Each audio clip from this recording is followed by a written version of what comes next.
Well, good morning, everybody, and how are you all going today? Sorry, but we had a YouTube issue. It's a new one. It ignored our initial stream, so we had to rebuild a new stream, which we've done. If you're watching this, you can on the stream. Otherwise, just tell your friends that the stream has changed. It's still in the link, though. So you go to the link above. You can share that link, and that is correct. So we have a brief practice file. What you'll see is we've got the moving camera on the track, which we're using to capture some shots for the TV show. So we have this practice A final just with mini cams, which is a nice challenge for Paul on the microphone. Yep, this is going to be interesting. So it's a mini camera. So it's a practice file, which I'm going to commentate on in mini cam only format. Ron Volker on pole, Alexander Howard second, Bruno Kerr third, and they're off and away. And clean start for all 10 drivers. We have the time. This is practice file, doesn't count for anything. Volker from Hagberg, from Cahello. It's Jasmine, I think. No, Harper's got past Jasmine into fourth, this one. So, big surprise from yesterday was how far down Mark Reinhardt's qualified in seventh. So, right, Volker, who of course picked up pole yesterday thanks to the having his new tyres on for the rocket run and being slightly faster than Bruno. He's got 2 X-rays behind him. And he's worried about the pace the X-ray. Now, we have no idea what sort of tyres these guys got. I'm guessing they probably just stuck a brand new set and see what happens.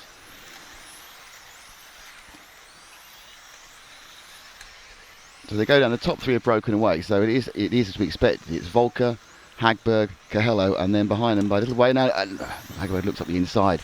They go round the Orion O, and again Hagberg over the back of Volker. And this is the way. But Volker's pretty convinced the X-rays are quicker, both of them. And his hopes really is that either Hagberg and Coelho trip each other up, or he can just do this, just sit on the line for 2 laps. Now Hagberg is just so much quicker, so much all over Volker. But Volker was running a very defensive line. He goes to the EFRA E. This is they're all lapping about 15 zeros. Yesterday we were seeing 14 sevens. That's how much quicker it was when it got cool. But of course, it doesn't really matter times now. It's just about where you finish, and this is all about bragging rights. Because if Volker can keep them behind, it's going to psychologically make Hagberg think, well, I can't get past him. And Coelho makes a mistake and drops a bit further back from third. So Coelho drops back with a little mistake coming out of the LRP switch, which is in front of the driver's rostrum. This is the practice A final, remember. We're not back in 10 anymore, so we need to change that.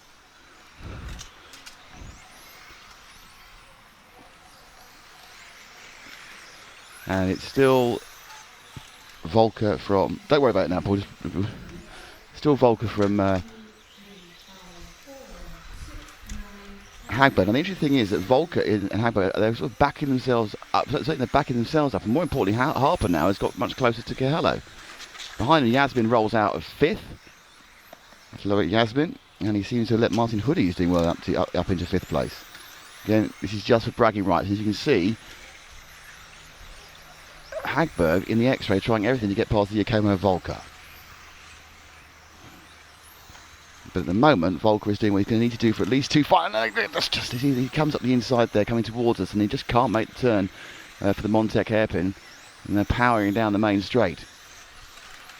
Still Volker, Hagberg, Cahello, and Harper now at the back of this train, waiting to pick up the pieces of an accident between any of the others. Volker, who admits he's had some bad files. Harper and Hagberg, side by side. No, just come in. That's interesting. He gets getting up the inside. This is a exquisite piece of driving, and just Hagberg taps. And that's really interesting because Hagberg tapped Volker. He bounced into Cahello. Cahello bounced off, and suddenly Harper got himself into 3rd now.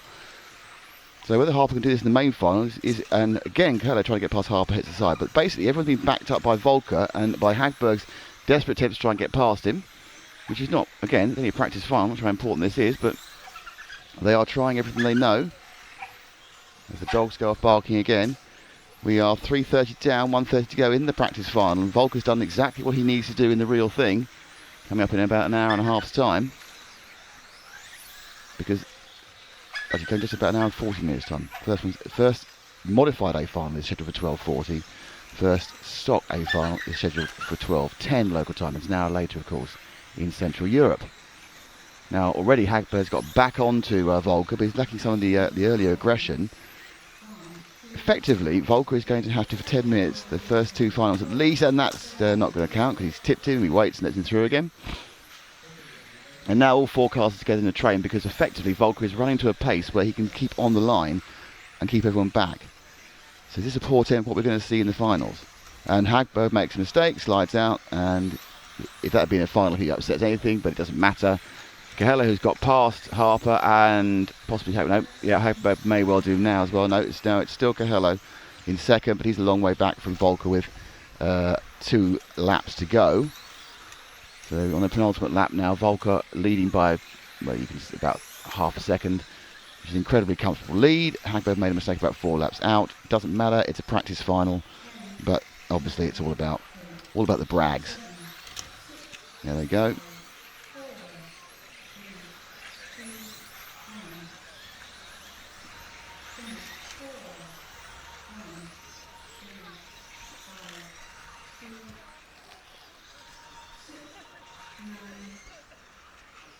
And that is the end of that. So at the end of that one, it was Ronald Rolke won that one. Good old Vonald. Ronald Volker wins the practice final. Bruno Cahello second. Elliot Harper third. Alex Hagberg fourth. Very good time for Ronald, actually. And then they changed the timing too quickly. But it was up there for a while, wasn't it? So we now have a short break.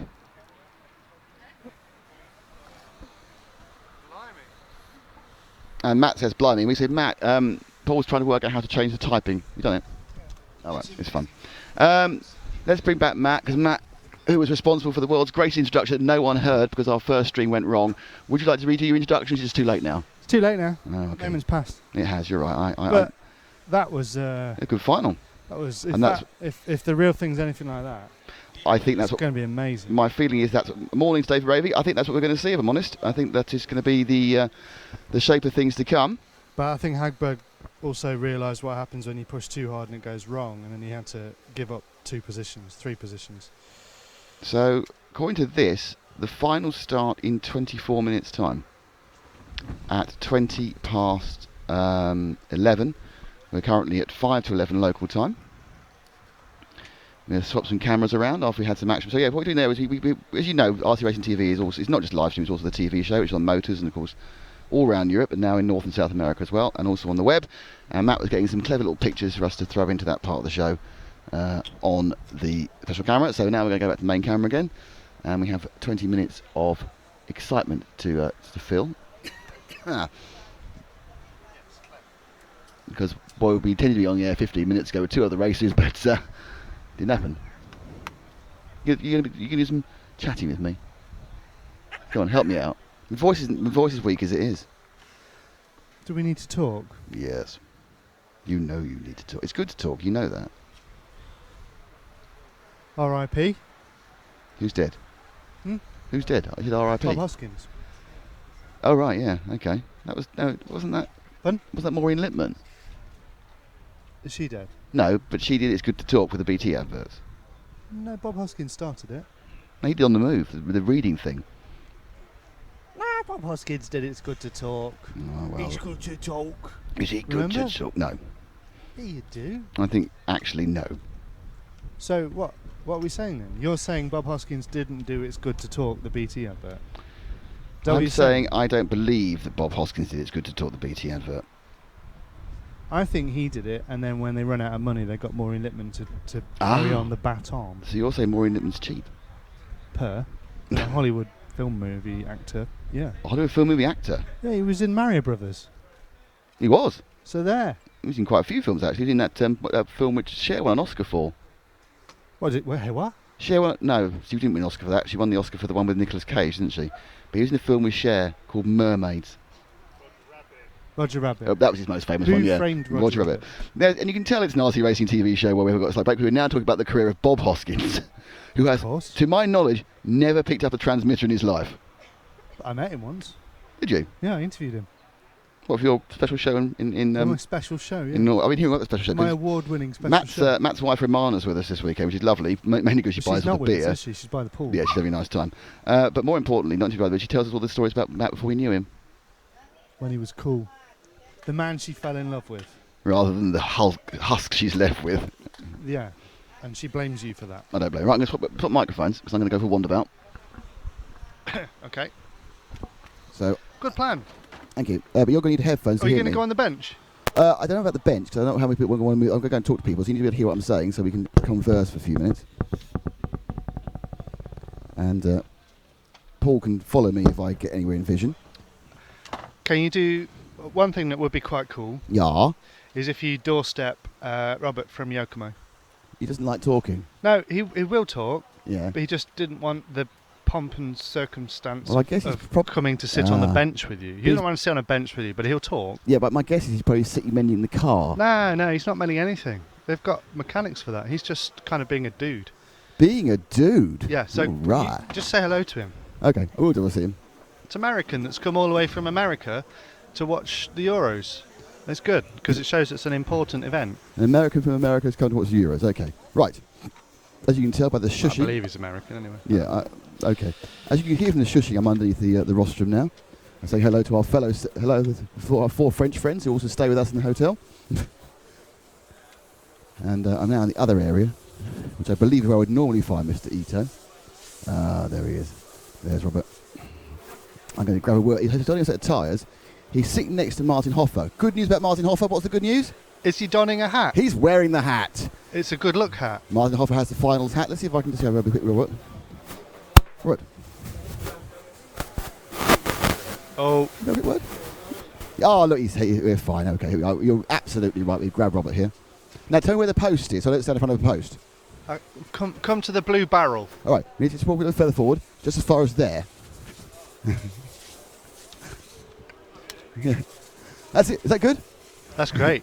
With Robert Ito. Robert's it's a long way to come for a European Championship, but Ronald's doing quite well so far.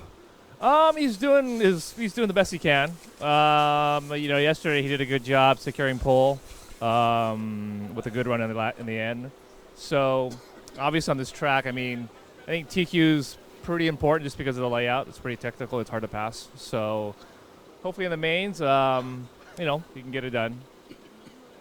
So you've made this trip. Do you kind of come over for the European season and stay a number of weeks in Europe, or you just come over especially this event?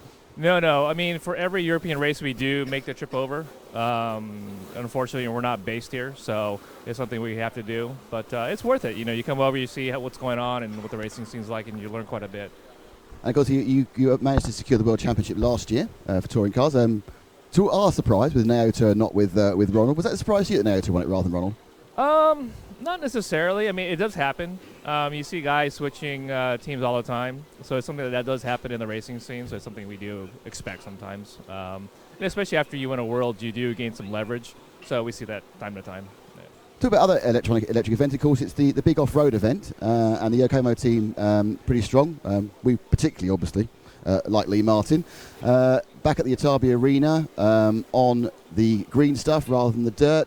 You must be pleased you got some European races in your team.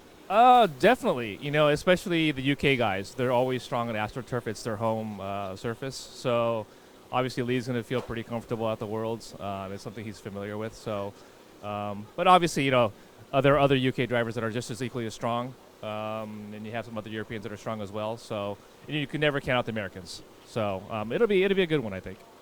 On the sort of talking about on the commercial level, would winning the World Championship in off-road be better for the organisation financially than winning the championship for on-road was?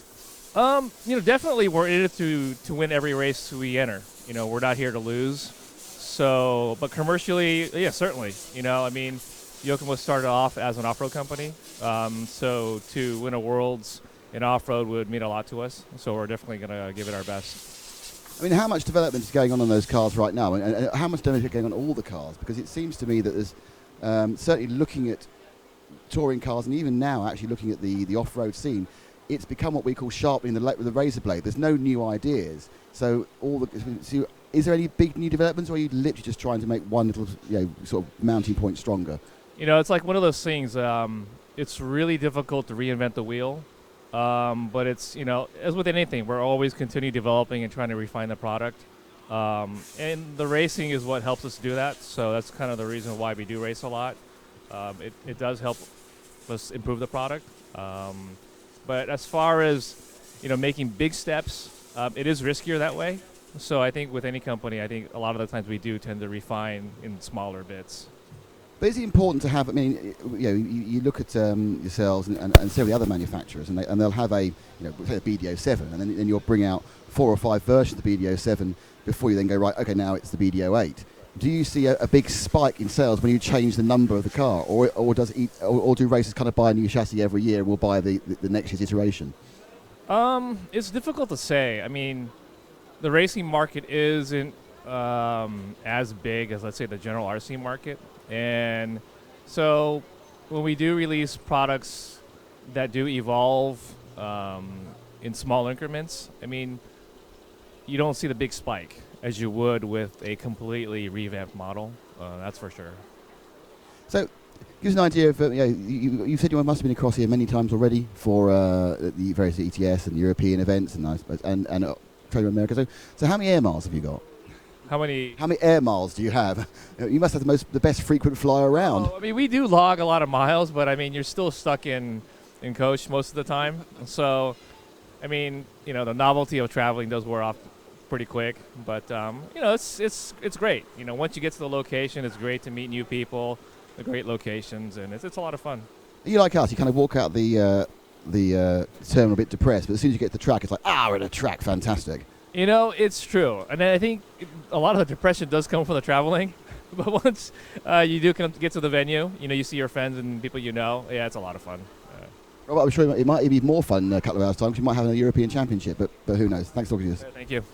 That's Robert Ito from Yokomo. So, right, let's see, who else? Who have we not really spoken to? I'm not trying to drag people in the camera. That's what they've gone very active. And I'm not getting a conversation with Matt here. No, I was going to say, I was trying to think who we've not spoken to. We hadn't spoken to Elliot, but then we spoke to him a lot yesterday. He's rebuilding his diff, by the way. Is Alex looking like he would talk? Because he was really going for it. I can talk to him, but he's working, so I can't kind of bring him out to camera. No. Okay. Bruno's not actually sitting down. Let's see if I can find Bruno. He must be hanging around somewhere, as he's not. Can you see him? In his. I can't see him. No. I could be to Heiner. That would always be amusing.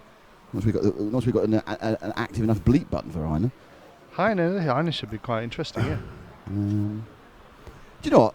Should we do that? Yeah. Okay. Heiner, come here.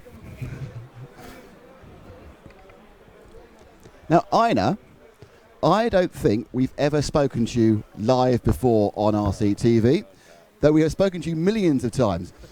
Heiner Martin, who is the electric... what actually is your proper EFRA title? I kind of think you're the head of the electric section. Section chairman.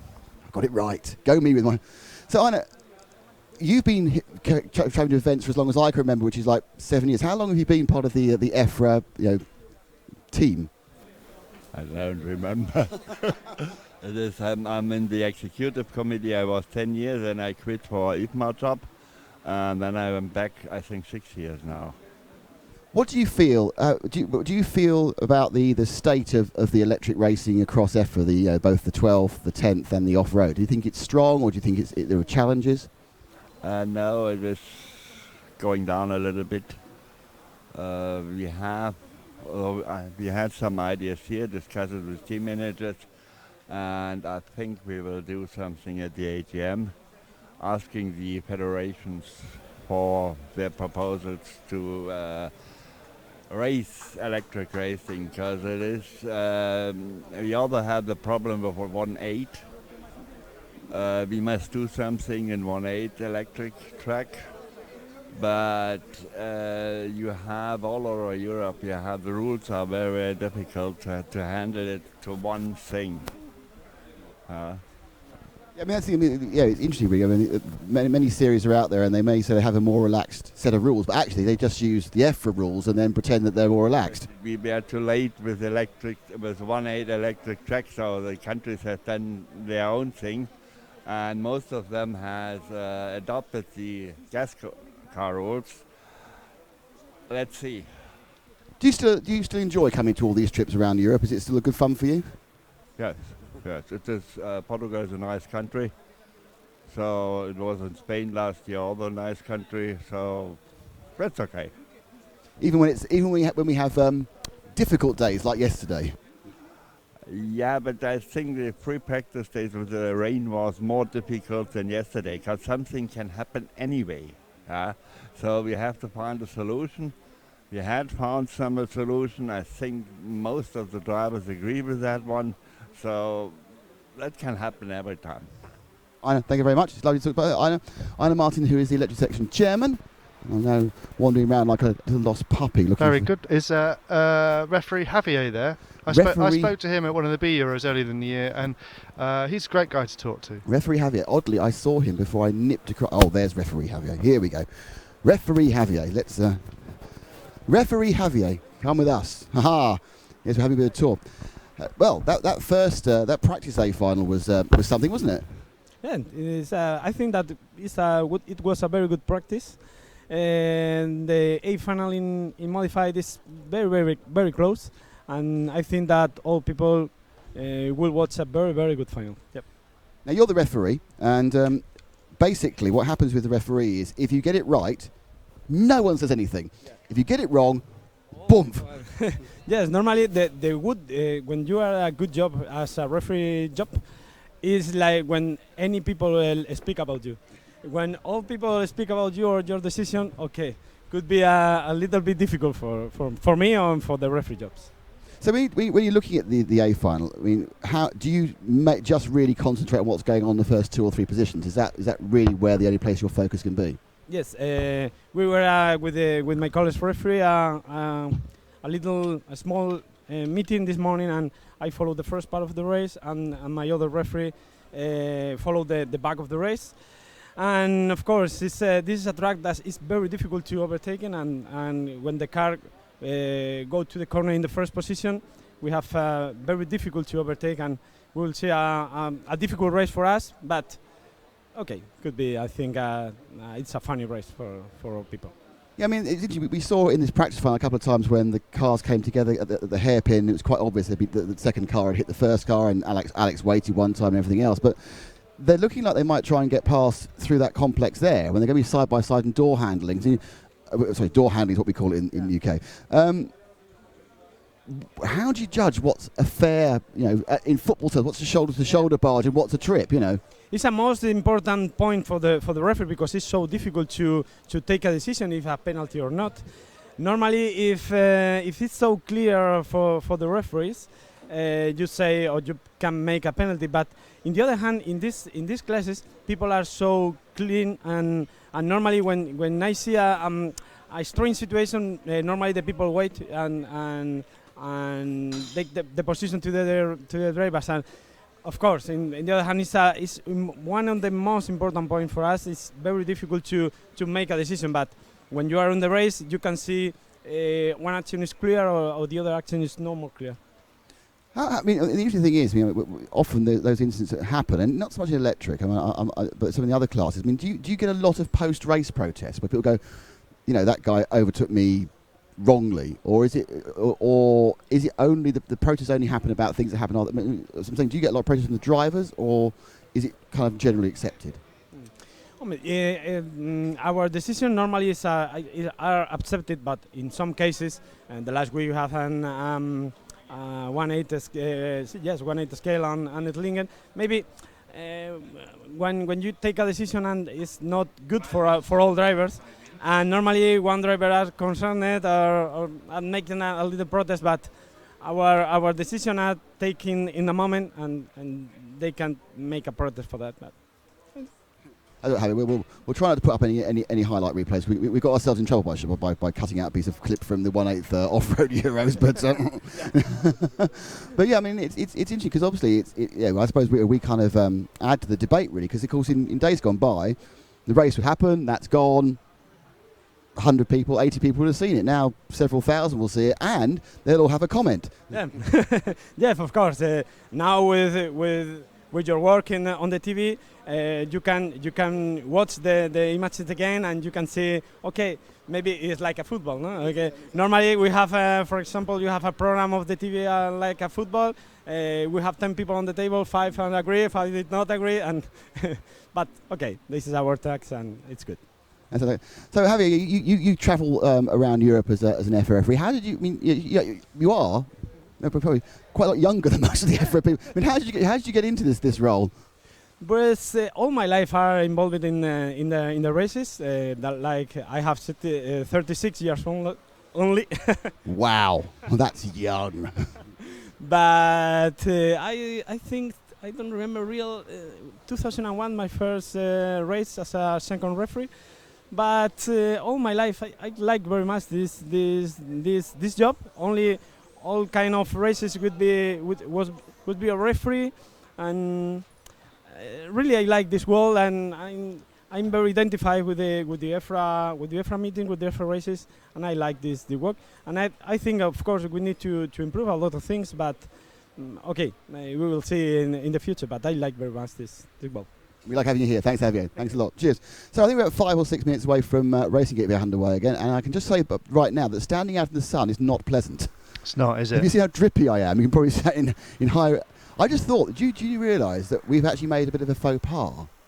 Why is that? Well, do you remember your fantastic introduction you did? Yes. And we go, hello, we're here, Yes. Well, unfortunately, when we started again, because we went, what the hell's going on? Yes. We haven't done that. So can you do that? What do I do?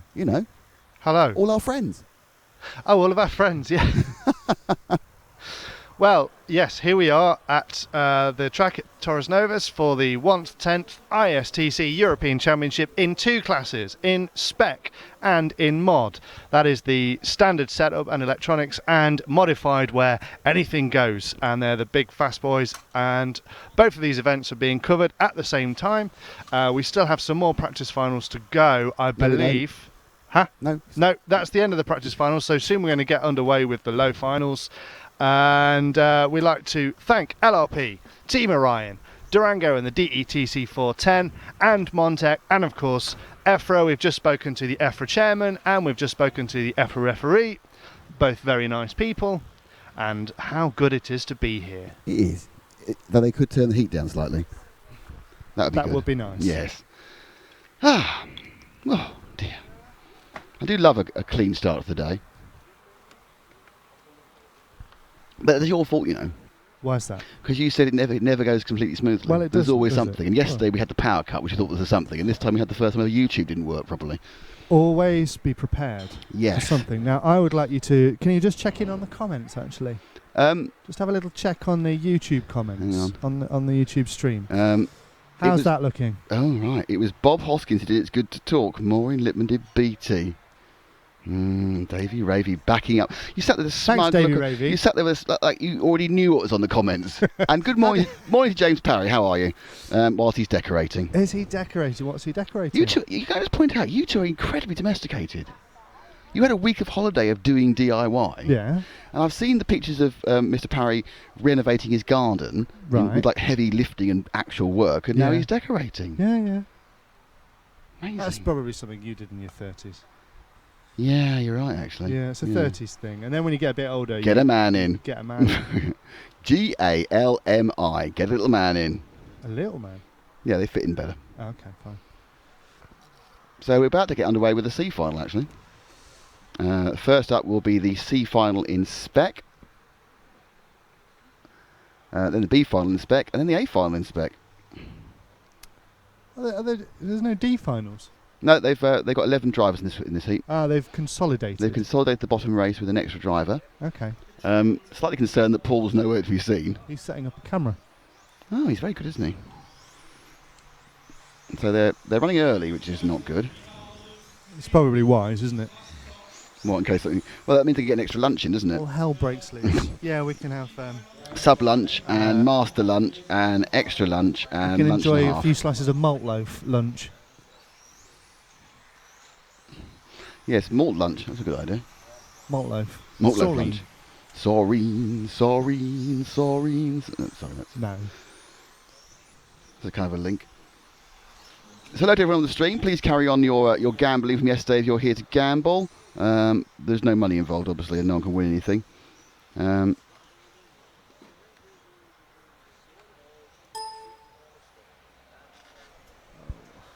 Oh, there's an O there. What's wrong? Okay, that didn't work very well, but now we're just looking at... The 11th driver, right, because the second page came up, didn't it? thing I hate about this is when you can't find the cursor anywhere. It's there above the top somewhere. Ram it into the top left and hope for the best. Okay, so this is the first of the actual, genuine, real, actual finals. Your A finalists are out marshalling. The actual, genuine, actual, real finals are starting. And it's a C final for Spec. Hello, everybody.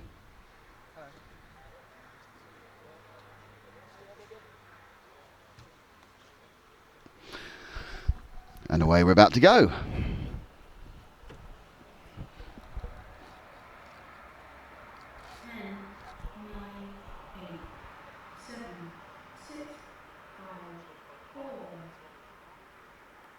And they've started exactly on time by 3 seconds.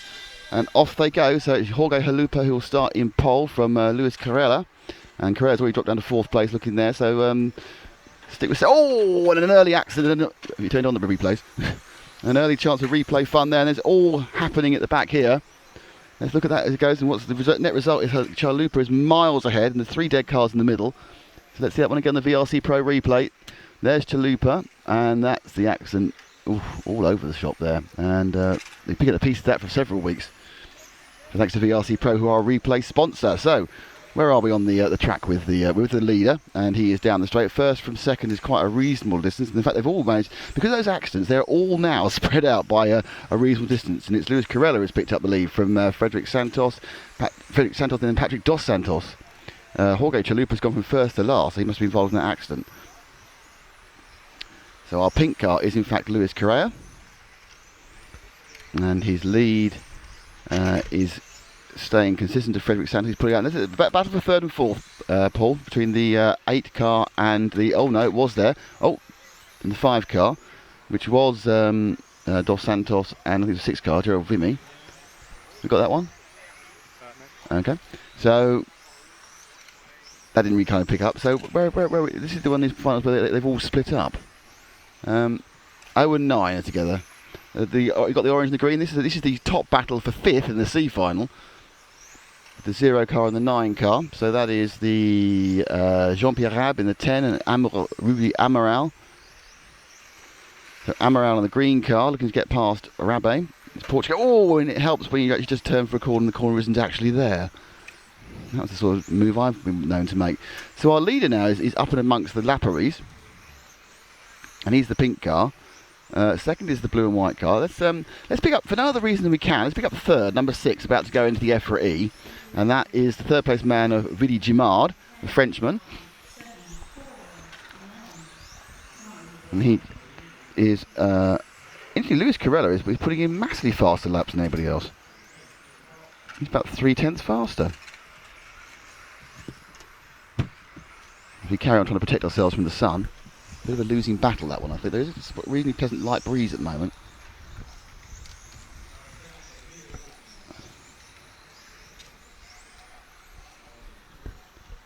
So Widdy, who is in 3rd and going down the main straight, drop back 1 to 4th for car 7. Oh no, he's lapped. Don't drop back for car 4th, it's 7 because he's lapped. Drop back another car to the yellow and light green machine. Oh, it's 9.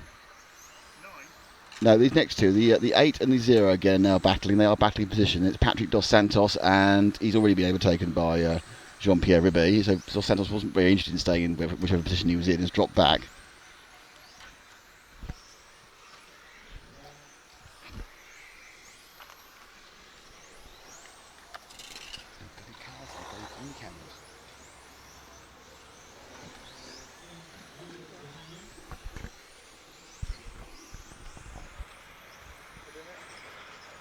Might need clearing off.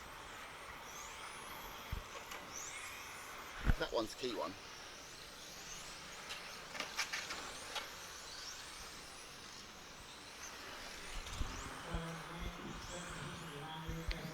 So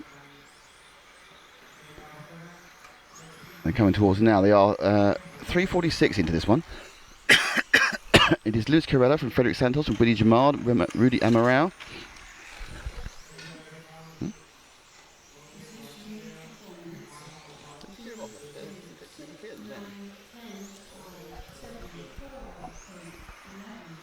Jean-Pierre Rab. Let's find our leader again, the big pink car, 2 going round the EFRA E. There he is.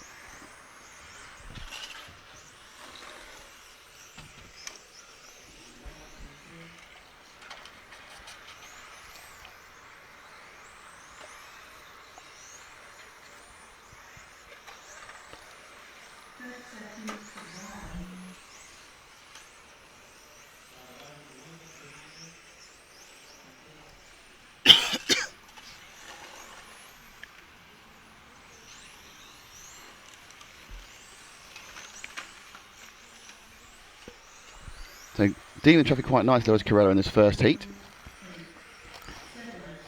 First leg of the A final. Carrello going through. He's now effectively... Oh, that's weird. Oh, I see, right. They were shouting but he hadn't actually finished. So I think there is Carrello finishing with 18 lapper. So 19 lapper, it kicked through at the last minute. So it was Luis Carrello from Frederic Santos, from Willy Girard, from Rudy Amaral, from Jean-Pierre Rabet. Then it was Marcel Costa.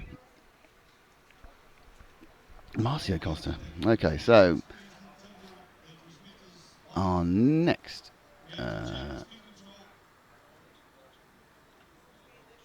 bunch, as you can see, it's Julien Juste. Let's just give you the grid for the next heat. A few minutes away.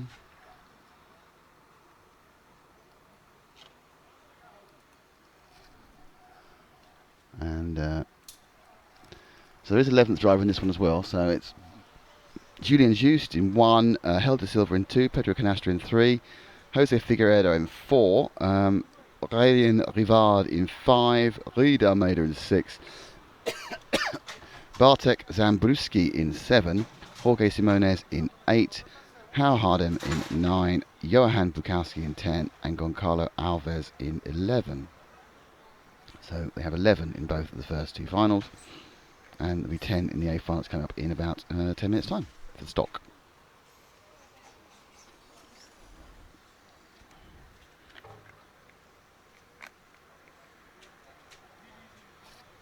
So we're going to have a complete run of finals here. The A final from stock, I say, is up in about 10 minutes. The A final from mod is up in about half an hour.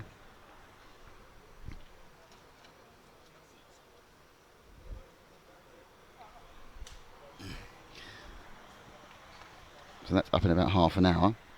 And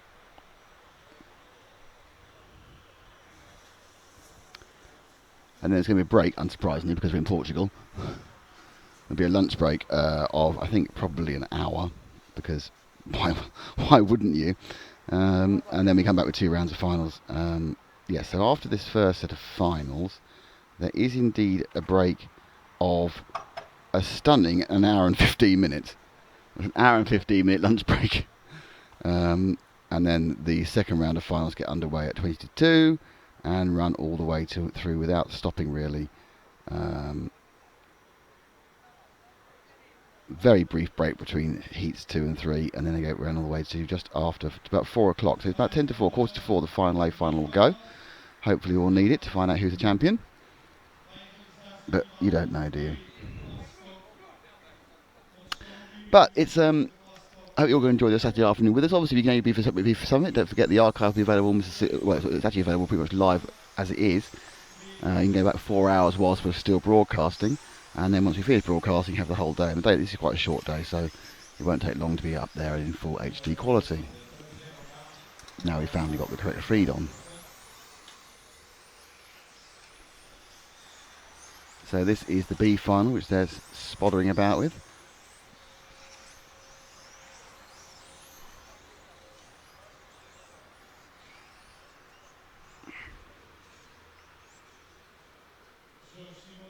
So they'll be starting in about a minute and a half. They're very good, actually, with their timetable. 1 minute and 16 for start of this one. So it's Julien Juste, Helder Silva. Now, I don't think we're going to have the same spread as we had in the last one, where the leader was lapping within 4 laps. This one should be a little bit more even, I would say. Paul's hoping so. A minute to go, car sitting on the grid as we can see. Let's clear off the grid lineup.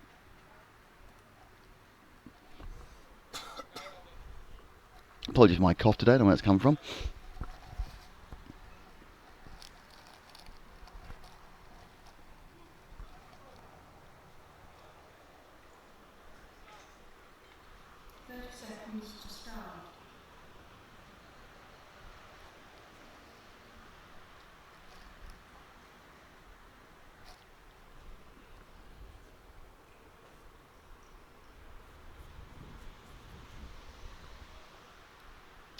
So the Spec, B final, the 1/10th European Championships 2015, leg 1, about to get underway. Just in pole, then Helder, and it's a good start from Helder, but used to hold his line. And a bit of activity towards the back, but nothing too much. So it's Used, and Helder look up the inside there, and then in third place is still car 3 of Pedro Canastro. So 1, 2, 3 go around the corner together into the EFRA E. They'll come down the speed, we don't see any particular speed. In fact, Used just seen a tiny bit quicker down the straight than Helder. We've seen most of the cars almost exactly the same speed down there. They've got those 10.5 motors and Spec Speedos all doing exactly the same thing at the end of the day. And Helder made a nasty oversteer moment there and dropped back. Let's focus on second and third. So Used away, Helder slid a bit there and fell more into the clutches of Pedro Canastro. So it's France, Portugal, Used the Frenchman, and Helder and Canastro from Portugal. And they're the guys. Well, Helder's moving forward again, so we'll keep with Helder, the car with the red middle, as our focus. He moves back forward towards Used in this, the first leg of final. Rudemelde is 4th, and Bartek Zambruski is in 5th, and all the cars are quite cleanly through. And even the last car isn't that far behind, so they are much, much closer on time here now. Used a little bit of a wobble as he went into the Orion O now. He turns himself round in and out the turn. And a little skip up there. Oh, he's touching negative weight. This is the first thing now. Of course, the white car can go past, and Helder has to wait. So what's happened there is because Helder touched Used, he had to wait, and Canastra was able to go through, and he's now taken the lead. And in fact, it's now Canastra, and I think Canastra's leading him round to Almelda. If you go back to the front of the grid, indeed he is. So it's Almelda who's now picked up second from that instant. So it was just the enthusiasm of Helder's dropped him right the way back to 7th, and Used to 6th.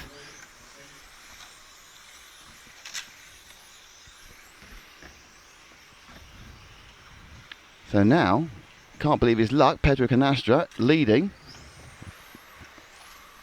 Right Almeida is second, and beginning in car 6, that's a big move forward of the second, to think about whether he can challenge Rai. Behind us, this unmistakable sound of Lexon scraping on the ground as someone took the exit of the Ryan O here wrong. Into the EFRA E. Difficult complex, many ways to go around this, as Harper told us yesterday in the track walk, which you can see if you look on yesterday's live stream, towards the end, just before the final round when the power cut was still causing problems. But now, interestingly, it looks very much like Canastra being to spread his legs a bit here and get away from Dalmeida. In fact, Bartek Zambruski is beginning in the 7 car. So we just go back and look at the 7 car, which is the orange car with the dark rear end. He's beginning to look a little bit closer to Rui now, as we're down with just over halfway, 2:35 down, 2:30 to go. So this is Zambruski, the young man from Poland. Been a good year for young men from Poland in the European Championships, with Michael Orlowski becoming the European off-road championship champion in electric 4-wheel drive. And in fact, a little bit of tank slapper there. And also now Zambruski's now under pressure from the 9 car of Hao Yardim.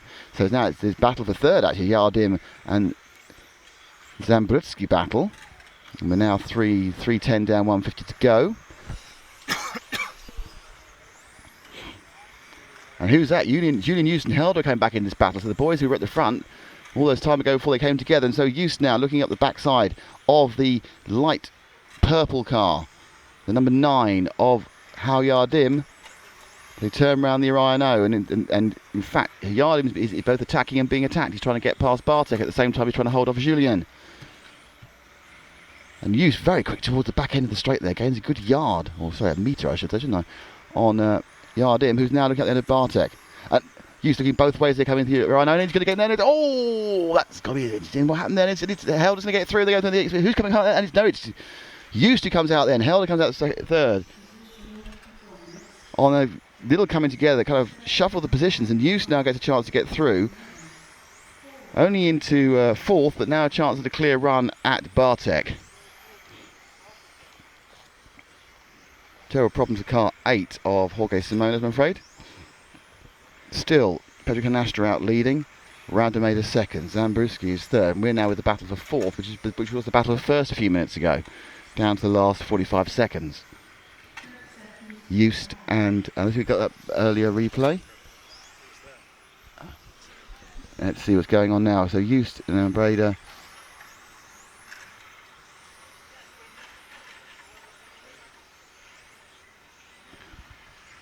So Just very fast in the straight. We can get Zambruski, but we're down to the last lap. So let's see if we can find our leader. Where's he? He's coming. Couldn't say he knows where he is. There he is. He's down the straight. There he is. The leader is car number 3, crossing the line now, the white car. And Canestra wins that one. Ryder made a second in car number 6. Bartek Zambruski is next in car 7. Julian Just is 4th. And Hardim is 5th.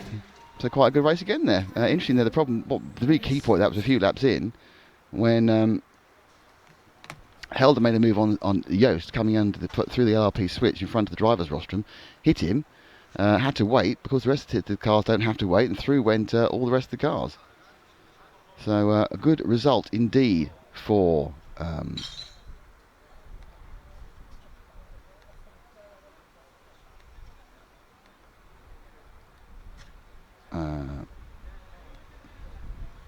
Canastra. Not sure the result's actually in there now. Let's have a look. It is. So Canastra did that on the lap where he and Almeida and Bartholomew got past Julian Just, who was punted off by Helder Silva. So next up, it's the first European Championship A final. It is the Spec A final. And we have an absolute clear favourite, who is the current reigning champion, Marek Czerny, on the X-Ray.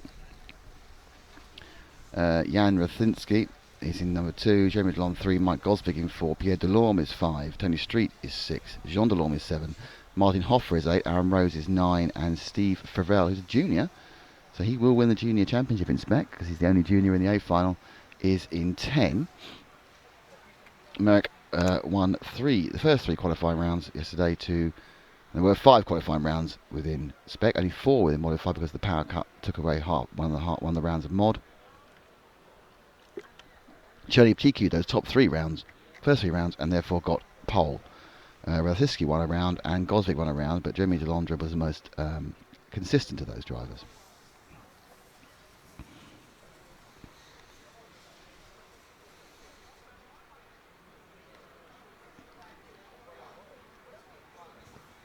Why is Matt endlessly walking around the circuit? It seems to have done 3 circuits. First thing he did was put the cards into the mini cameras and clean them, and now he's turning them on. He'll walk around again after this race to turn them off again. I just seem to look up, and there he is walking around. It's not some sort of weird hot, how hot can I get by having pointless exercise thing. So hello to all of you who are watching us. Thank you very much.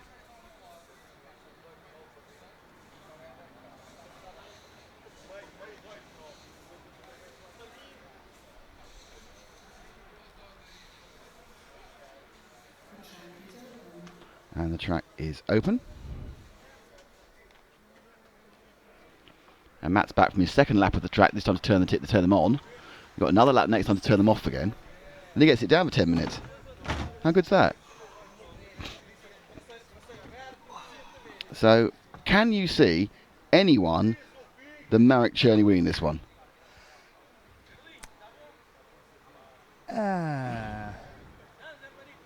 No. Well, that's it, that conversation then. So, he has looked very good, and he did win the practice final as well, which we would have shown you if it hadn't been the fact that we were arguing with YouTube at the time. Oh, you've got the sound going through the thing?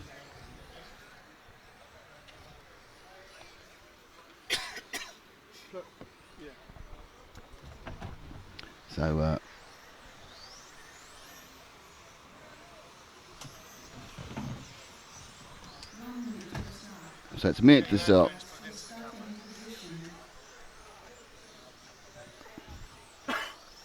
So again, so we've got 1 minute to the start of the final. It is Marek Czerny from Jan Rafalski from Jeremy Delorme, Mike Gosvig, Pierre Delorme, Tony Streit, Jean Delorme, Martin Hoffer, Aaron Rose, and Steve Ravel. So it's Czech Republic, Germany, France, Denmark, France, Deutschland, Germany again, France, Germany, Great Britain, and France. So a good spread of nationalities. Mostly, I would say, chassis-wise, we have mainly got our friends from X-Ray. Merrick's on an X-Ray, Jan's on an X-Ray, I think DeLondre's on an X-Ray, Mike Gosford's on an X-Ray, Per DeLorme's on an X-Ray. It's all Smash's Tony Street. X-Ray for Jean DeLorme, Morten Hoffer is on a Yokomo, Aaron's on a Schumacher, and Steve Fravel is on an Arc 10.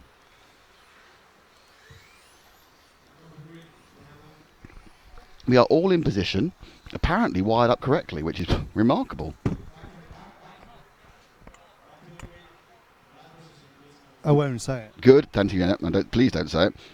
Whatever you're going to say, I'm sure it wouldn't be a great news. So, leg 1, Spec European Championship, our reigning European champion on pole. 10 seconds to go.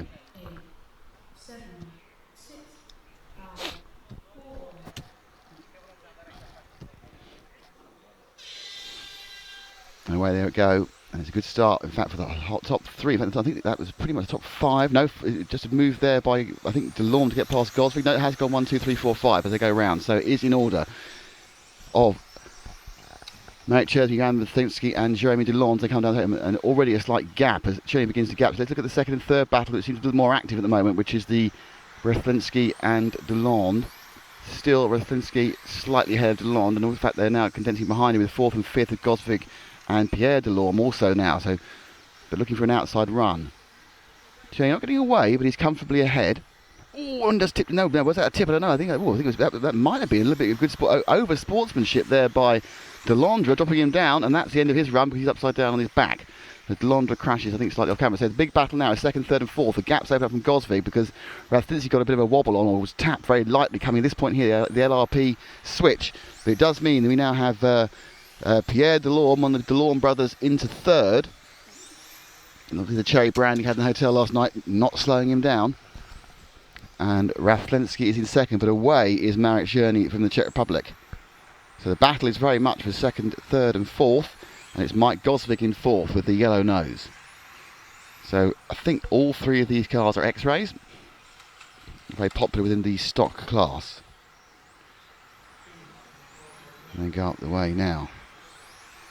Rafalski now playing the percentages, running slightly off the curbs. Delorme, they're all over the curbs with the white, with the pink nose machine, the 5 car. And he looked for a slightly different angle. He goes a bit wide there, and Gosvig couldn't take advantage of the Dane there, looking up the inside the Frenchman. It just wasn't here. And this is a technical track. You really only over. And that's about to say you only overtake it with a mistake. And just saying that, Delorme made a mistake, and Gosvig got through, hitting the curb. Delorme bounces out in the first part of the EFRA, and now he's let Gosvig through. Gosvig won one of the rounds yesterday of qualifying, and now he's going to set about getting up towards Rafalski. But the key point is that there is a lead now of 1.4 seconds for Gosvig. So Gosvig 1.4 ahead. Sorry, that was 2.4 ahead. He's 2.4 ahead. So Gosvig for Marek Czerny's lead. There's a Czerny now 2.4 ahead. Rafalski 2nd, Gosvig 3rd. And Czerny about to get involved in lapping the unfortunate orange car of number 9, which is Aaron Rose, having a bit of a nightmare. But 2nd and 3rd, that's where the battle is Rafalski and Gosvig. Coming in hard.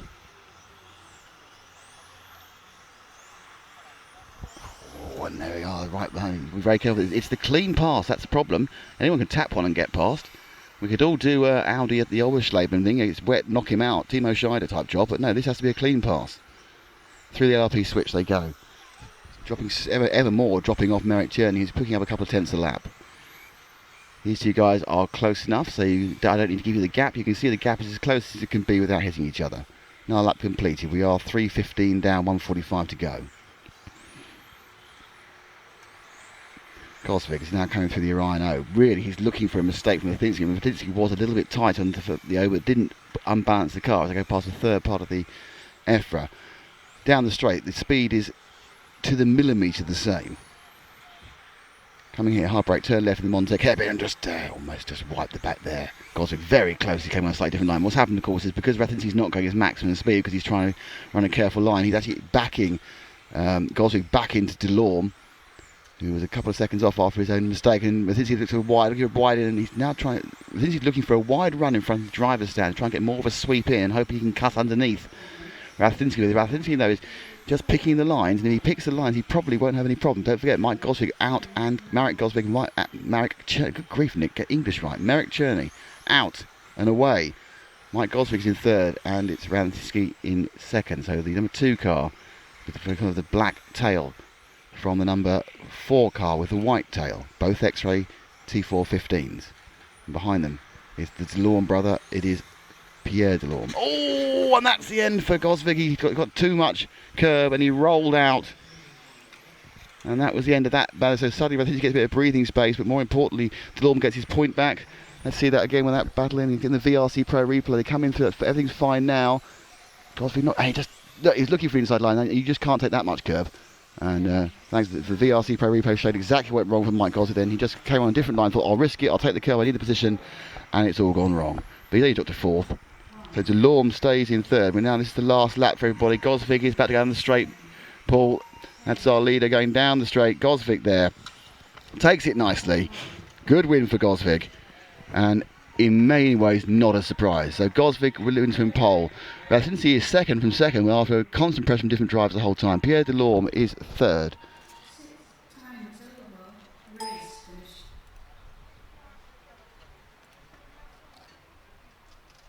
Late to the results. I've just missed the results, so apologies there.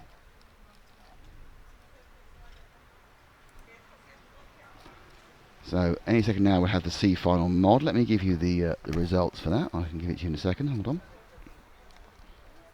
They do change those things very, very quickly. They don't give you a lot of time to have a look, any time to have very much concentrate. So but it was Marek Cherney, who I called 4 different names during the race, but it was always Marek Cherney who was always in the lead. Won by 3 seconds in the end from Jan Rathinski. Pierre Delorme was 3rd, Mike Goswick was 4th, Jeremy Delondra was 5th, Martin Hoffer was 6th, Tony Street was 7th, Jean Delorme was 8th, Steve Favell was 9th, and last, unfortunately, was Aaron Rose from the UK, who I think had some problems on a couple of occasions. He dropped back very, very quickly.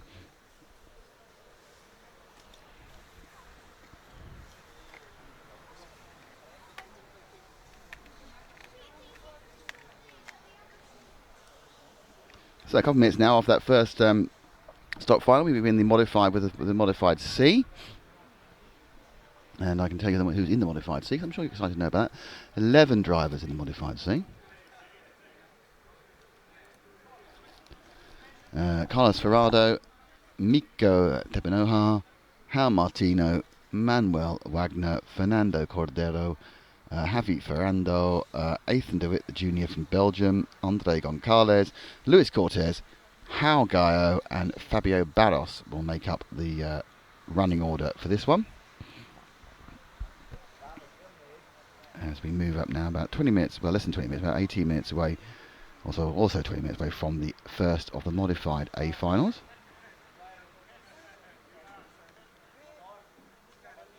Hello to Constantis Rizos, how you doing, mate?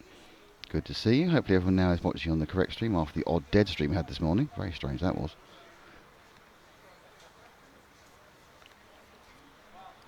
But strange things do happen. There we are, I've said it. Strange things do happen.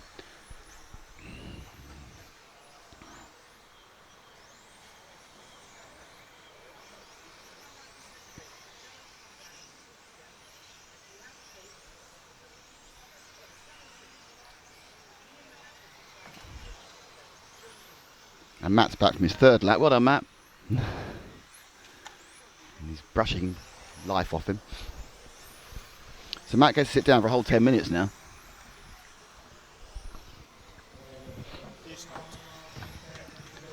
And that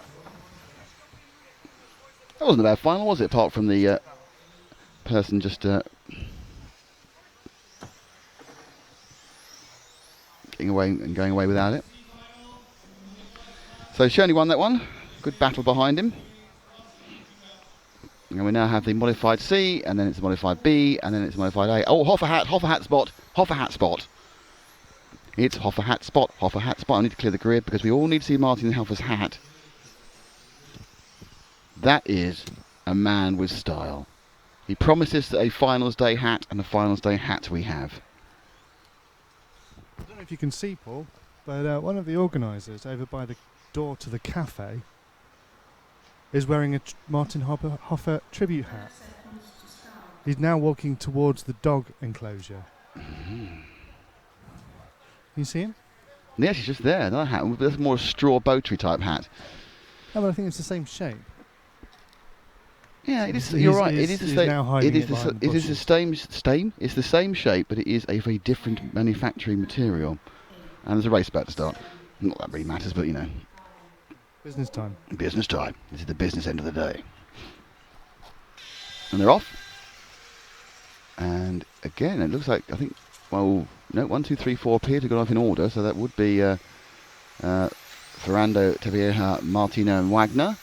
It is 1, 2, 3, 4, 6. So, a mistake by the second car of Tefenani. He's dropped right down, which is a nice open lead. And suddenly, of course, the cars look so fast down the straight compared to the stock cars, though they don't actually do, their lap times are actually slower than the boys you saw in the last heat, because they aren't as quick around the corners. So the battle is for second between 3 and 6, which is Martino and Ferrando, Portugal and Spain. Ferrando the Spaniard, Martino the Portuguese in the white and green. Oh, and he got a big slap there. Is he going to get? Oh, no, that's fine. That was allowed.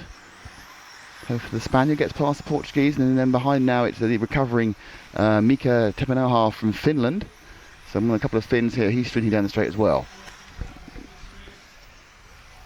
Let's see if we can move up to second place, please, which is the orangey car. The 6 of Javi Ferrando. Will he be able to get up to Carlos Ferrando? Obviously, these brothers. So it's Carlos Ferrando from Javi Ferrando. The Ferrando brothers are now first and second in this race. So it's white from orange. They're both Brattle Can specials, single colours. So it looks like this could be an internecine battle here. Brothers in arms as they go down the straight with a minute and a half down, 3.5 to go. So Carlos is leading and Javi is second. Carlos in white, Javi in orange. And Mika Tipineo is trying to catch up in third. Behind, the usual kind of confusion. There'll be some lapping soon. Number 11 of Fabio Barros. There are 11 people in this particular heat. It's the bottom final now. I have to say that I think that Carlos is actually managing to gap Javi slightly. He's now got the attentions of Mika from Finland, Mikko Tepanoha, with the yellow and sort of shiny metallic purple car. The 2, so 6 from 2, orange from metallic purple. It's Spain from Finland, and certainly Mikko is getting all over the back of Javi with the orange machine. But they've got Barros in the green and white car to lap, the 11, who's all over the shop, but he just gets out of the way brilliantly in that way. But the big winner out of this is Carlos Ferrando, the leader in the white car, whose lead now is about 2.1. And take a look at the inside there, got a huge tank slapper on as he put the power down, coming around now the Rhino and into the EFRA E, in and out and down the straight, and then go the power. I think, I did think the Mikko had slightly more power, but he's not got it. Break it hard there into the Durango D, into the LRP switch. Now it's back markers. Could make the difference in this battle for second place in the Modified C final at the 1/10th European Championships here for ISTC touring cars in Torres Novas, brought to you by EFRA, with our friends at LRP, our friends at Team Orion, our good friends at Team Durango, and our super friend at Montec. Another lap goes by, no real gain or loss. The big winner still is Carlos Ferrando, Ferrando's got a bit confused by a back marker in front of him. There's 2 white cars in a row, and I thought he got past, but no, he's behind. He's passed now, but he lost some time. And Javi, tip look to the inside there, into the LRP switch now. They're going to try again. This is actually some really quite good driving for the C final. He's holding him back beautifully, is Javi, and Mikko not making any sort of lunging overtakes at all. Power comes down, looking at the braking hard. They go round the Durango D, and we are now 3.5 down, 1.5 to go. Carlos Ferrando's leading. The white cars come right down. It's still about a second though, with Javi Ferrando from Spain in second, and Mikko in third. It's Fernando in that orange car in second. Ferrando, Javi, and then Mikko in the yellow and metallic purple. They've been this far apart now for about 9 laps, so we've seen the bottom final and then just not making any mistakes. Super driving there on the EFRA curve. They followed each other through that was like slot cars. They were nailed together. And Nico thinks about going outside. The net effect is they are getting a bit closer to Carlos, the white car in the lead. And we're down to less than a minute now, so they've probably got 3 laps after this one. So last 3 laps in the first leg of the C final modified. What can Mika do? He hasn't done the outside, no. Is he going to go for a do-or-die lunge? He's driven. They've all driven very steadily so far. Gets at the inside, Javi nicely cutting off the options through the E. Carlos Ferranda. The lead, and again, they're lapping Barros for the second time in about 4 laps. And Mika driving really nicely because he's just not touching Javi. He's got as close as he can be, and it's interesting that even the C final that a well-driven car can close down another car. And they go inside, Mika. Can he switch back? No. And they begin their last lap now. It's really whether he at the inside the Rhino. He's always tipped him. He's going to have to wait. He's going to have to wait, and he has waited. It didn't cost many positions. Finally got too excited. Just wait a bit. If Carlos Ferrando wins this one. Javi Ferrando is second. Mika, let's see that final incident there. Just when finally Mika had to make a move in the last lap. Had to go for it up the inside of the Rhino in the VRC Pro replay. Hit him, but knew what he had to do and waited. And then luckily there's no one that close behind. Didn't lose any positions. So that's no foul, no harm. Absolutely fair attempt. And the right result. The Ferrando brothers win that one. Nice start from Ferrando's. Can you hear the drums? I've done it.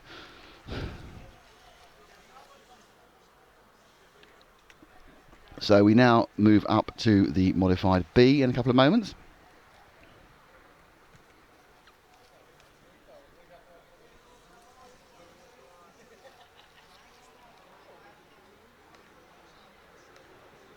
And we are now just 10 minutes away from the modified A final leg 1.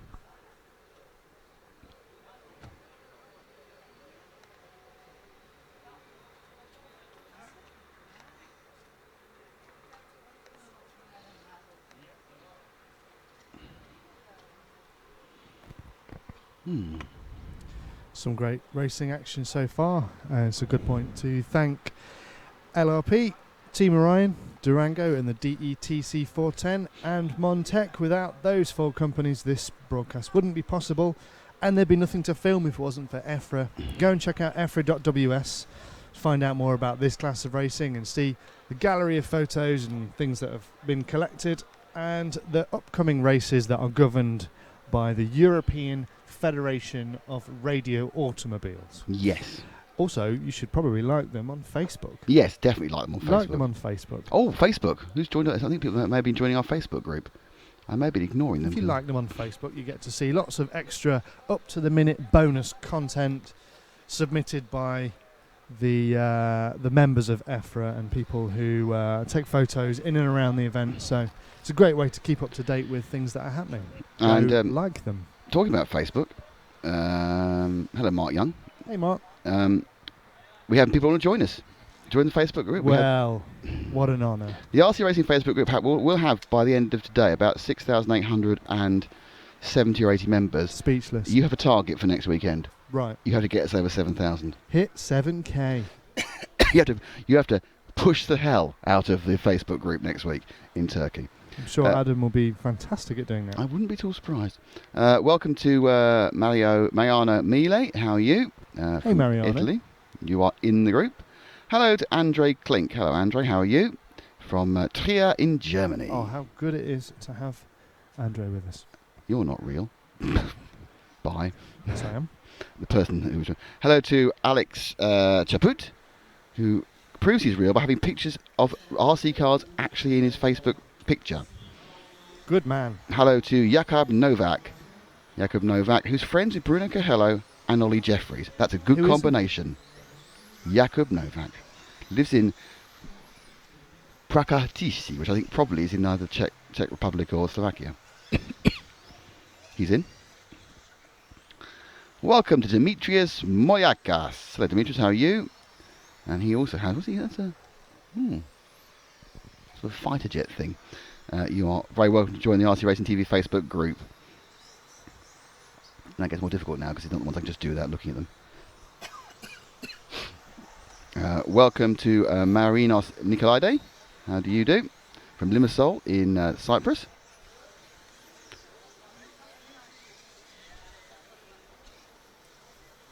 John Mandelbaum, are you a real person? You're a grumpy person talking about your picture, but are you real? You're from Boston, Massachusetts. We're going to just take it at face value that you are a real person and you're in the group. How do you do? Welcome to Vincent Lau. How are you? Welcome to the RC Racing TV Facebook group. Friends with Bruno and Gilles Groscap. Oh, Bruno's friends around today. Hello, Vincent. Welcome to the group. Is Jessica from New York, from London? Hello, Jessica. You're not showing me a lot of sort of RC. Jessica Benita Duran, are you real? Please let us know. I'm going to say no, Jessica, but if you rejoin, I'll know you're real. I'll let you in again. Billy Bob. Just persistent. Billy Bob, from who's friends with Agu's Capital. He has 153 mutual friends, and we need to stop doing this and look at the racing. Let's go.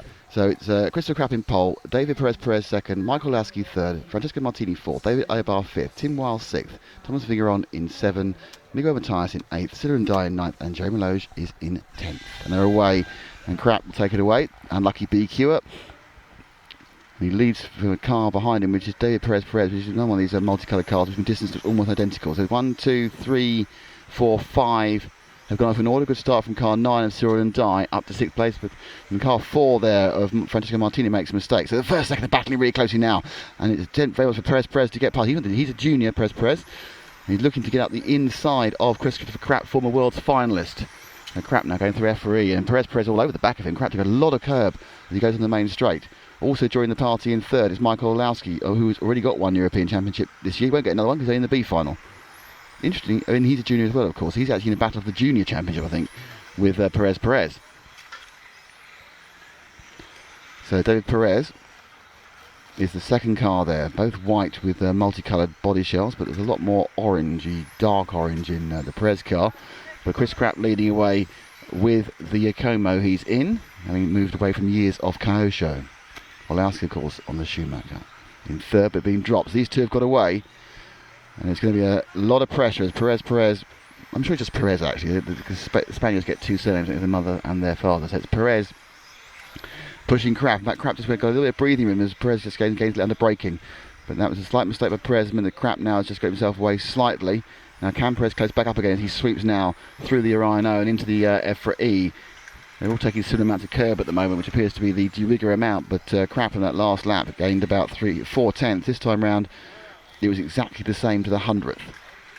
So Perez now, that one mistake that cost him 3 leagues, it took a long time to get it back. It looks a tiny bit close this time to come around the EFRA. Crapp leading out, and it really is a case, I think, here that it's easier to follow than to lead, right at the point where you try and overtake, where it becomes blooming difficult if the leading car doesn't make a mistake.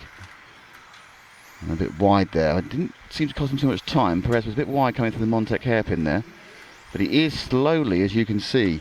He gained about 0.1 of a second last time. This time he's gained nearly 0.2. So he's picked up 0.3, and that's why that gap's come down from the 0.4. Oh, what did he get to the inside there looking there?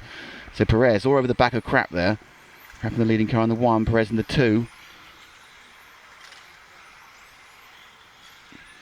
Crapp, of course, the German. And Perez from Spain. And he's got up the inside. So you get up the inside, but then of course it then turns right again, and Crapp has the inside. You kind of need to do like a 4-corner pass. You almost need to try and get around the outside and level going through the hairpin. I'm not even sure that's actually physically possible. And by physically possible, I mean by the physics of motion, not with the effort of actually lifting things around. And right behind now, so Crapp's sitting as hard as he can on the apexes to close it down with Perez. But the interesting thing is, even though they're doing that, they are pulling away from the rest of the field. What's happened is that Olowski's made a small mistake and David Abar's got into third place. They're a long way away. They are 3 seconds back from this fighting pair who are absolutely locked together. Perez looking up the inside now. At this point, I think the mental attitude must be, I'm just going to pressurise a mistake, I hope for mistake, but it's great there because Crapp now is really changing his lines to stop what Perez wants to do. Oh, and Perez hit him in his head, he's going to have to wait, and he does. As he comes to the second part of the EFRA. And at the end of that, this is the problem, you see. You look for a different line. There's not those two widths. And we've now seen in all the major races, little taps where the following drivers had to wait. Now, the only time that may really cause a problem is the person in third, and in fact, Olowski got back to third again. This one got past Abar. If the person in third is close enough to make advantage of the person with second waiting at first. Perez now, we are 1 minute 15 left, so about 5 laps. And now he has to do all the work again of getting back up towards Christopher Krapp. And this is the B final. We are waiting for the first leg of the A final coming up in a couple of minutes. And then we have a little break, obviously. Great run from both Krapp and Perez in this one. We entered the last 50 seconds because Krapp's not made a mistake. He sat on the lines, he knows what he had to do. But the interesting thing is now Francesco Martini, who's had a really bad run, is about to get lapped. Now I assume Martini being an incredibly experienced driver, he's just going to get right out the way and let them both through, because he's nowhere near anywhere, and he's sitting on a line a bit, and he does, he comes up the inside. He was a little confused for a second, but he didn't cause any problems there. And we have 30 seconds to go, so there'll be 2 laps, this and one more. Will be this and 2 more? Yep, this and 2 more, so there's 2 more laps to go. Perez hasn't really been able to gain the last couple of laps, he gained about 500 that time.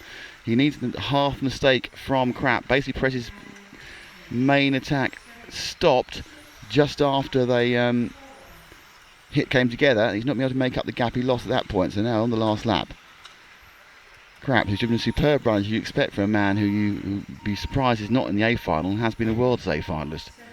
And they come round for the last lap. All he has to do is one more corner, brake hard, and he is through. And it's a win for Christopher Krapp. Nice one there for Krapp. Second was look at this, what happened when it's VRC Pro Road Play. This is what happened when the final came. Perez comes to him, just taps him, and realises he has to wait. But see, you look around and you have to kind of wait and go, oh, that's a VRC Pro Road Play. Thank you then for sponsoring our replay action. And now we get close to the main event. So let's see if I can actually see the mouse. I can. Yep. So let's clear that. Let's show you the grid lineup. So Ronald Volker will be in pole, and in the practice final he was in pole and he just stayed there. Alex Hagberg is in second place. In third, hi to Daniel Knight. In third, it is Bruno Cahello. So it's Yokomo X-Ray, Loic Jasmine, Harper with the Schumacher, Vladimir Kutoven, who is driving an automatics. Mark Reinhardt with the Tamiya. Oliver Bultnick, I think, has the ARC. He's the VBC car. Martin Huddy obviously has a X-Ray, as does Marco Kaufmann. Germany, Sweden, Portugal, France, Britain, Finland, Germany, Belgium, Slovakia, Germany. So 3 Germans and then 7 other nationalities. So this is a pretty cosmopolitan final, to put it mildly. 8 countries represented in the European Championship for 1/10th scale touring cars. Modified, do what you like with the motors, as long as they meet basic dimensional regulations, and then knock yourself out from there. Hi from New F Dog, great coverage, thank you very much, New F Dog.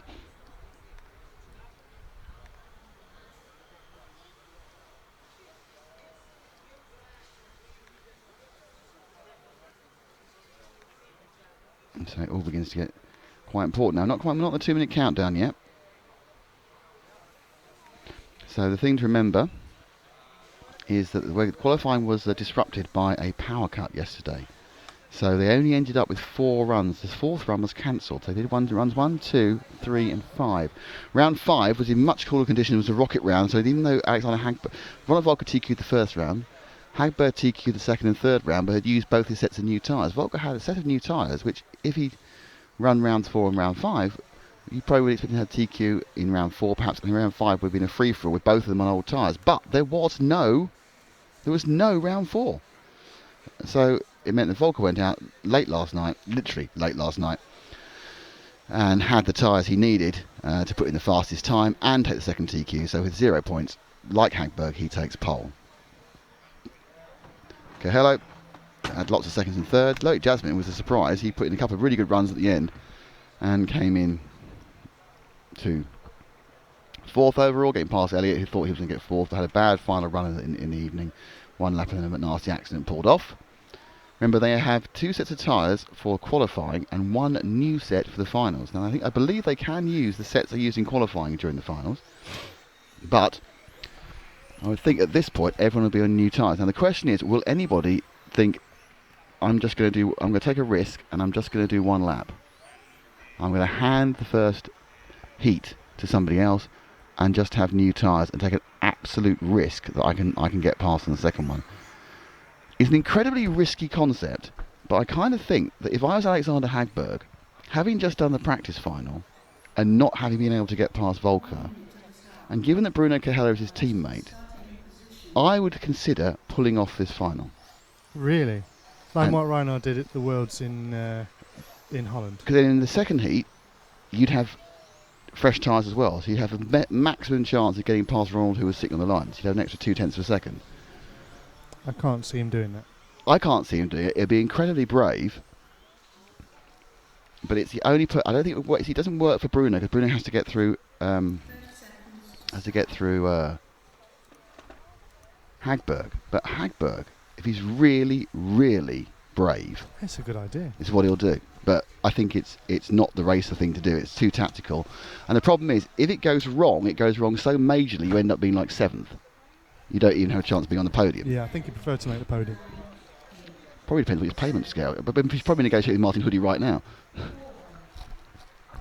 A final European Championship underway. And they're off in the first leg, and Volker makes a good start. It's a kind of tardy start from Hagberg, and he drops slightly back. Cahello's still in third. He's going off in order 1, 2, 3, 4. Volker has a nice bit of breathing room, and in fact, around the Rhino's action behind doesn't really matter. The top 5 got off fine, and then in 7, Michael Reinhardt's got through to 6. But let's look at the front. Volker very quick off this down one. He's much quicker at the start of the race than he was in the practice final. Don't know if they may have changed the car, but he's managed to get himself a nice little gap. And in fact, more importantly, there's a nice little gap from Hagberg back through to Cahello. So they've actually stretched out. They were nose to tail in the practice final. Now Hagberg now working himself in. Last lap round he lost about 9/10. But he knows it's a 5-minute race. You have to play the tyres. It's incredibly hot now, so there's going to be tyres going to come in and go out. But it's Volker with the Iacoma leading Hagberg in the X-ray.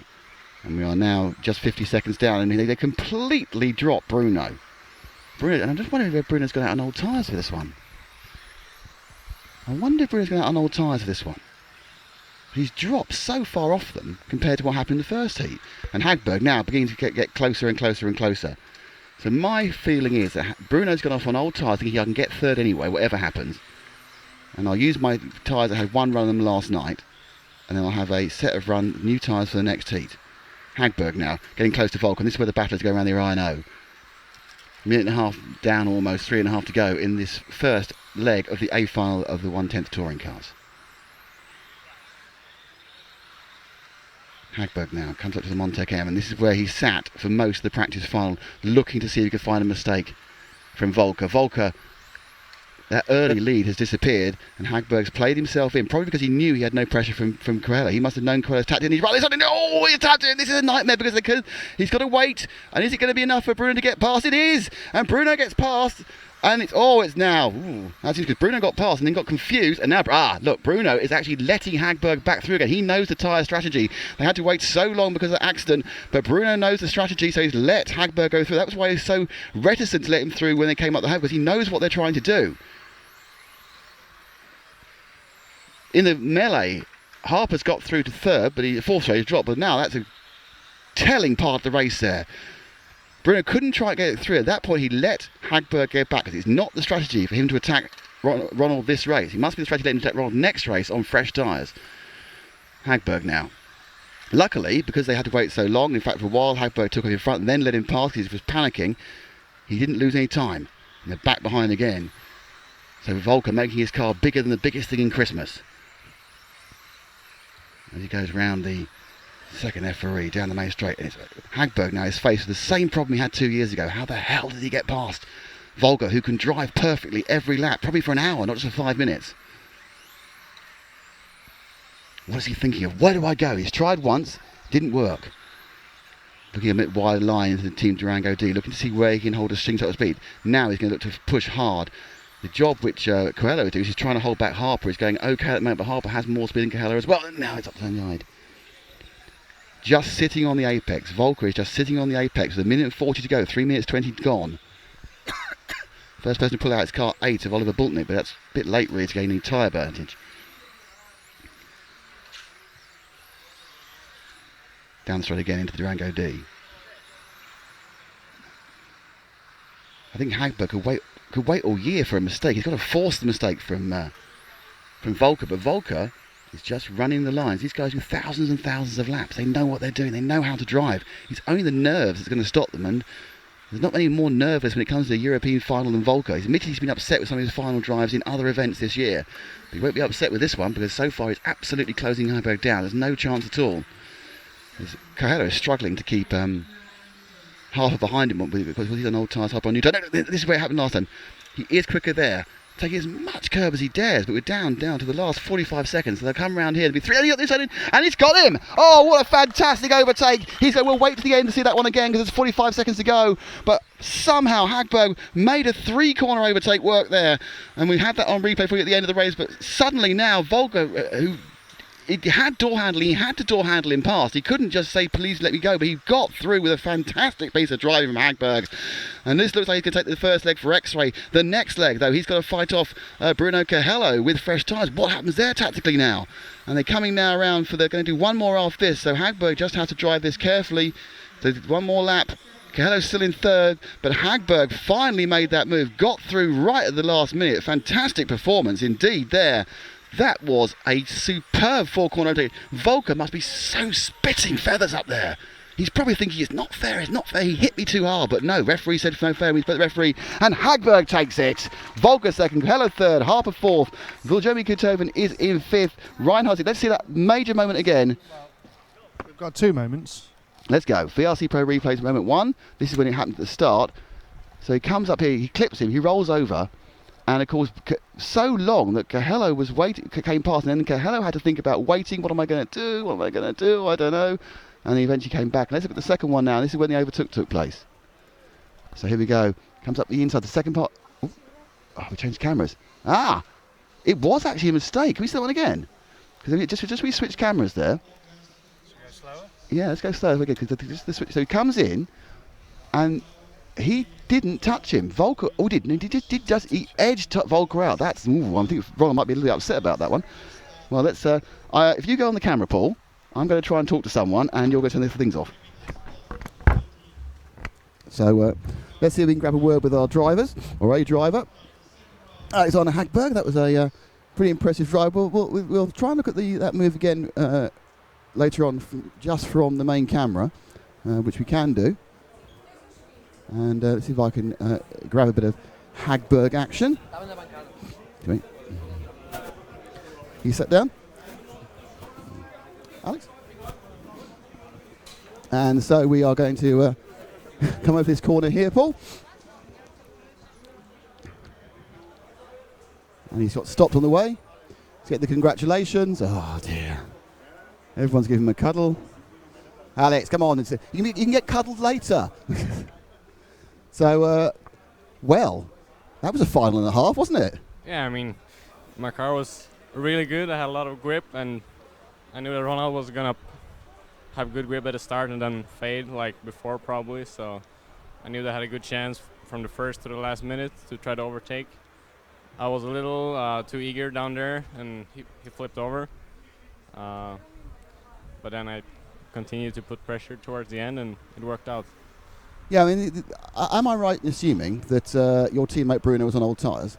Because he just dropped off you like a stone, so you could see what the tactics are. So you were effectively X-Ray's attacker Ronald for this one, and it's Bruno next race, is it? I mean, obviously me and Ronald were the only front runners on new tyres, so that's going to make it interesting for the last 2 legs.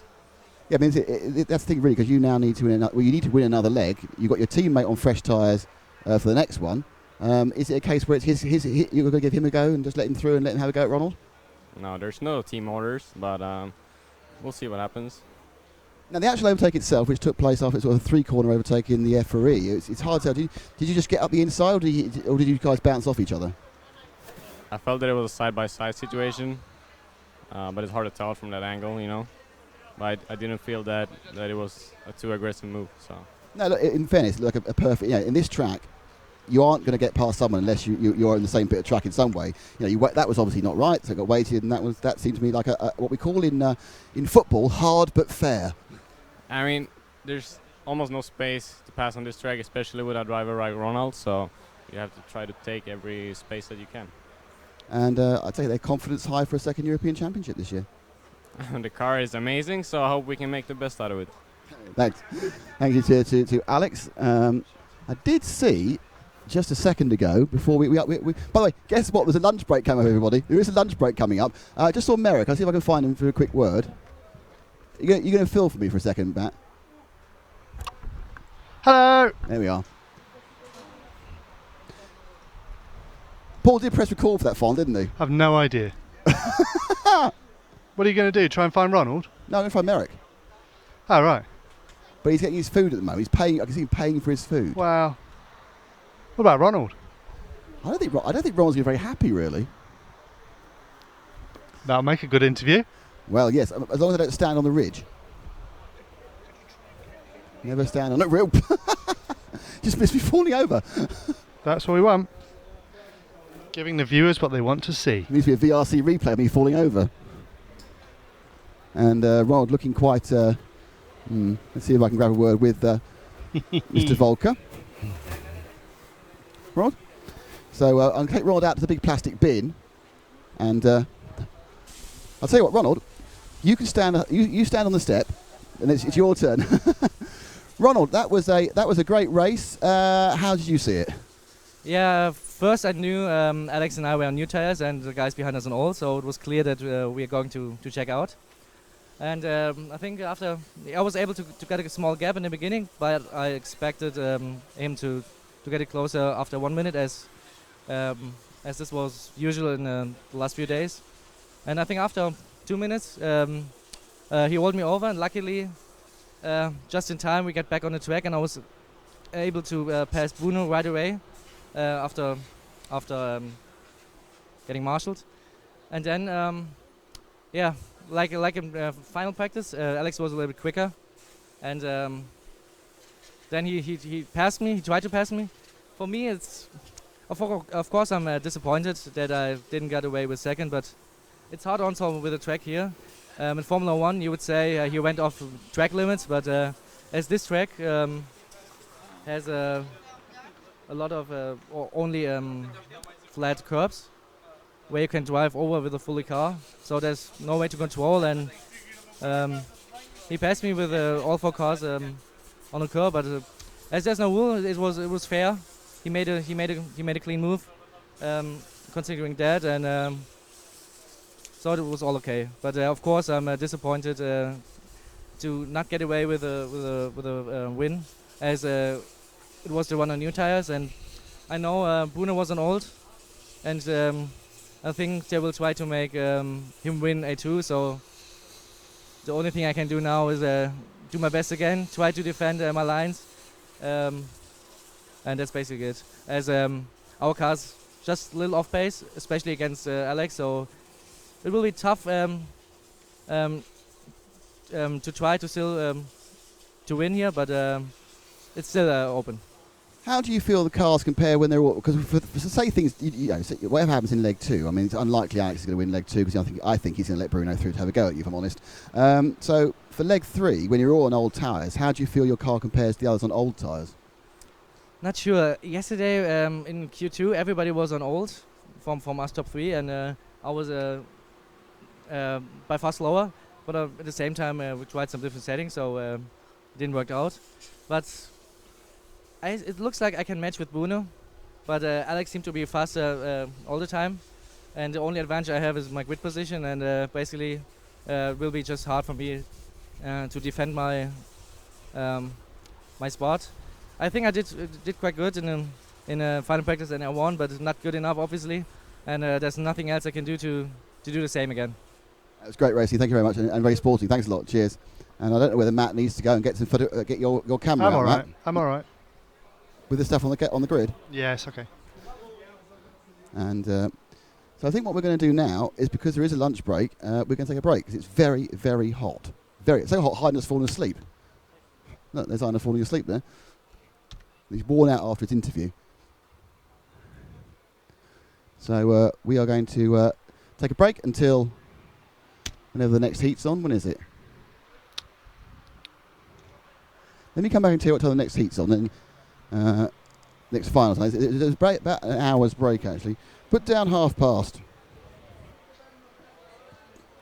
1. We'll be back at 1:30. I think we'll have 10 minutes to build up. That's fine. We can rerun things. We could even rerun the final, couldn't we? Have you got it on tape?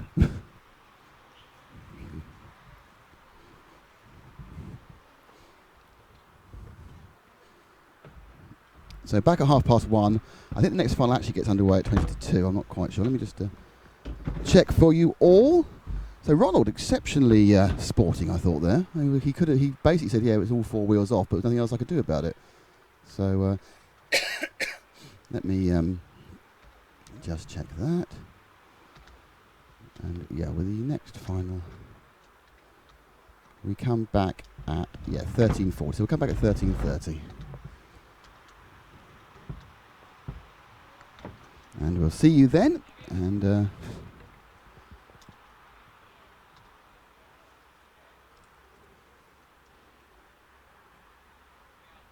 that's it. So see you then. Thank you very much. Back in an hour.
Hello, everybody. We are back in sunny Torres Novas. Is that not true, Matt? Yeah, did you just change the graphic? Yeah, yes, you did. I did. More efficient than usual. Well, you look very busy with your taping and your transferring. Oh, and I your, was setting up a time lapse, Nick. Oh, you're so clever. Oh, but the only downside is there's barely any clouds. And clouds are the kind of thing you want to see in a time lapse.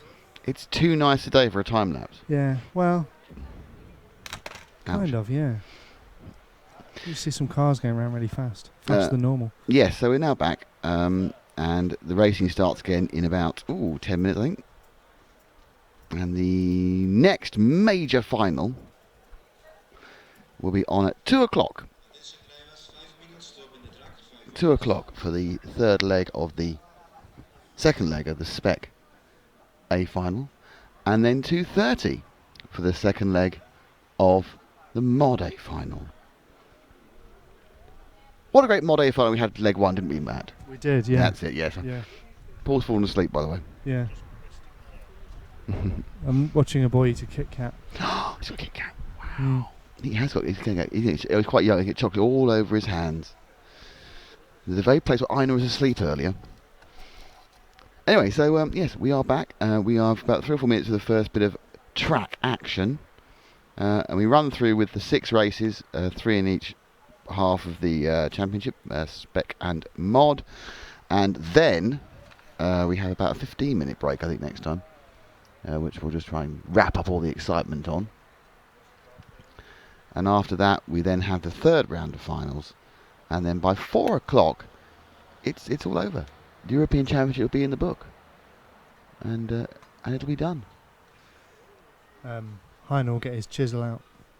Yes, he will. What's he going to chisel? The championship winner's name on the trophy. Into the stone. And someone will get a little silver medallion to say they're the junior champion. Oh, I think we know who that's going to be. Do we? Well, isn't David Perez going to... He was giving Christy crap a big old run for his money. Yes, he has Michael Olowski in the same final, but he's doing much better. Yes. You line up some replays. There's a reason for that. Well, for some reason we're building for quite a while, and I just thought... About 4 minutes, yes, it's quite a while. Yeah.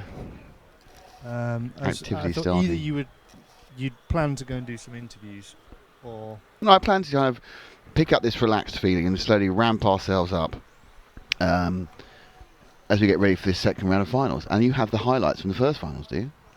I do. Tell me what they are and press play with VRC Pro. Yeah. Here's, I might have to poke you because you've gone really low on energy. Come on, let's go. Let's do an energy thing. Whoop, whoop, whoop, whoop. Yeah. Okay. So they're not labelled, so we just watch it and work out what it was. Okay, cool. This is from the replays from the first set of finals. Go. Well, I think so. Okay, that's the modified C final. That was Miko Tepahayayo hitting one of the Fernando brothers. There you go. That was Let's one of do the this. great moments from this morning. So if you just tuned in, that's one of the things you missed out on, but there's plenty more still to come. Yes. And this is... Oh, that is actually Perez hitting Chris Krapp, isn't it, in the B final, and then having to let him go through again. There you go. Do I get a prize for any of Good this? stuff. My No. short-term memory is okay, but ask me tomorrow, no chance. And now we're back to The A final. the modified A final. Mm-hmm.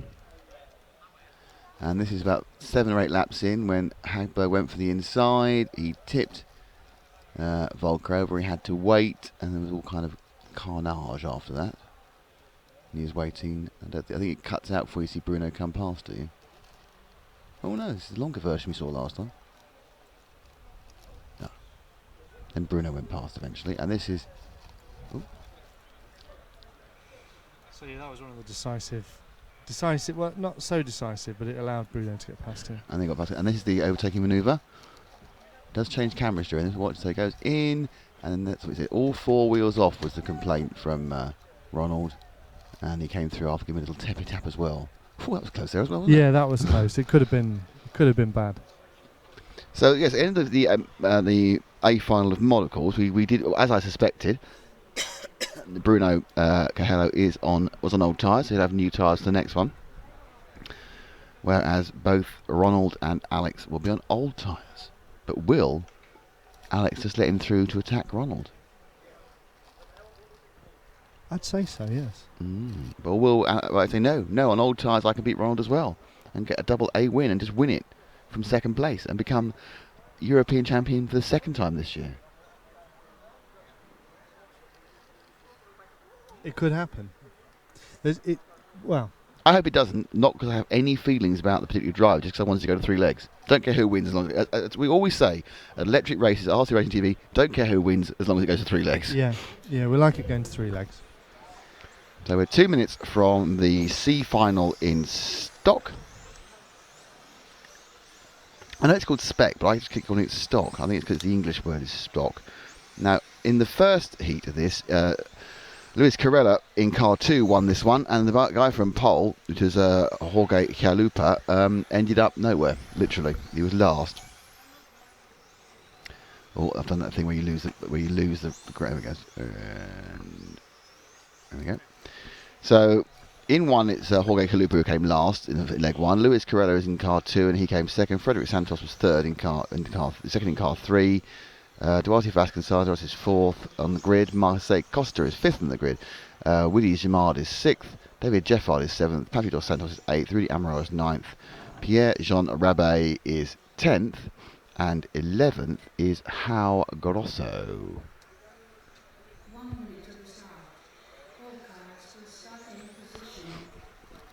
And, oh, well, Cloud comes out. That's good news for your time lapse. So a minute to go for this, the second leg of the C final. This had a massive spread in it last time. Oh, they're still missing a few of the A final marshals. Marshal 4, who is Loic Jasmine, is about to lose his best time unless he's careful. 30 seconds to start. Oh no, he's not, because he's looked at his knock back because Loic has walked off and he's actually helping set the grid. So Loic is doing the grid setting thing.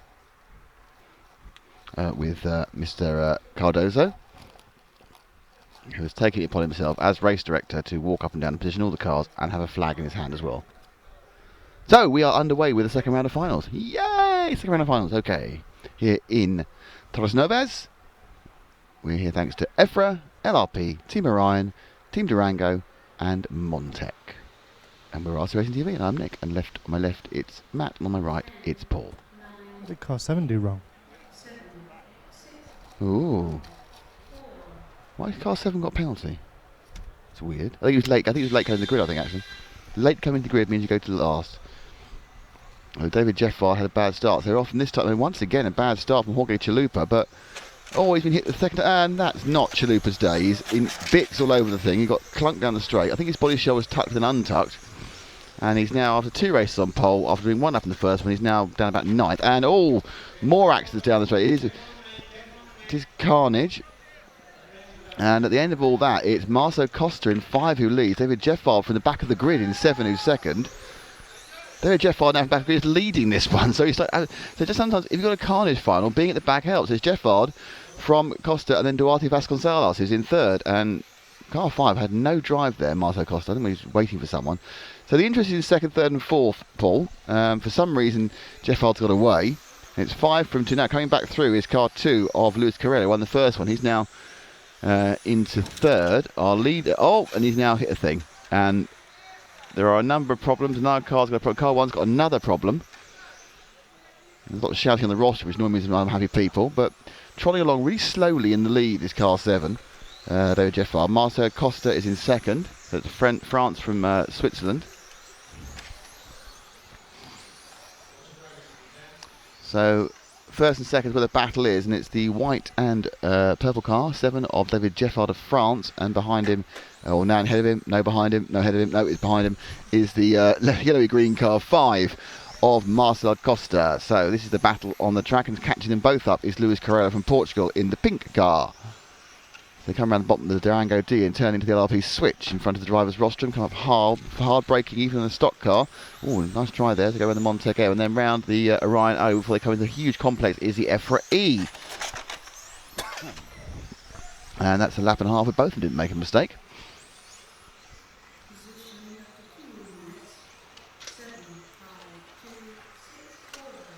Not sure about that driving either.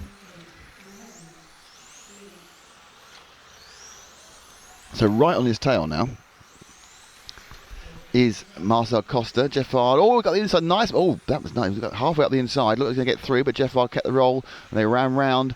And by the time he came to switch back left from the right hand, this team in Durango D was back ahead.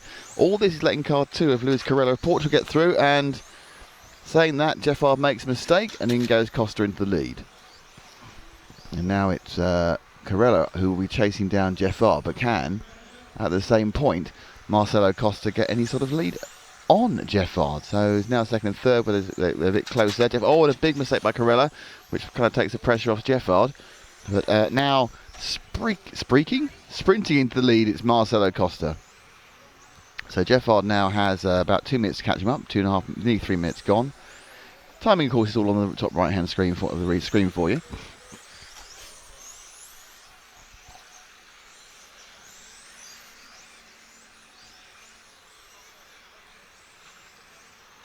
And the race begins to settle down. So Costa in 5 leads this one. In 7, and now it's 6 of Woody Gimard, who's coming to travel, the Frenchman coming to travel his fellow countryman David Jeffard. So Jeffard from Gimard. Lots of Arding there. And they've got a bit of lappery to do. And unfortunately, someone's dropped out there. Car 11 beats up car 6 after a mistake by car number... What happened to Jeffard? I've completely lost Jeffard now. 7's gone and broken down. That's why 7 broke down whilst I was looking at a different car. So that explains why I can't see him. So Costa, who is number 5, is leading this one and down the straight and away, I think. In second now it's Woody Gimard. We're down the last minute. So Woody Gimard is second. Third, it's the winner of the first round, which is Luis Costa. And something all the way back from the start again is poor old Jorge Chalupa, who again then crashes. I mentioned his name. Had a terrible time. Oh, 2 cars have crashed in the same place. I don't think really that Jorge Chalupa wants to remember this finals run. He's had a nightmare so far.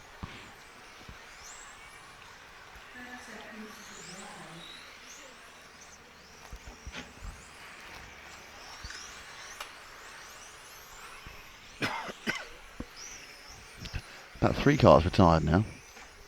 Frederick Santos, Patrick Dos Santos and David Jeffard have all gone. They're coming together there.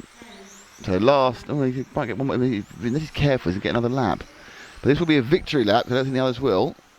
So Marcel Costa comes across the line to take the second leg. He has won this one because Woody Gimard, who is second, and Luis Correa have been clicked and ticked and they finished. Jorge Chalupa managed to get 4th. Let's look at some replays from that one, and that is the general confusion at the end of the first lap, isn't it? Yes. So there's Woody coming up. Oh, and he gets it again. And he's now facing the wrong way. So that was your leader having a nightmare there, being hit by several cars going on at once. And poor old Matt is despairing of the driving.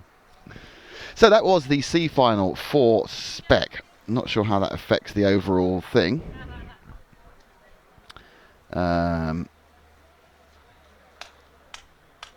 Obviously with our winner in the first leg ending up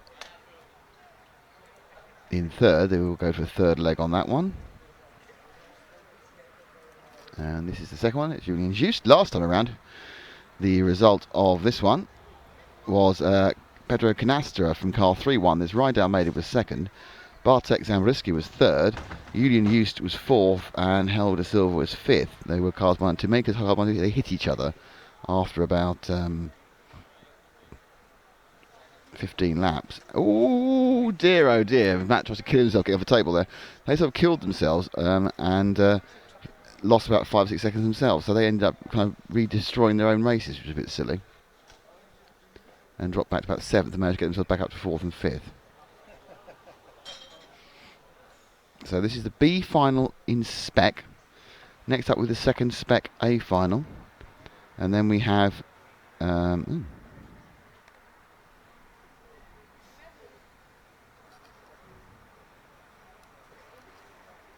we have the Spec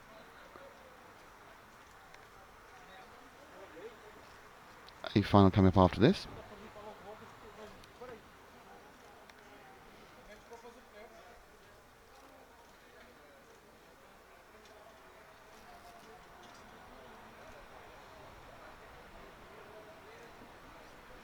So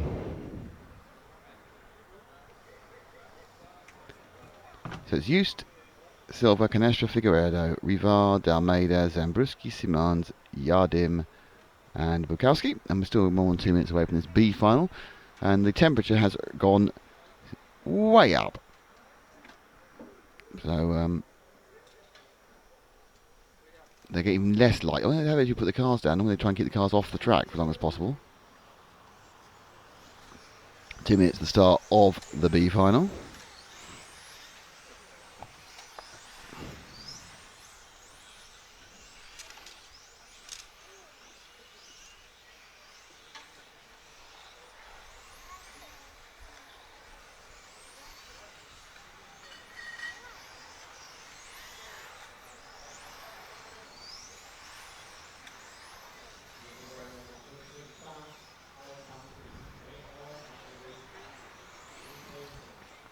So we are getting ready now for this second leg. So the winner of the first leg,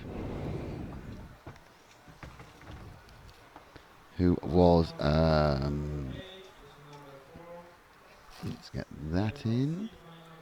So the winner of the first leg, so who'll be looking to win it again, was Pedro Canastra in 3, but the first two, Julian Just and Helder Silva, were much quicker, so there's a good chance they'll be fine.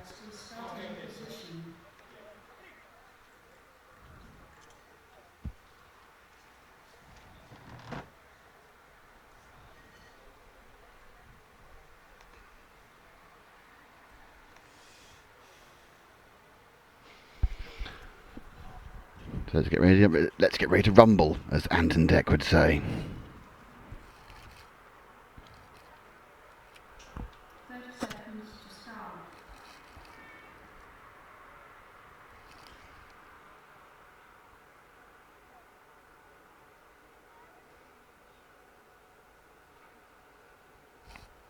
Here we go.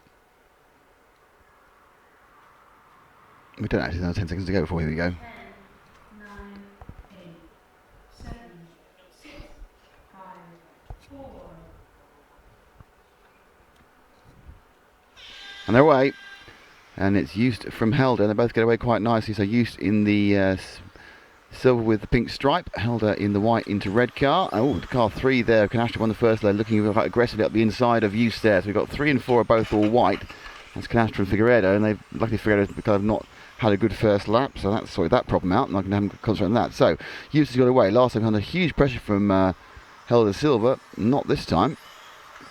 So the battle, it seems more at the moment, is 3rd, 4th, 5th and 6th. And that's car 5 from car 3. So Aurélien Rivard has got himself nicely up into 3rd place, and he's now kind of chased down Silva in 2nd. So Rivard in the yellow and orange, casing up the white and red of Silva. First 45 seconds gone. Therefore, obviously there's 4 minutes and 15 to go in these 5-minute finals for the B final of the 1/10th ICC Championships here in Torres Novas in Portugal, brought to you by EFRA. And we're here thanks to LRP, Team Durango, Team Orion and Montec. And talk about, there's the EFRA E, they're going around now. 3 cars, they're kind of dragging Pedro Canastra with them, but away and good is Julian Just at the moment. Down to the Durango D into the LRP switch, and they come up straight in front of the rostrum before breaking hard into Montec. A nice sweep in there by Silva, gets him some little bit of breathing space from Rickard Aurélien, and we've lost one of the cars for like a thermal by the looks of it. It's broken. Now the marshals just kneel down in the middle of the Durango D. They cross round. Silva quite wide there. There's a wide sweep in. It must be tempting for the 5 of Aurélien to just start the inside. He misses the first. Oh, it gets 1, 2, 3 through the EFRA E there. Silva not having any of it, but out in the lead is Just. And suddenly, after that little coming together, into 2nd place has gone our winner, Pedro Canastra. He's got through both of them through the coming together of Silva and Aurélien. So Canastra to make advantage of the other two making a mistake.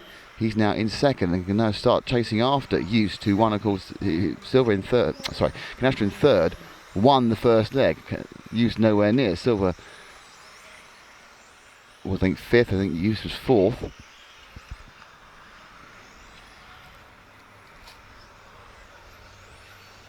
We're watching the battle for third and fourth, which is still between the 2 of Silver and the 5 of Aurelian. First and second are getting away, but they're being joined now by the 7 of Zambruki and the 6 of Almeida. Just over halfway, 2:34 down, 2:24 to go.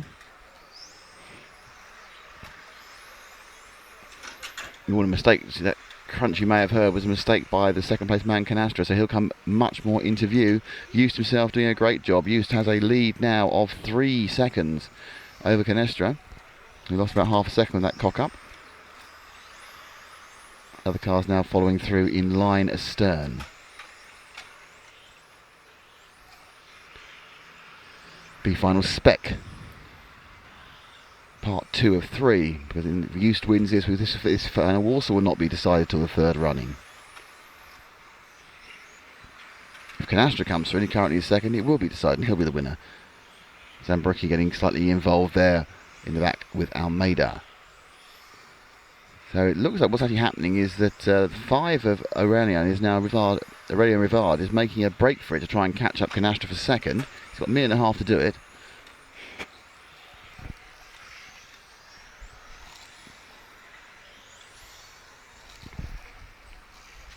Let's hope he can. So Canastra in the plain white, Schumacher MI5. He's been hunted down by the multicolored Revan. Most of the French team have X-rays, and I guess he probably has as well. I might be upsetting you by saying that. Now he's right on the curve. He's now getting very close to Canastra. He's a bit wide there on the EFRA. Down to the last 3 laps. There's an accident on the straight, but it's not Jute who's still away. So can Rivard catch up Canastra in the last 45 seconds? So he's got 3 laps basically. Canastra kind of settled himself down after losing some time consistently. Away and gone is Used. He's about 4 seconds in the lead.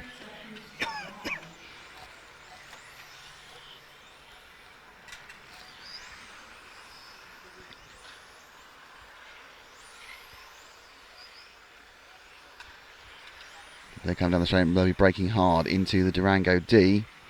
But at this point, I think Rivard's push is going to be pretty much over. And it's absolutely fine for Canastra just to hang on. He needs to do these corners properly.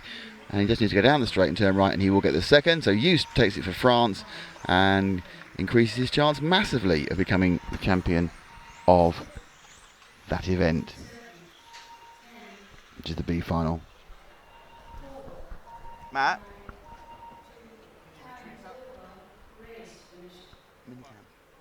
Minicams. Right, I need to now go get something. Are we retrieving, Paul? So,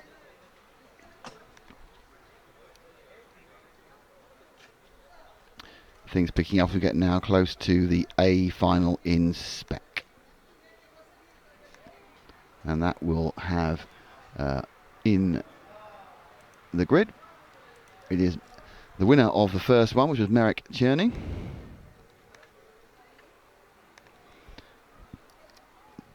Jan Rothinsky is 2, and he was also second in the first leg. In third is Jeremy Delandre, but he was in 5th, because it was Pierre Delorme, our 5th place, who was third. So basically the grid is Cerny, Rothinsky, Delandre, Gosvig.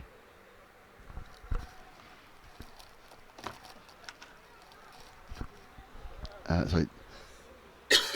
Do apologize, but got there. So the grid is Merrick Tierney from the Czech Republic in 1, Jan Rothinsky from Germany in 2, Jeremy Delandre from France in 3, Mike Goswick from Denmark in 4, Pierre Delorme from France in 5, Tony Street from Germany in 6, Jean Delorme from France in 7, Martin Hoff from Germany in 8, Aaron Rose from the UK in 9, and Steve Fravel from France in 10. Merrick Tierney is won the first heat, the first leg of this,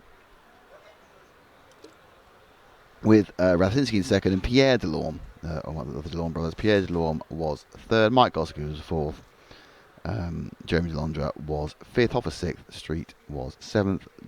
Jean Delorme was 8th. And Steve Vavell was 9th. And Ambrose, unfortunately, for the UK in 10th.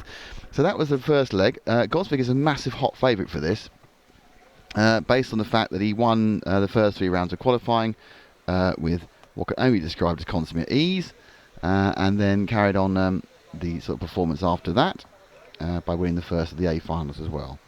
So you would have to say that the smart money, as well as the dumb money, as well as all the money really, is on Merrick to win this.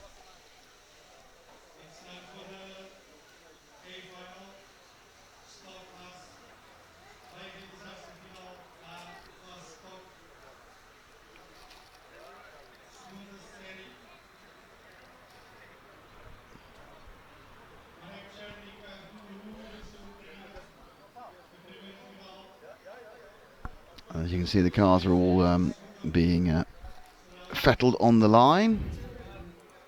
And we have 2 minutes to go before the start of this particular event.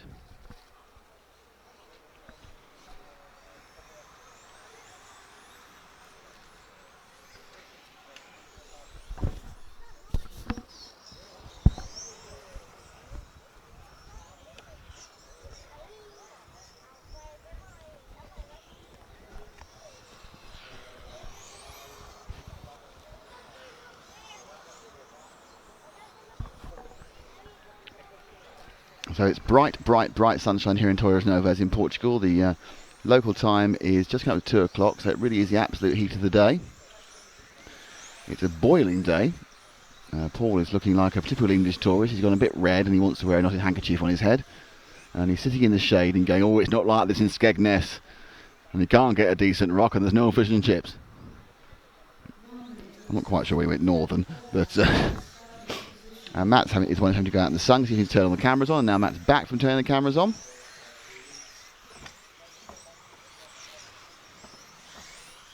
And we are a full team once again. And we are 1 minute from the second of the Spec races, which is all rather exciting. Will Merrick Tierney become the European champion in Spec 1/10 for the second time in a row? Will he retain his championship won in Madrid last year? You would have to say the odds are yes. But who knows? As Matt does a brilliant thing, actually gets all the things correct. So, okay. Hi, Newfordog, how you doing? Newfordog 45, 8 to go. Tierney, he's done everything right so far, and there's no need to suggest he won't do it this time, but this is racing, anything can happen. And they're often, it's a clean start for the top 3. A terrible start actually from the back. It's a clean start for the top few, and then there's a real problem at the back, and it's affected the 2 of Rasinski. So in fact, it's now Tierney's going to the lead, and he's now being chased down by Delandre. So Rasinski had a nightmare. I think I'm not sure he got hit by someone who came across the track after the bad start, but effectively now it's Gosvig from Rasinski. Now did. So it's Tierney from Delandre, 1 from 3.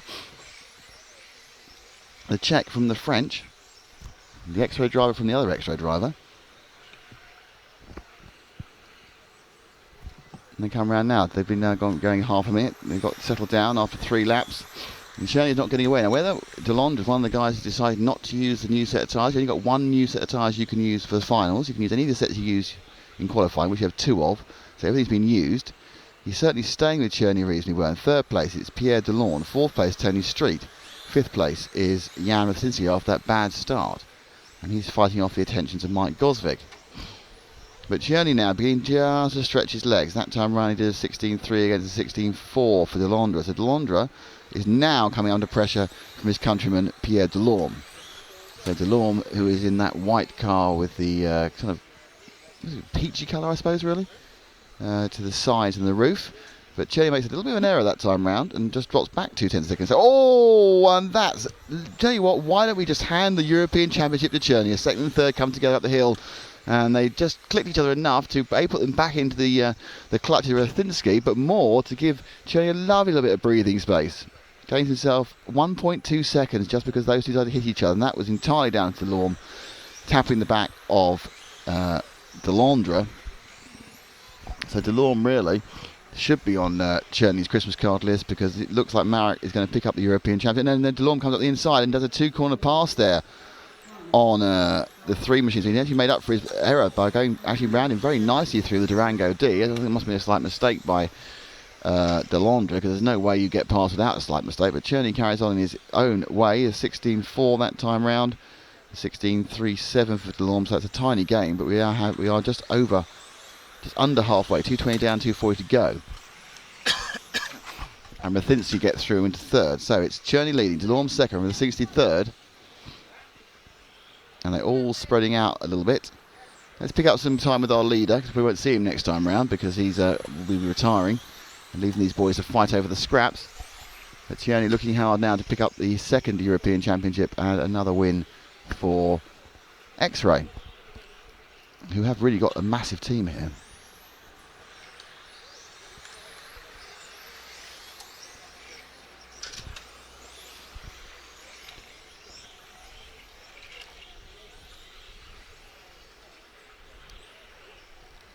Cherney turning in, makes it really quite easy.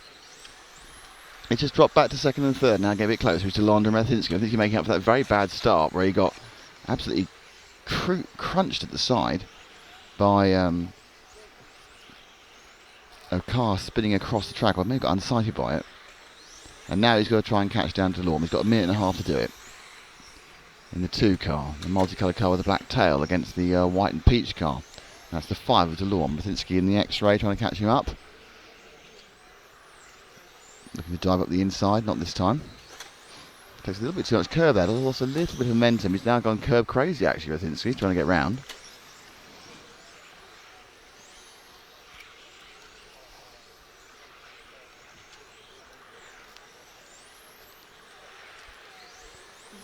So Marek a long way ahead. And you see now that Delorme, Pierre Delorme, of course, I have to give him his first name because his brother Jean is in this race in the light blue car. And he caused some he was either involved with or caused with or was the result of the problems we saw on that first lap. But it's Mathinsky doing his best to pressurise Delorme into a mistake, but with 40 seconds to go and up the road is a man who's going to become the European champion for the second time in a row.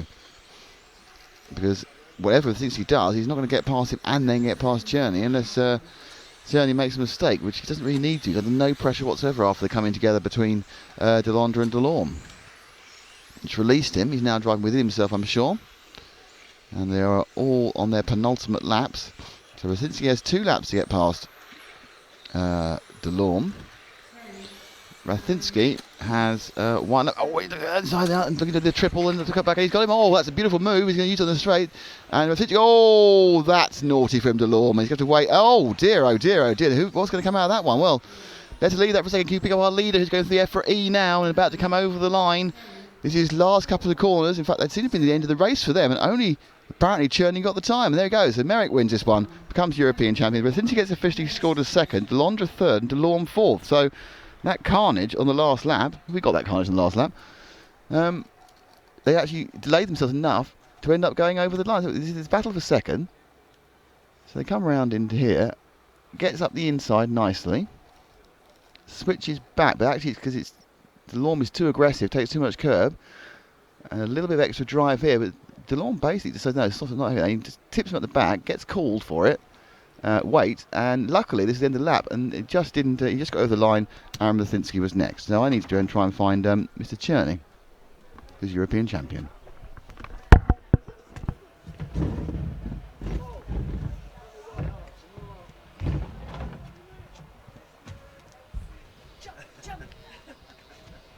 So let's see if I can find Merrick. Sure I can. I think he's in the corner there going, oh, I won, I'm the winner. And he just to prove that they are legal with their transmitters on. Let's see if I can find, where's Merrick gone? Have I missed him? Has he disappeared somewhere? He's won a championship and gone somewhere. Where is he? Attention driver, off the car, number 8 please.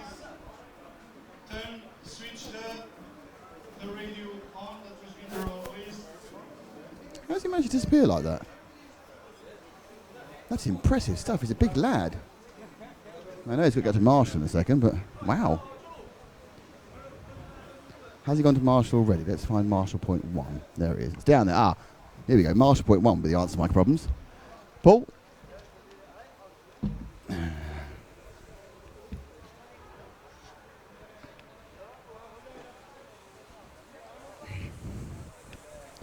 So let's see if we can. So let's interrupt you for a bit of live on action. Merrick, congratulations, back-to-back championships. Thank you very much. I'm really happy with the result. We made a good job. All the team, we were working all weekend for this setup, and we were able to do it. And for me, it's the second title in a row, so I'm maximum happy. It was made a bit easier for you because your rivals hit each other. I think the first run was a little bit more easier for me because I was on new tires, and the second guy, Jan Ratajski, was on old. But in the second one, my car pushed a little bit more than I expected. But the third guy had accident with the second guy, so I had some space to breathe, and I just threw the car for the winning. Congratulations, thanks very much indeed. So that's our stock champion. There's one more heat to go to choose and battle out for the minor position. I'm sure Merrick won't take part because there's plenty of his teammates there who want to get involved with it. Just spinning around on the track now. It's the beginning of the C final for Modify, which we'll be back in position for in time, I'm sure. Off my furious waving at Paul earlier. I'm sure Paul's linked up to sound, isn't he? Oh, no, he's at the camera. Yeah, he's sitting down looking there, wanting some whelks or something.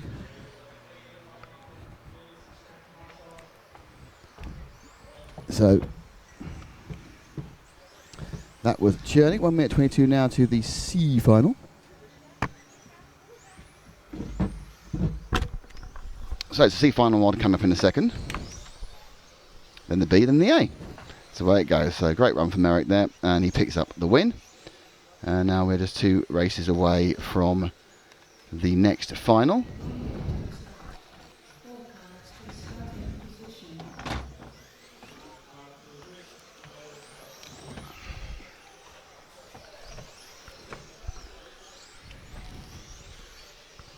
So the C finals. What happened last time? I could hear you asking. What happened last time? Thank you. I thought I could hear you asking that. In the run 1, it was won by car number 1 of Carlos Fernando. I have to think about more parasol adjustments in a minute. It was won by car 1 with Carlos Fernando. Javi Ferrando, his brother, was second from car 6, and Mikko Temponaha was third from car 2. You can see all the cars on the grid. For this, the C final mod, then it'll be the B final mod, and then of course the second leg of the European Championship, the A final. Here we go. And they're off, and this time it's a relatively clean start at the back. And straight into the lead is Ferrando. And he's got Mikko. Oh, and a nice little move there. Mikko got eased out there, and then the Mercer eased him out the car 3 of Hal Martino suffered from it, so it's a nicely away the cars Ferrando. It's worked out well for him. In second place, it is Manuel Wagner, who's come up from position 4, and then again a good start for Javier Ferrando. So Ferrando goes from 6th to 2nd the last race, now going from 6th to 3rd. So the Spanish brothers are getting the best of the rough and tumble of the first laps here. And again, once again, the man with it all to do is Mikko Tepenoja from Finland. So the green and white car 4 car just sneaked in there into the lead. He's got past through the complex, and that is Manuel Wagner. He's past Carlos Ferrado, who made a mistake. So Wagner now leads the Frenchman from the Spaniard, and another mistake there from Carlos Ferrando. His brothers now getting very close. And the second, third, and fourth where the battle's at. And the all-white car is Carlos Ferrando, and the all-red car is Javi Ferrando, well, pinky car, and then the yellow and metallic purple, that is Mikko Tepenoja. The people who watched this a while ago had those 3 cars involved last time, but this time we have out in the lead on his own is Manuel Wagner, and forever back marker number 11 Fabio Barros again has been lapped very quickly. So the 2 Spanish brothers are in 2nd and 3rd, but our leader is car 4, Manuel Wagner, and for some reason another problem, and Mikko Tepenoja of Finland has dropped off this one. So 2nd and 3rd then is the 1 and the 6, Javi and Carlos Ferrando. That time round, it was a gain of 1/10 of a second for the red brother. I don't know which one's older, which one's younger, so I have to go the brother in orange and the brother in white. Orangey red. It's car 6 of Javi and the pure white car of Carlos. My guess is they both sprayed up a new body shell when they got here because they decided the shell they had wasn't quite right aerodynamically for this track, and they've chosen one of the different ones from their supplier, be it Montec or whoever else it might be.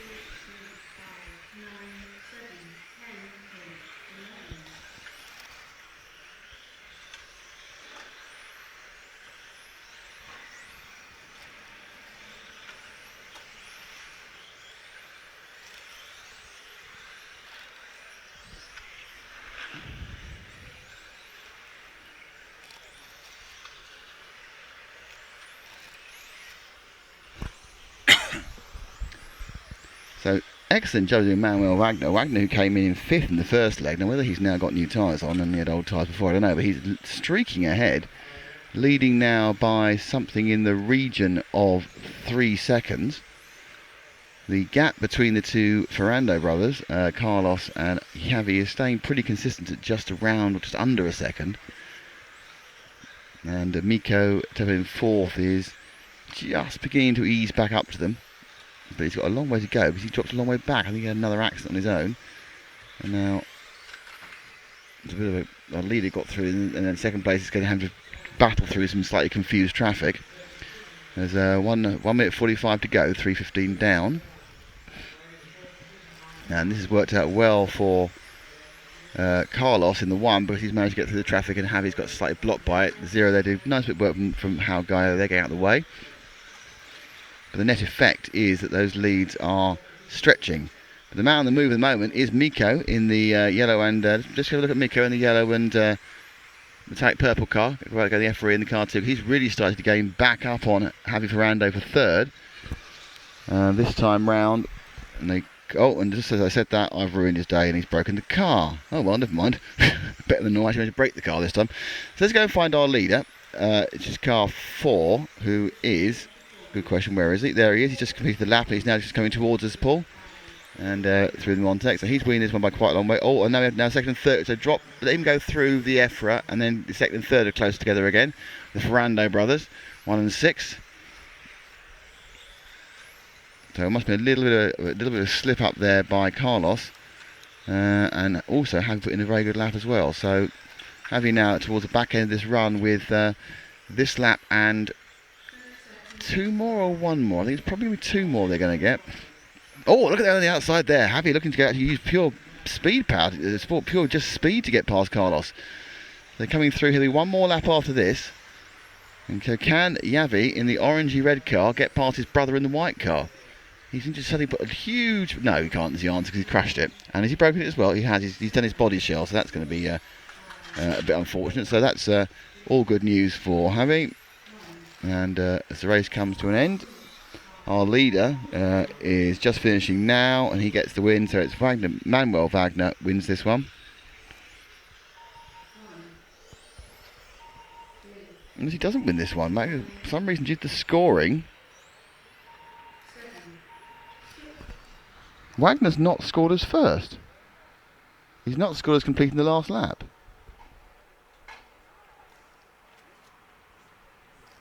That's really weird. Okay, officially now Carlos Ferrando's won this one, but because Manuel Wagner was not scored as finishing the last lap. That's very strange. Well, we'll have that answer. So that could be Carlos Ferrando may have won that one, or it could be that Manuel Wagner had a problem we didn't see, or there's a slight timing error issue. I don't know. Anyway, what I do know is it's now time for the B final. Do you have any replays of that one? There was a few replays that we didn't get a chance to show from the Spec A, I think. We could just play a game of identify the replay again. Sounds fun. Okay. With VRC Pro. Let's go. Oh, blimey, yeah. That's... Oh, yeah, that's... We've seen that one. We've seen that one. Fairly old news. Sorry. Okay.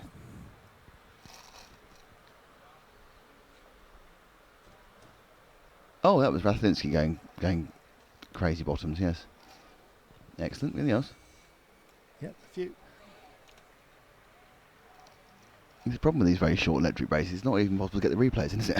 Oh, yeah, that was Teppo hitting him, wasn't it? So that's what's great. That was basically where he dropped right back in the last one, in the C final mod.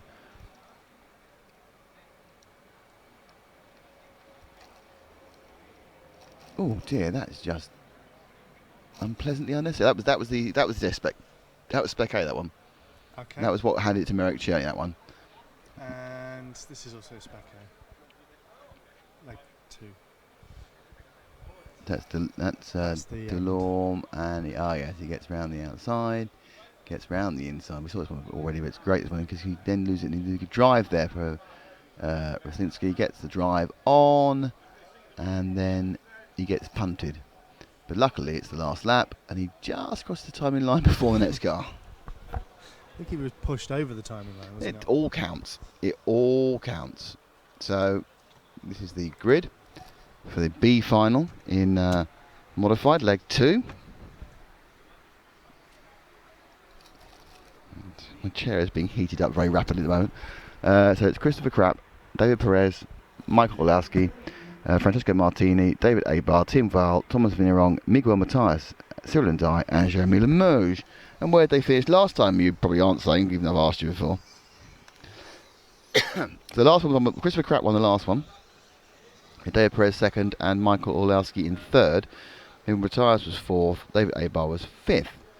So if Chris Krapp can hold on to this one well, he will win the B final and be officially the person who considers himself most unlucky when he goes home.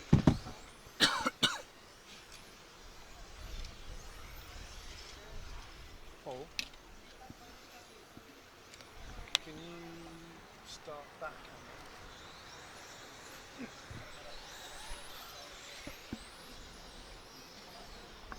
I'm going to attempt to stick this on the driver's stand again.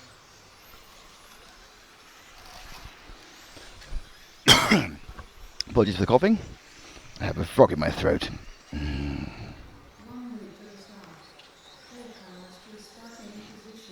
So we are now a few minutes away from the A final, leg 2, and if it's anything like leg 1, we're in for a televisual treat. However, we also need to be looking at this, the B final. Some very good drivers in this one.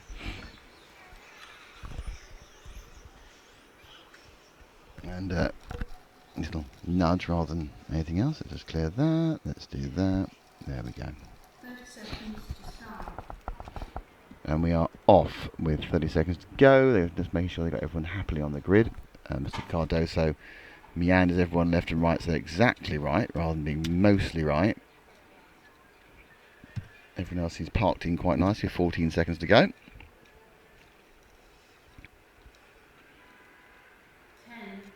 9, 8, 7, 6, 5,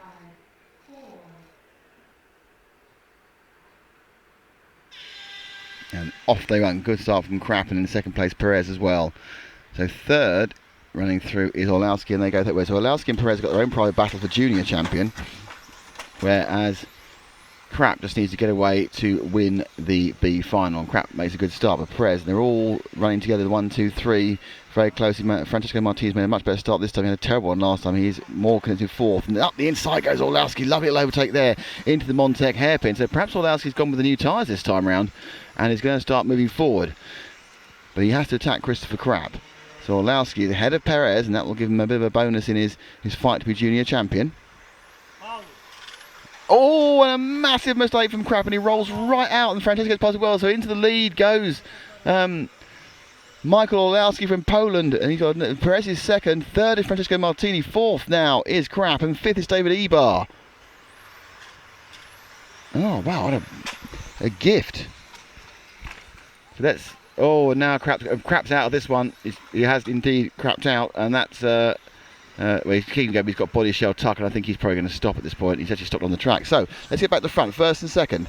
And it actually gets to second because second and third are battling, and that's because Francesco Martini's got that car running really nicely. He's right over the back of David Perez as they go down the main straight, and we are just 1 minute 20 down. So we've already lost our winner from the first leg. This one will definitely go to 3 legs because Christopher Krapp is at the back. I think he has actually pulled off the track.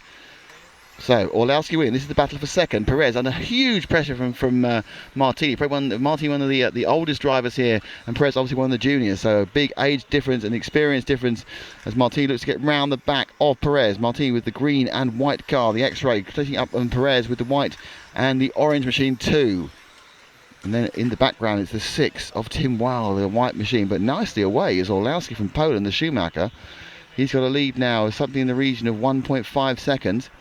And through has gone Martini. Martini really showing some pace in this second heat. After a nightmare first heat, he's nipped himself through the number 2 car of Perez. So Perez drops down to third, and his battle for junior champion now ebbing away unless Martini, who's now beginning to eat into the lead of Orlowski, can actually start taking points back away to Orlowski. Takes a bad run into their second half of the EFRA, and he's being caught hand over fifth by Martini. He's got an amazing drive off the corners. He's got his motor wound up to 14, not just 10. And he gained something in the region of 6/10. So watch, they come around again. He's just a little bit. Watch this next time as 6 has got through, pass again. So much power there. But what's benefited that is Tim Weil now is involved in this. So the white car is Weil, the green car is Francesco, and the then suddenly a mistake, and Orlowski drops down to third, and he's got a problem. Orlowski's got a problem. Stops, and he's not happy with something, and he's carrying on going at the back, but it's too late. He's dropped right down and out. Orlowski for some reason dropped out. That leaves our first and second. Now it's Martini from Weil, and Martini now who was getting away nicely, but Weil's found some amazing speed, the German. So Tim Weil in the white car, trying to get past Martini to pick up a win in this second leg, and suddenly from Perez, not looking so good for the junior champion, he's back up in the box seats again. And third in this one. Our leader, Chris Krapp, stopped after a roll, and our person who took over was Orlowski, also stopped with a problem. With a minute and 30 to go, we've lost 2 leaders in the space of 3.5 minutes. We're in 3 minutes now. This one's calmed down a little bit more, but Martini now, as he goes around the RINO, obviously has to run those very defensive lines again through the EFRA. He has got the advantage, some superb kick off the line there as he comes onto the main straight, but Val closes it right up again. Now he's going to try to set up the inside. No, he looks on the outside line, gets halfway round, but of course then the corner goes, oh dear, oh Lorksy dear, and Vol takes them all out. And that was very silly, but it means that once again Perez, whose car's not meaning anything, takes the lead. So Perez now leads with the 7 car. Thomas Villeron, I think, is in second, and Martini goes third. Well, that really wasn't great driving from Vol, if I'm honest. But he has given Perez a win. I think he's also going to give Perez effectively the junior championship by just carrying on going round while all else around you are losing your head. Chris Krapp's got going again, but he's down in 7th. And we are down to the last 38 seconds, but yeah, Tim Weil is not going to be on Francesco Martini's Christmas card list, that's for sure. As Martini tries to battle with car 8 and gives me a little love tap and might get that one back to Miguel Matthias, and he does. Actually, that was car 9 of Silver and Dye where that battle was going on. Down to 21 seconds, so our leader is Perez in car 2. Following him, it is car 7 of Thomas Vingeron. And in third, it's Francesco Martini. He'll be pleased with that. But Perez now has a first and second, which is going to make him pretty difficult to overcome by anyone apart from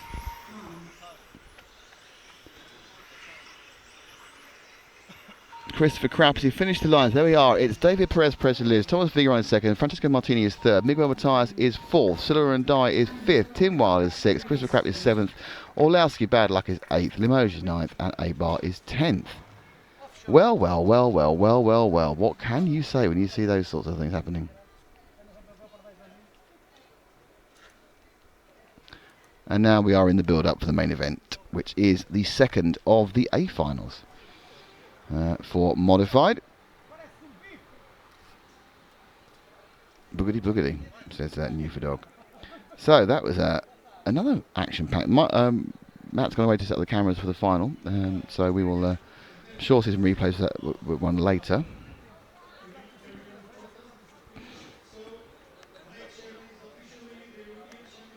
So Merrick Cherney is officially European champion. He's passed all the requirements for scrutineering. So well done, Merrick.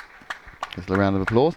So this is the modified championship, and the first round was won by Alexander Hagberg. Second was Ronald Volker. Third was Bruno Cahello, and fourth was Elliot Harper. Jeremy Katev was fifth in the first leg. And it was all on that event about a few laps in the end. Hagberg got through after 4 minutes of pressure. thing to remember is that Volker's starting in pole, of course, with Hagberg in second, but Bruno Cahello in third has new tyres. And new tyres are worth at least about 3/10 of a second a lap at the beginning of the race, at least. They're worth 3/10 of a second a lap. But you've still got to get past the person. So, just a recap. Volker on pole. Qualifying was shortened to 4 rounds because the power cut disrupted round 4. So it became best 2 out of 4 with 2 sets of tyres, and it kind of played into Ronald Volker's hands. He had a fresh set of tyres for the final run, and that was in much cooler conditions and therefore much faster because the tie break was fastest individual run. Both he and Alexander Hagberg had 2 FTQs, fastest time of the round. He had the first and the 4th round, and Alex the second and the 3rd round. And the net effect was that they all were able to get to the end, but it was 2 wins each in rounds, and the tie-break was fastest time individually, which was Volker. So Volker has pole with the Yokomo, and it's Hagberg and Cahello both on the X-Rays. Following that, you have Loic Jasmin with Harper, Vladimir Kotoven, so Harper on the Schumacher, Kotoven on the automatics, Mark Ryan on the Tamiya, Bortnick on the VBC, Hoodie and is on 9 and he's on an X-Ray, and Kaufman in 10 is also on an X-Ray.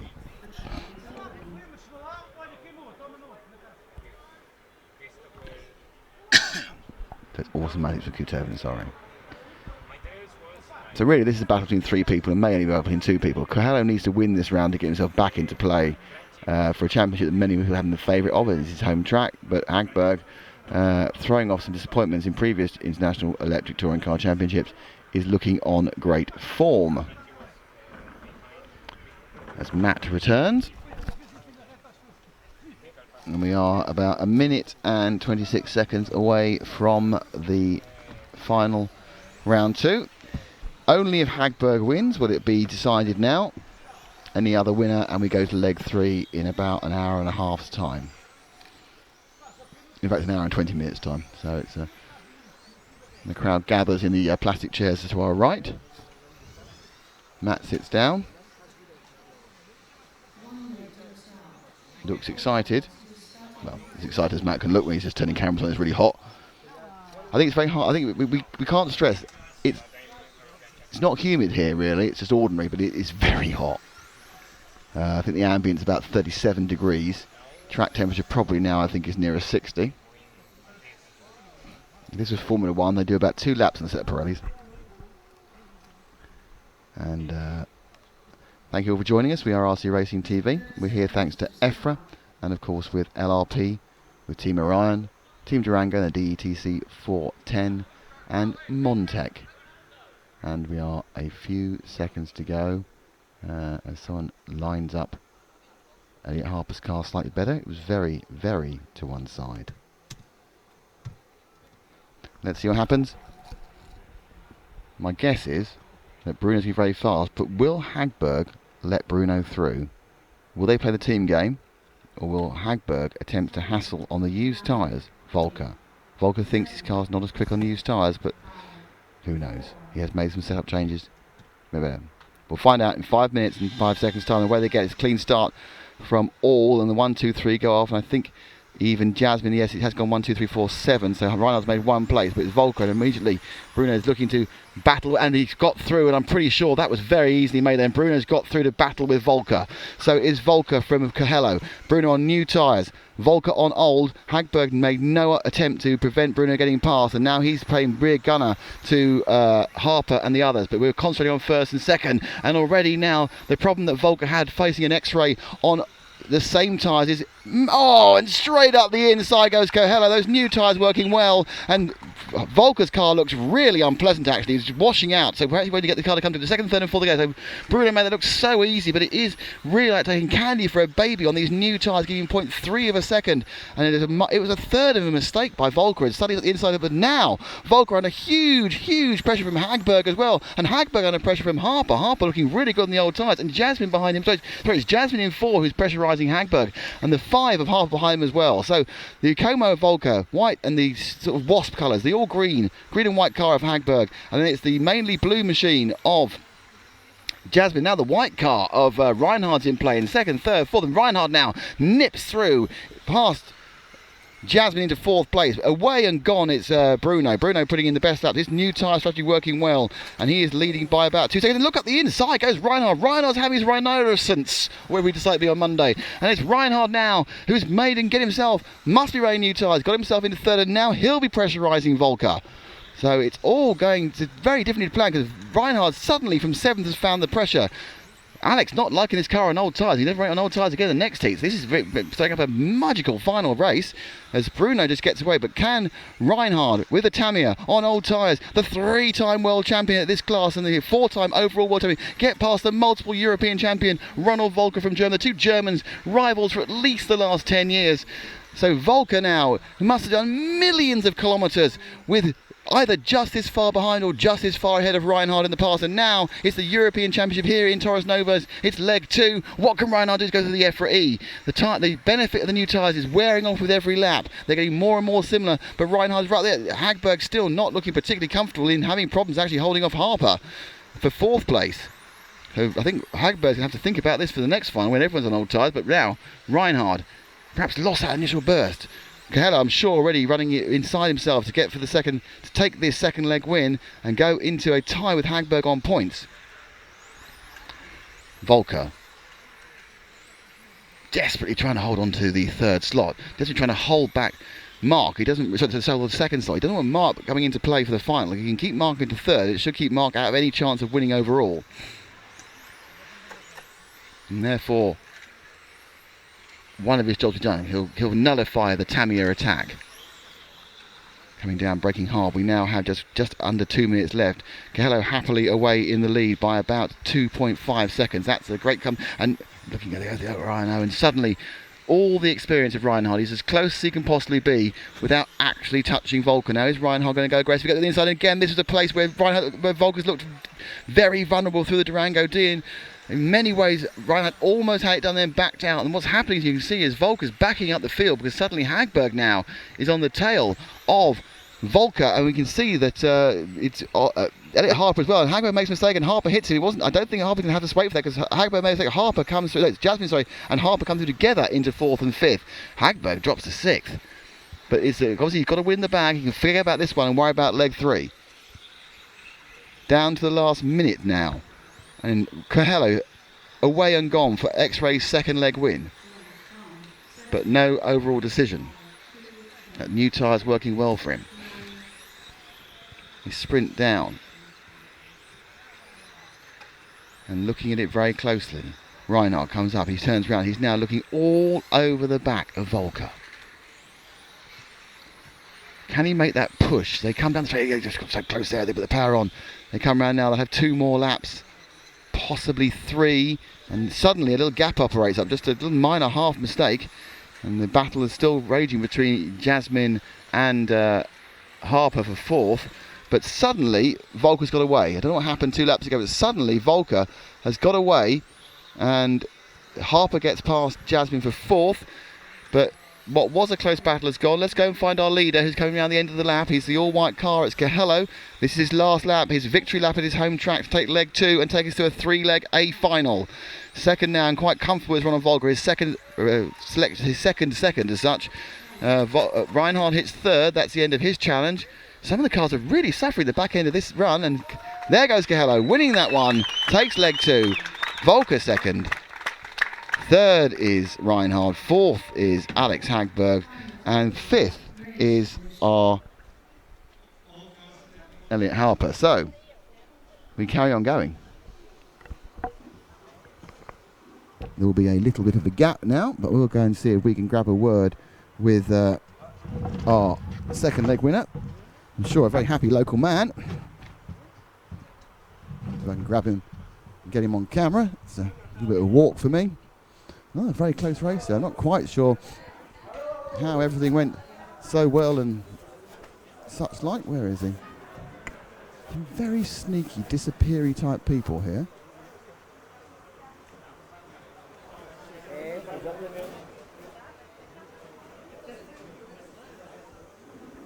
Where's Bruno gone? Lost him. Oh, there he is. Let's see if I can just grab a quick word with Bruno.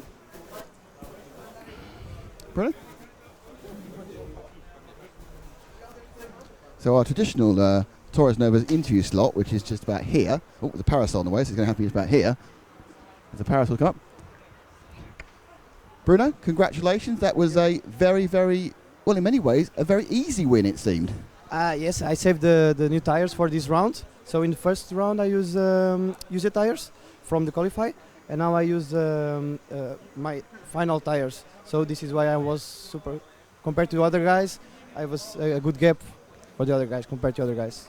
So there's 3 of you in it now. There's only you, Ronald, or your teammate Alex can win. You're all on old tyres. How do you approach the final leg in an hour or so? So now I have good chance because I have only one round with these second tires, and I don't push so much to save the tire for the third final. So I have good expectations for the third final. Thank you indeed, Bruno. So Bruno, very confident there that he could have the strategy that will take him to the European Championship. Well, that's could be. The good thing is we got to a third round. America, of course, has already won the stock. There's not a very long break now before the next. I'm just trying to avoid the throng of people. Okay, so let's get moving. People watching the final back on our camera. Let's have a look. Oh, I recognise that. So they're now re-watching the final. We're probably looking to see if anything untoward happened. It was quite messy. It was quite messy actually, that final towards the back, and certainly looking at the cars at the end of their second run in this blazing heat, they were actually looking pretty unwieldy, if I'm honest. They weren't looking anything like you would normally expect a nicely set up touring car to look. So we're now a very short break before the C final stock starts us off again. Just check with my timetable. Let's give you the actual final official result for that second one.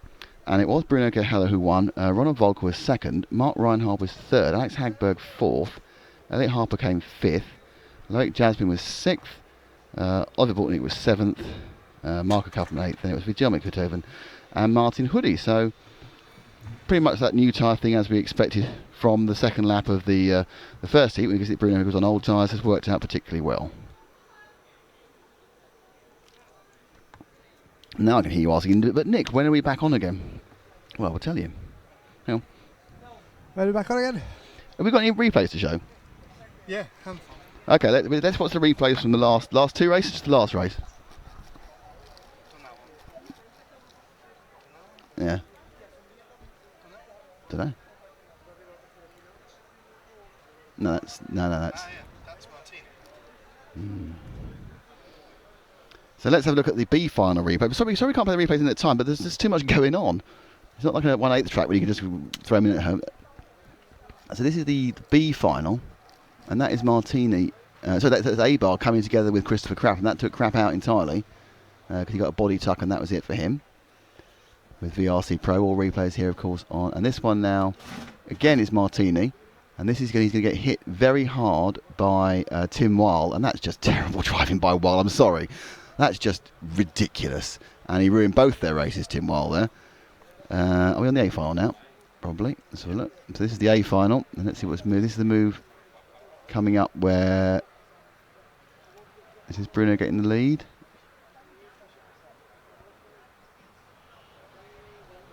I might have just missed it. It wasn't in the lead then.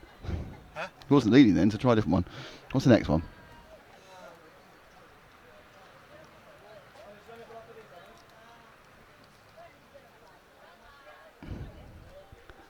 This is when he gets the lead. Just gets up the inside. See, what basically happened was he was there, and I think actually Ronald actually moved away from him, but he just had so much more grip at the front end. He was able to get. Can you see that one again? So he had so much more grip at the front end.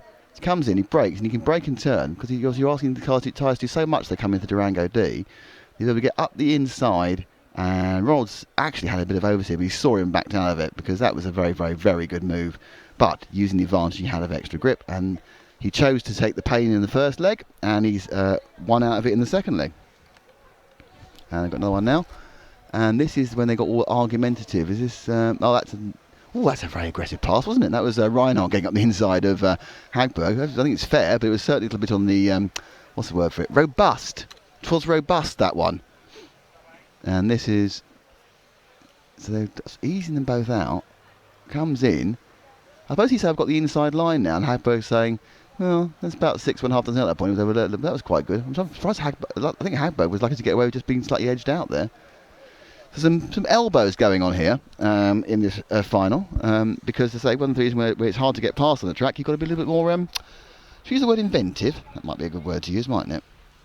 So lots of replay fun there. And the next race starts in... no, that's wrong. The next race starts in about 18 minutes' time.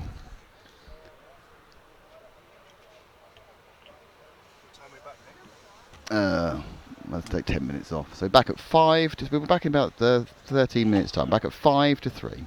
Until a quiet period for us to move the parasol mainly. Okay, guys, back with the final round of qualifying in about 10-12 minutes. See you soon. Bye-bye.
Hello everybody. We are back from a very brief break caused by the breaks in this format. We are awaiting the start of the final leg of the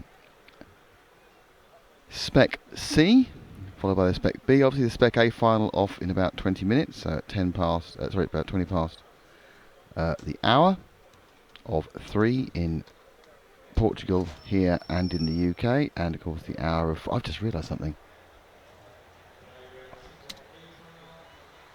We lose an hour tomorrow when we go to France, don't we? Oh no. What? Definitely can't have breakfast at the place tomorrow. Why? Because we lose an hour when we go from Portugal to France.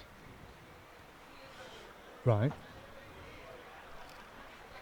So what does that mean? Can't have breakfast at the hotel, we need to leave an hour earlier.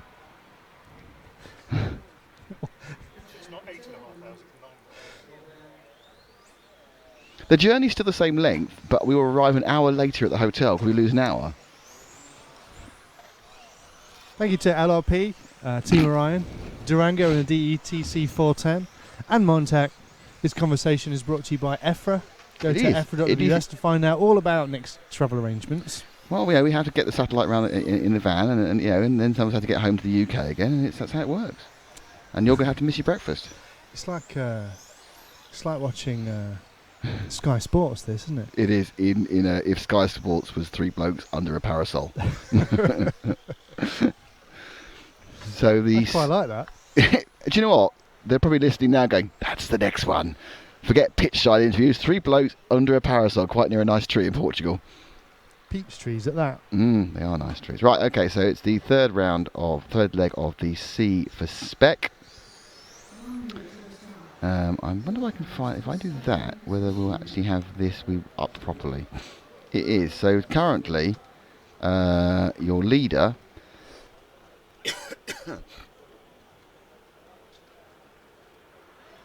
is Luis Carrella with a first and a third, a second and a third from Woody Gimard, and a first and a sixth from Marcel Costa.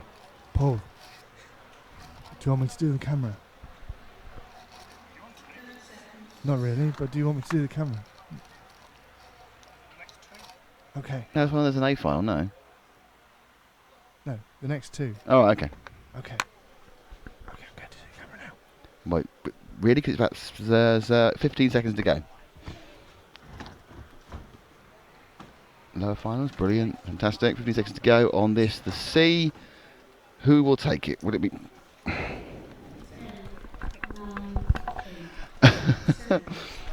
Here we go.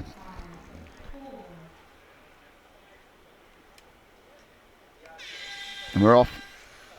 And it's a better start from Chalupa, who's had a nightmare in the first 2 rounds. He's been rammed pretty heavily on more than one occasion. In fact, car 2 just appeared. Now it's Frederick Santos who goes into second. And we've actually got a car we've lost. No, just confused. So it's 1 from... Where's car 2 gone? It's right away down into 8th place for car 2. That's not good. The car 2's dropped to 8th. It's 1 from 3. This is our lead here. So finally, Jorge Chalupa of Portugal gets a decent start. And he's trying to hold off his countryman Duarte Vasconcelos. So Chalupa white and red. Vasconcelos mostly blue. Going around the Durango D and Hill RP switch. Oh, he makes a mistake and it's a problem to come up towards end. Oh, he's made a mistake and he's given up. So that's quite a serious mistake because his front left's not working anymore. Front right, sorry, left as we see it. So let's drop back from first to third, and that's car 5, the lime light flory yellow car, going down the straight of Marcelo Costa, or Marcio Costa. He is just ahead of the fast recovering Luis Carrera, who was down in 8th a minute ago. And has now got himself back to 4th. So Costa. Oh dear. So can Carrera, let's go back again, 1 set of cars, the pink car and the multicoloured machine. The multicoloured machine is the 6 of Woody Gimard. And the 2 of Luis Carrera. And they're trying to hunt down the 5 of Martin Acosta, and the first and second are quite a long way away at the moment, with Jorge Chalupa in 1 and Duarte Vasconcelos in 4. And a suicide move there from Woody, and he's upside down. So this final had quite a lot of action in the first couple of rounds. This a little calmer. Everyone's drifting around. Let's pick up our leader. It's about to go onto the main straight now, and that's the one car of Jorge Chalupa. We are 2 minutes down, 3 minutes to go. There's 3 cars fall over almost in unison.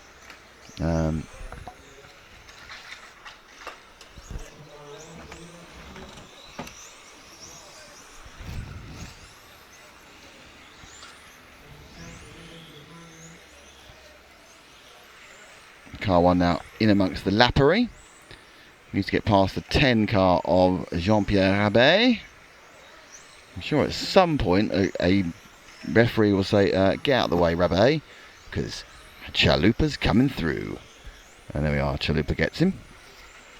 Second place now is something in the region of 5 seconds behind him. So Vasconcelos is 5 seconds back. And the 1.7 second lead on Marcelo Costa in third. In fact, Costa and Carrera right together. So, oh, marvellous move there. Oh dear, it's all going to hold around the bottom of the track. Yeah, there's 3 cars back coming up. There's 3. Oh no, cars are breaking down left, right, and centre here. I was about to move another car, and as I was about to move it, crashed, which is not good. But we are with now Carrera, who's had 2 accidents and a foul in the last couple of minutes. He was 4th. I'm not sure he's still 4th. He comes across. Is he still 4th now? He is. After a 19 lap, everyone else had an accident as well. He is behind the 5 of Marcelo Costa. This is Carrera in the pink car. He's pulling away from the 8 of Patrick Dos Santos. Car rolled out the way. Is that a car that's in contention or a car that's a lap down? It's a car that's a lap down. It's the 11 car. And that is going to be Santa. Oh, no, they're right together now, because after that roll, car 5 of Marcelo Costa got back on his roof again. So it's 5 versus 2 for the 3rd place in this with a minute to go. See if we can see that one again. Need to pick up our. They're coming towards us now through the Monte M. And. There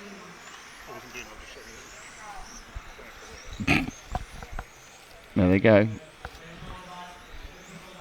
We've got a dead car in the middle. That's.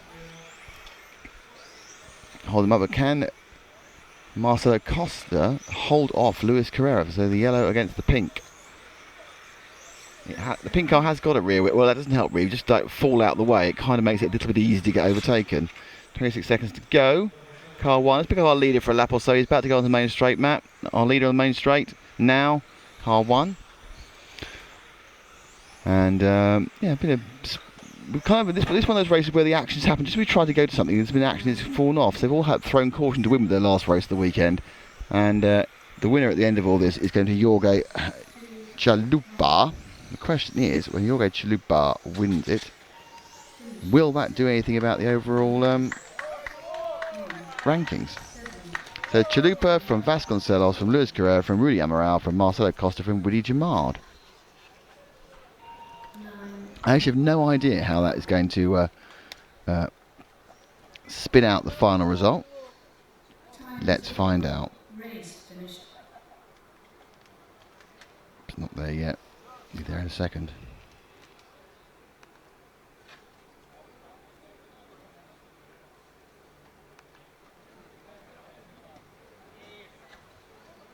Okay, so the overall result of that final was that Luis Carrera wins it with 4 points. Second was Jorge Chalupa with 5 points. Also 5 points in third was Marcelo Costa. Also 5 points in fourth with Willie Jamard. So they mix and match it there. So Carrera wins that one. Jorge Chalupa was second. Marcelo Costa was third. Willie Jamard was fourth. And Rudy Amaral was in fifth. Duarte Vasconcelos was sixth overall. Jean-Pierre Brad was seventh overall. Frederick Santos was eighth. David Jeffard was ninth. Hal Grosso was 10th. And Patrick Dos Santos was 11th.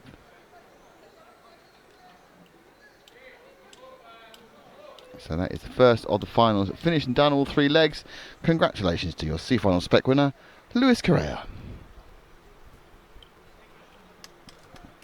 A nice round. Is it a round? Is one person claps? Is that a round of applause? A ripple of applause? A raspberry ripple of applause there.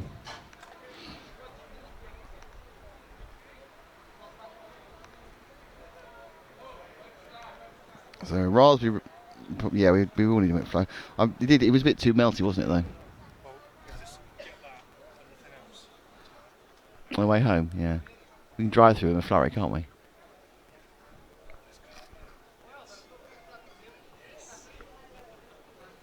Did your missus want one? Yeah, girls don't like McFlurries, do they? Apart from you. This is a one-way. This is a one-way conversation with everyone, by the way. We were talking about McFlurries on the way home, by the way, everyone. Got to be done. And we were saying that does Matt's wife need one? The answer is no, because Ladies don't like sweet things. not even you when you're being a sweetie. No, they like salt and vinegar crisps. I like salt and vinegar crisps. I'm not a lady. They like white wine when it's really No. dry and acidy. Don't like white wine. And they like... This is quite good tips for Yeah. listeners. What ladies like? Puppies. No. Yes. Yes, they do. But they also like horses. Puppies, horses, romance, soppy films, Perfume. perfume, Gin. gin. That's the older ladies like gin. The younger ladies are still on spritzers. WKD. Yes. So if you want to watch RC racing or get some life tips for living with ladies, come to us. Between us, there's only 2 divorces. There's 3 of us. There's 2 divorces and 2 marriages. It's still going on. So it's a 3 draw. marriages. 4 No, because Paul's not married at the moment. Oh, I thought you were counting. There's 2 all active. marriages. Right, so there's grand Count total. all marriages. There's 4 marriages and between the 3 2. of us, Yeah, and 2 still going on. which means none of us are bigamists. That is true. Mathematically true, we're not. That's the best thing you can say. And more about us. importantly, once you've been married once, you realise why being a bigamist is a really stupid idea. It's not. Not what it's cut out to be. Well, it's exactly what it's cut out to be, but I can't think why you want to do it. Okay, so here we go with a couple of seconds to go. It's Julian Just. And currently on this particular run, Pedro Canastra has a first and a second, Just is a first and a fourth, and Ryder Maida has some other positions. So it's going to be a situation where we are going to need to see.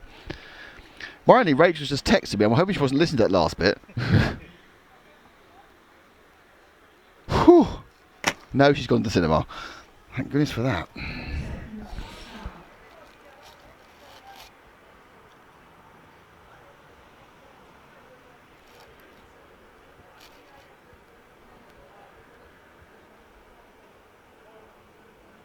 So if Just wins this, he's won the B. And if Rui D'Almeida, who starts in 6th, wins this, he's won the B. But if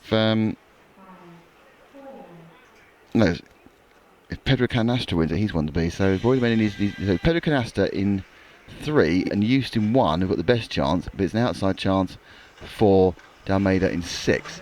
But away they go. It's 1, 2, 3 in order. So it is actually Just from Helder from Canastra. Silver and pink for Julian Just from France. White into main red for Silver Helder of Portugal. And Pedro Canastra in the all white is also from Portugal. Coming up towards us in our TV position. I've got a TV compound then. Pictures to TV position. Before they turn into Montec hairpin. They've already slipped through the 3rd section, the EFRA E. They come racing down the straight. Light braking with a 10.5, and they turn around the Durango D before they go into the LRP switch. And already Just now laying down the fact that he's not going to be overtaken. Held nice line there through the Montec hairpin. Oh, then he got horribly wide, and he just let Canastra through. So Helder managed to get himself in completely the wrong line. Just couldn't pull the thing back. So it's 1 now from 3. These are the guys who won the first 2 heats. The all-white of Canastra won heat 1, or leg 1, and leg 2 was won by the silver and pink of Julian Just. And already Canastra's right on the tail. He had a chance there. He had a chance there because Just went too tight, lost momentum coming through the second part of the EFRA E, but he wasn't able to make up. Look at the inside. And you have to say Helder now is helping as well. Just appears either not very quick or is running an interference pattern. Trying to get him on the curbs of the Orion O is not a good move for Canastra. Oh, that was very sporting by Silver Helder there. Helder Silver there. He could have absolutely cannoned off Canastra to get 2nd place. Didn't bother it, but it has meant that Just has pulled away a little bit now with 1.5 minutes down and 3.5 to go. Just in the 1 car.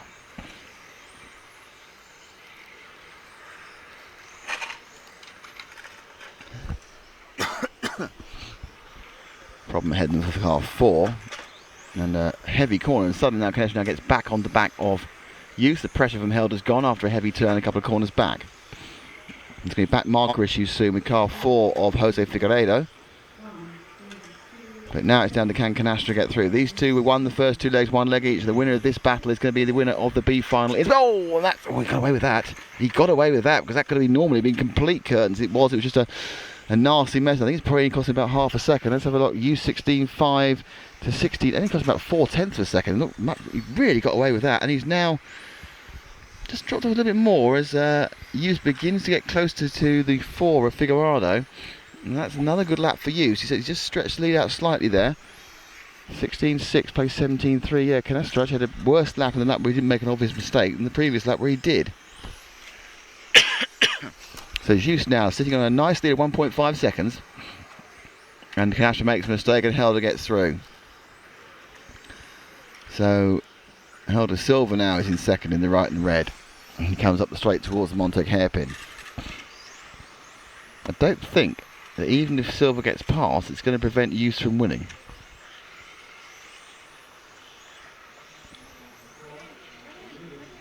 But obviously if Hughes wins this, he's definitely won with 1:50 to go, 3:10 down in the Spec B final.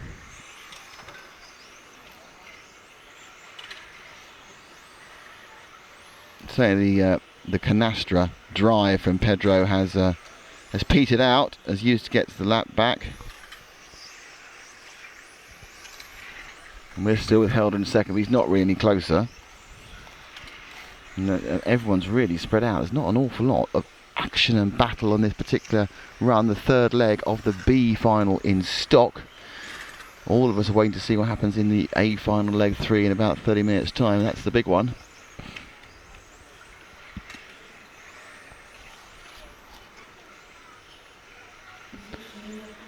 There's a minute to go. Let's move forward to our leader. He's just coming up the exit of the Orion O now in the silver and pink, and then onto the EFRA E, and now sprint down the road.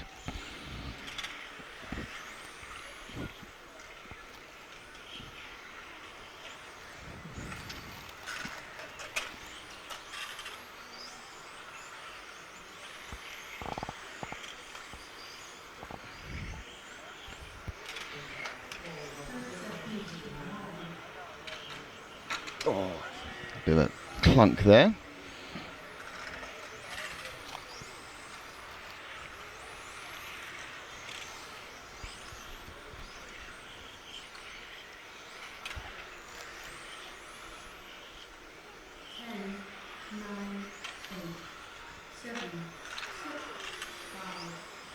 So just the last few corners to go for Julian Hughes, and he will become the winner of the B final in Spec here at Torres Novas, and the 1/10th ICC Championship brought to you by EFRA, LRP, Team Orion, Team Durango and Montec.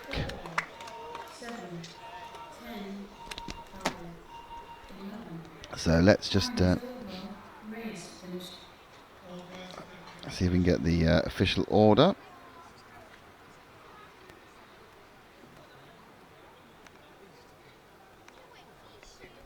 And it is indeed in the B final.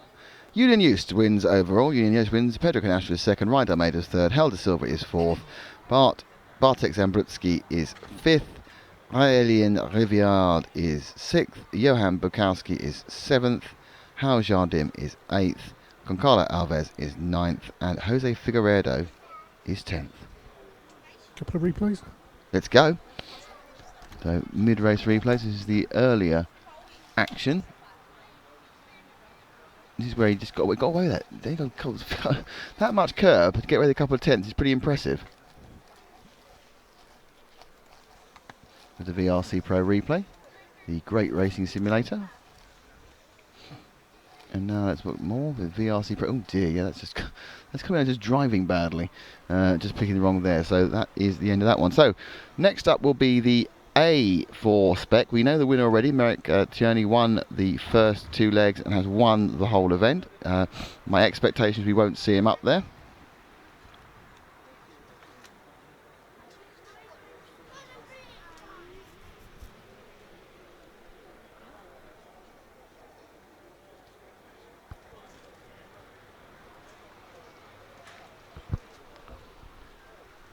But we will soon find out.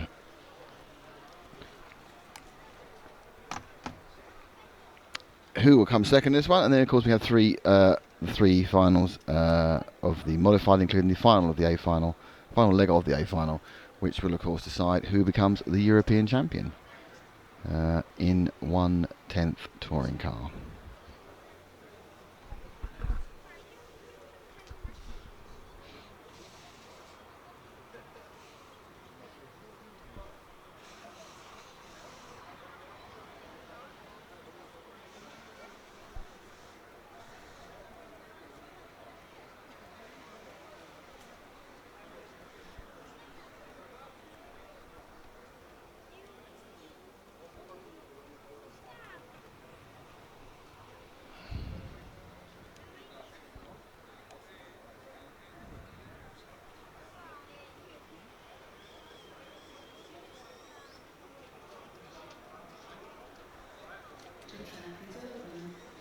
So 2 minutes before the start of this final run. Pretty sure there won't be a car 1, so we'll certainly have this grid. So ignore America at the top. It'll be Jan Rothansky in 2, net pole, then Jeremy Delandre, Mike Gosling, Pierre Delorme, Tony Strait, Jean Delorme, Martin Hoffa, Aaron Rose and Steve Favrel.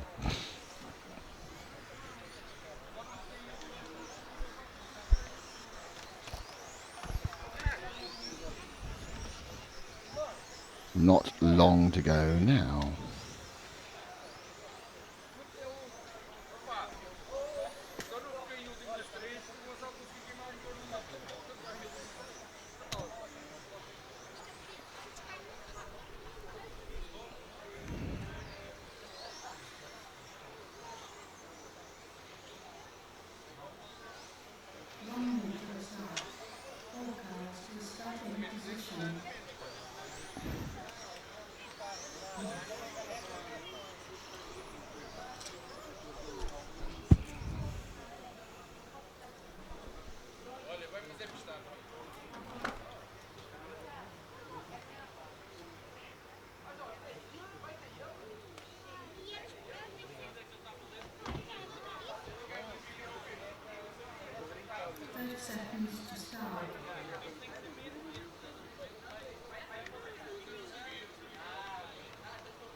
Here we go. Let's clear the grid lineup and let's show the live positions. So, it indeed, as we expected, there is no car 1. There's no car 1. Just looking to. There is no car 1. Where's the car 1? Oh, there's a car 1. Merrick decided to go out and do it again anyway. Well, there we are. So car 1 decided to go and do the third wave as well. So Merrick has ensconced the normal concept of not running all 3 legs, and he's running all 3 legs. It's odd, isn't it? Sorry, it's entirely absolutely up to him. It's only a kind of a fashion, or not to run the third leg, but he's going out to get his extra value in his car, and he's off and away, with Wasinski dropping second almost immediately. Oh, I got a fight up there, and that's bad news for car 3. He's got himself back in again, but Jeremy Delandre had a nightmare there, and oh, that's a bit iffy. I'm not about joining back there again. So Delandre has kind of sneakily joined in. He's lost enough places in fairness. And up the inside goes Wasinski. Wasinski's gone into second. And I'm wondering now if Cherney has literally just got into that play rear gunner for Wasinski to get the runner-up slot. So he'd let Wasinski go. Cherney in second. In third it's Pierre Delorme, sorry. In the 5 car. So oh no, Delorme's got round Cherney as well. So and now his brother in the light blue car, Jean Delorme, is there as well. So second, third and fourth are quite close together. It's second is, out in the lead is Jan Rothansky. Second is the peach and white car 5 of Delorme. Then it's Merrick Cherney with the X-ray, and then it's another X-ray of Jean Delorme in the light blue. So Jean, who's not really featured in these finals, managed to get a reasonably clean start. He's not up and around, but out and away, it's Jan Rothansky.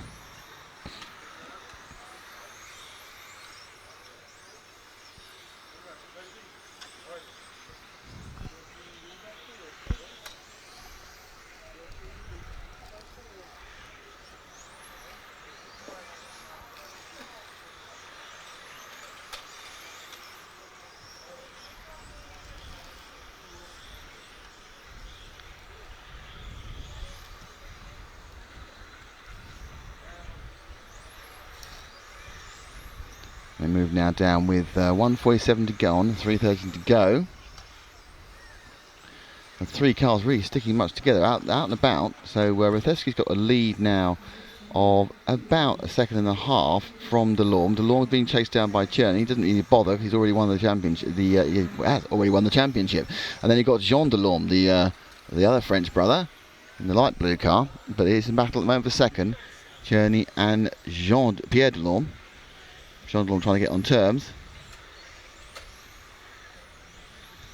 Marek not massively bothered about this, obviously, and there's a big mistake from Jean Delorme behind. So Marek and Pierre fighting for second place. Away and happy is Jan Rasinski. Rathesky. We go to the EFRA E. A lot more curb taken by Marek, the Czech Republic driver, than the Frenchman Delorme. The pink and white, or the peach and white car. It's orange, I suppose. It's hard to what colour it really is going towards us. Typical multicoloured touring car shell for Marek. Combinations of blues and yellows and a bit of a swathe of everything else with under a basic coat of white.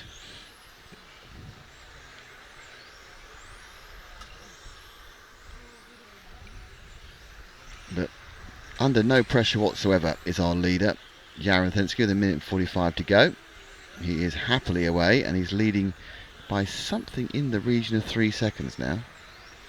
As Delorme is comfortably holding back. And he dropped back to the next battle, which is the blue car and the multiple-coloured car. That's Jean Delorme and Martin Hoffer. Hoffer with the hat is all over the back of Jean Delorme. Actually at the inside. Oh, nudged him past there. So he's hats off to Martin for that move. All right, they've got nothing from Matt then. With 1:12 to go, so Hoffer has moved himself up into 4th. It's not going to be much to rescue, not particularly still a section of finals. He's probably going to get himself into 5th or 6th overall.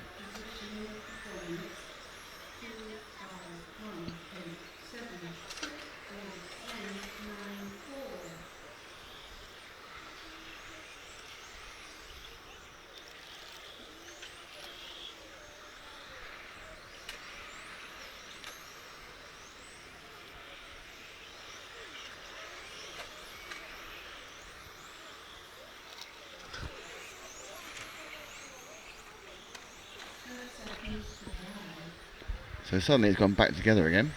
Hoffer's now having a hand off Jean Delorme, who's like right at the back of him with a couple of laps to go. Let's see him pick up our leader. He's about to come towards us, Paul. He's coming up into the Montec M. Last couple of laps for Rathesky. I think he'll actually get one more off this because he started a bit earlier than the others. So he should be okay. Delorme's just crashed his car completely there. So since he does get his final lap, gets another victory lap in the B final, in the A final of the Spec, sorry. So he's going to, I think he will get himself through into second overall. Yeah, he's making it 1-2 for X-Ray.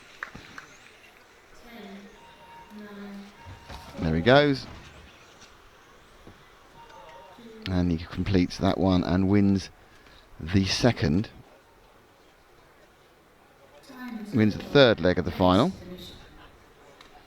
So we now are just a couple of races away from the denouement of the event, and more important, the denouement of the European Championship for Modified. So it was indeed, it was Marek Cherney who won that overall. In second place it was Jan Rathesky, and runner-up in Spec it's Pierre Delorme. Then it's Jeremy Delandre in 4th, Martin Hoffer in 5th, Tony Strait in 6th, Mike Gosvig in 7th, Aaron Rose in 8th, Steve Ravel, who is a top junior, in 9th, and Jean Delorme in 10th. So Jean Delorme having some problems because he actually broke down the final lap there as well. So it's a win for Marek. We've spoken to him already, and we'll probably pick up the others later on for some other stuff for the TV show. But that's an excellent move. And we're now down to the C final in Modified, getting ever closer to the final of all of them, the third leg of the Modified A.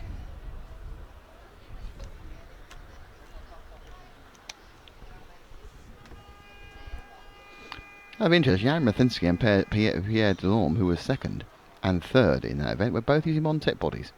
So, pretty recommendation from one of our sponsors there. And of course, our other sponsors and supporters and friends are Team Durango with the DETC 410, Team Orion and the HB Europe shops, and of course LRP, who make everything for everybody. And of course we wouldn't be here if it wasn't thanks to EFRA.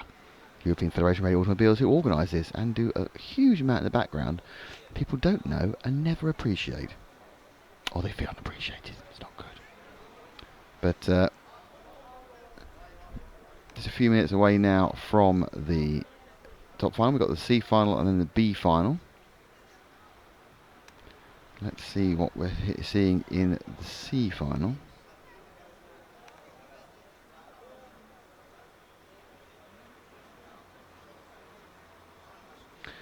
So Carlos Ferrando has a first and a second from position 1. Manuel Wagner has a first and a fifth from position 4. So Wagner got that second result. That result got adjusted. It was showing him not winning last time, but they did adjust it. Had a miscount problem. So Wagner did win the second leg. So Wagner won the second leg. Ferrando won the first leg, and Javi Fernando, so the brother of Carlos, was in second in the first leg. So those are the guys who can win it. The two Ferrando brothers and Manuel Wagner can win this event. That's 2 out of 3 legs to count, of course. 1 point for a win, 2 points for second, 3 points for third, and so on. Lowest score wins. And if you have a 1 and a 2 and a 3, that is better than a 2 and a 2. So a single win tops your individual highest result is better. When those are all tied, then they kind of go to the combination of other things.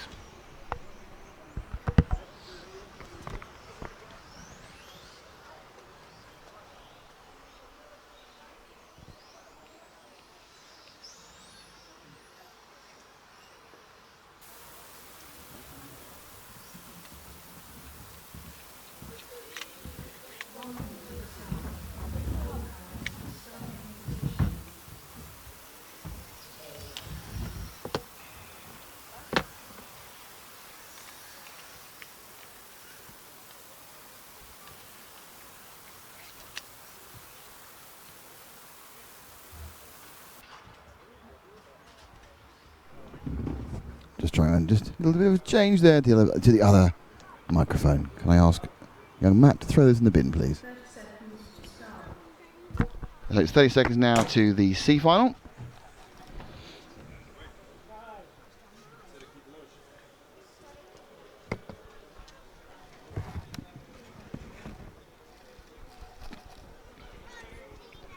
Of modified.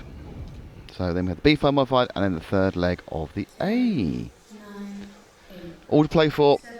Either the Fernando brothers or Manuel Wagner can win this race overall, all 3 legs. The C final modified at the 2015 EFRA European Touring Car Championship. And a lovely, lovely start for Carlos Ferrando. He's miles ahead. And it's João Martino has got himself into second, and then Manuel Wagner in third, and then Javi Fernandez in fourth. So, really good start for Carlos Ferrando. Now being chased down by João Martino in the white and green car, followed by another white and green car, which is slightly darker green, the Acomo 3 of Martino ahead of Manuel Wagner. That's the battle at second and third pole is what we're looking at the moment.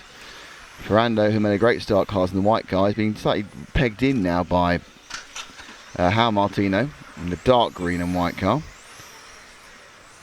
And the more light green 4 of Manuel Wagner, and they now are getting quite and they've just kind of, no, they weren't quite sure who was who and what was going on, and Wagner let Ferrando back through again. Net winner out, that obviously is let Martino back in again. The net winner was Ferrando.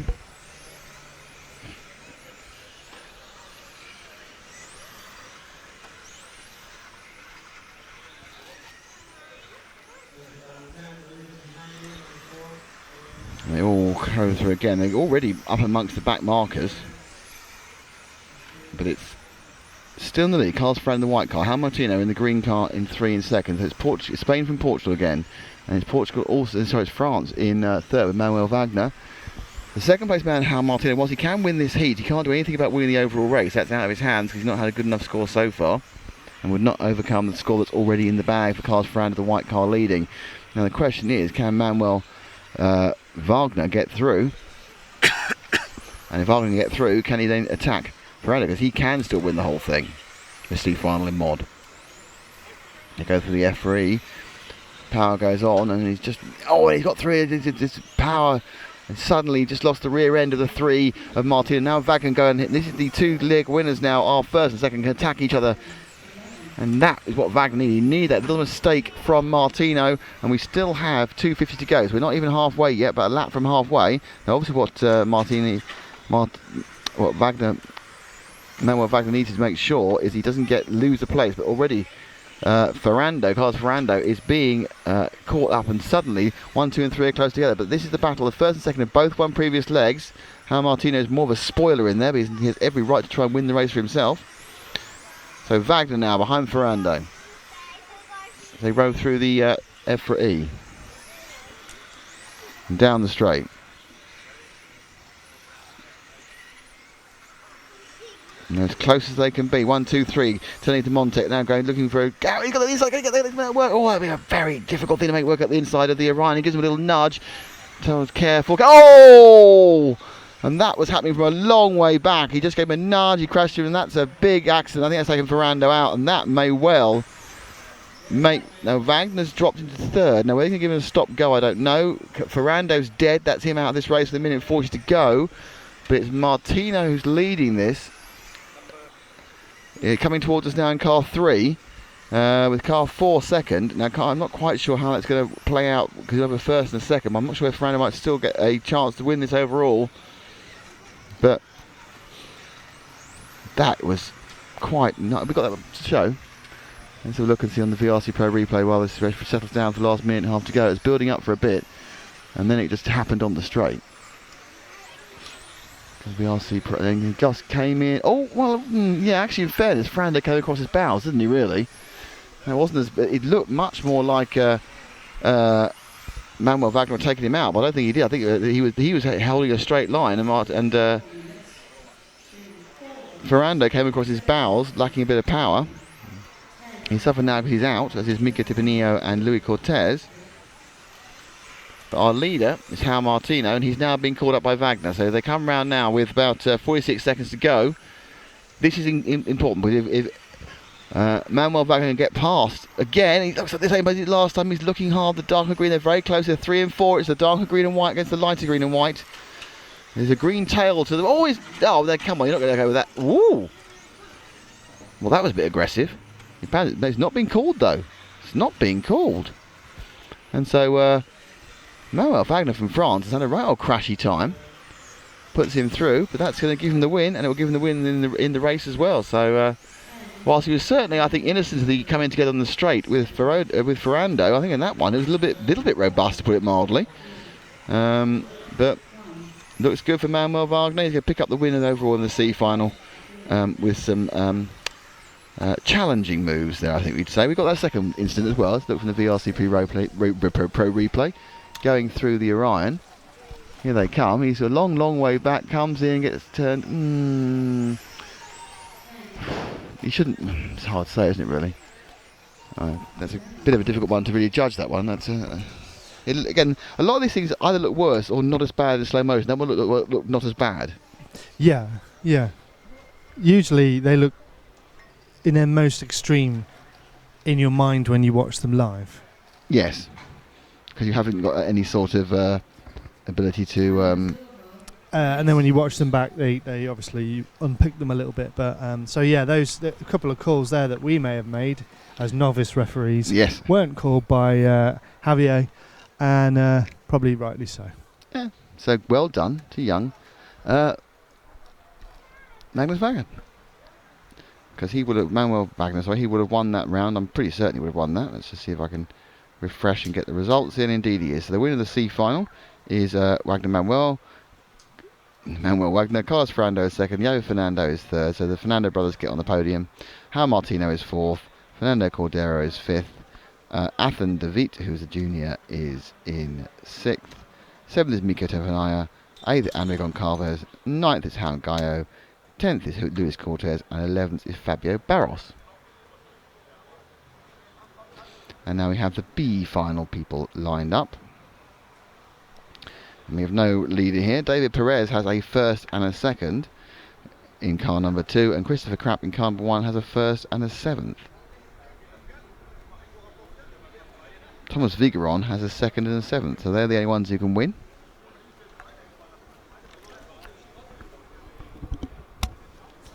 Perez also with a first and second has claimed the junior crown for modified from Michael Olowski. So the grid is Christopher Krapp, David Perez, Michael Olowski, Francesco Martini, David Abar, Tim Weil, Thomas Vigeron, Miguel Matthias, yes, that Miguel Matthias, Cyril Dye, and Jeremy Limoges.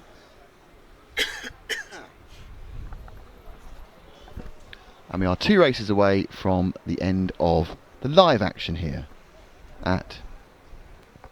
Today's positively flown by compared to yesterday. Well, they've cut the number of lunch breaks to 14, haven't they? Yeah, that's true, yeah. Yeah. But yeah, I mean, so it's quite a short day, finals day. We've got 2 more races. We'll do a couple of interviews at the end, wrap that all up, and then obviously we'll be seeing you in just a few short days on Thursday morning, nice and very early, because Turkey's a lot of hours ahead of us. So very early Thursday morning in Turkey with Matt and James and Adam will be bringing you the 1/10th IC Championships, and the first trip ever for an EFRA European Championship outside what would traditionally be called Europe into the bordering state of Turkey, which borders Europe and Asia. It's a big trip to Izmir. Can't wait. And it should be a great event. I'm looking forward to it. You've got so much satellite system out there, it can't possibly go wrong. They've said they're going to look for some wire for us. Sorry? They've said they're going to look for some wire for us. Fantastic. I asked for 200 metres worth. Good. In 25 metre lengths, very prescriptive. Very prescriptively, I said 25 metre lengths as well. So that will be, very sadly, that will be our last European broadcast of the season next week. No. Yes. No, it can't be. It is. The last one. What are we going to do with ourselves? Watch the TV show? Yeah, watch the TV show. Right. And all the finals highlights packages that will be coming out soon. Yes. RC Racing TV never stops, even when the live stuff does. We never sleep. Well, we do that. Though sometimes it's quite hard because there's quite a propensity to snore amongst the team members. Okay, let's go. And you're going to clear it for me, are you? Thank you very much. And show the live positions. Thank you again. And thank you to James. And thank you to RC Timing for all the fantastic time we have on screen. Great work then by the teams. If you are thinking of running an event, or you do own a track, I cannot more highly recommend RC Timing and MyRCM as your 2 go-to places for track timing. They are by far the best, and they work brilliantly when you have a live stream running with them from a company like RC Racing TV.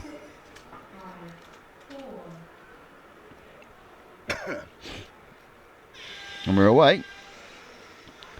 So Christopher Krapp needs to avoid the problems he had last time and hold on for the win. Perez needs to also try and catch up and make a win himself. And then car 3 of Olowski and 4 of Martini are also scrapping around for the lower reaches of the podium.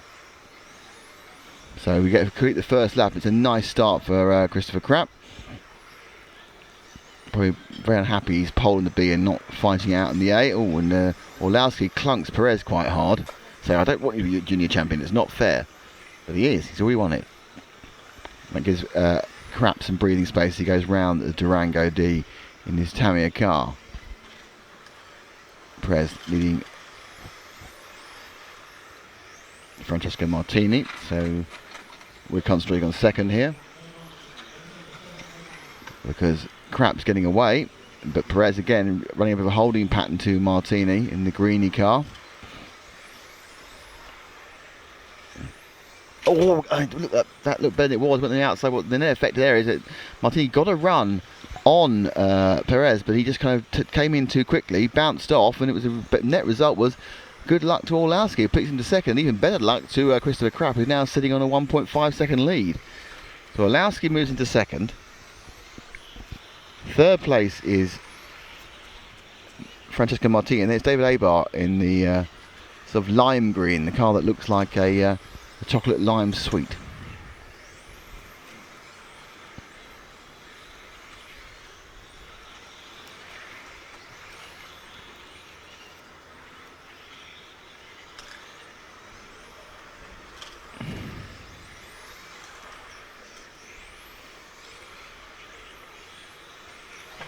So the car, so Olowski getting away nicely, so we should be concentrating more on third now, which is Francesco Martini, Abar, and now trying to get back through his Perez, who dropped down to 5th in the race. Coming, oh, he's got nicely up the inside. That's a beautiful overtake there by Perez as Abar went wide at the Montec hairpin. So Perez back up into 4th, and we'll be attacking Martini quite soon.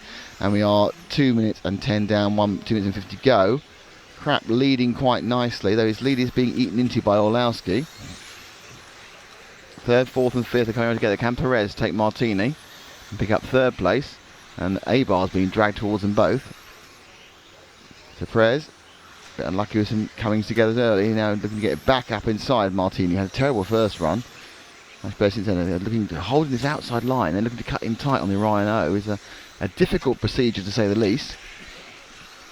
They're going the Durango, coming through the LRP switch.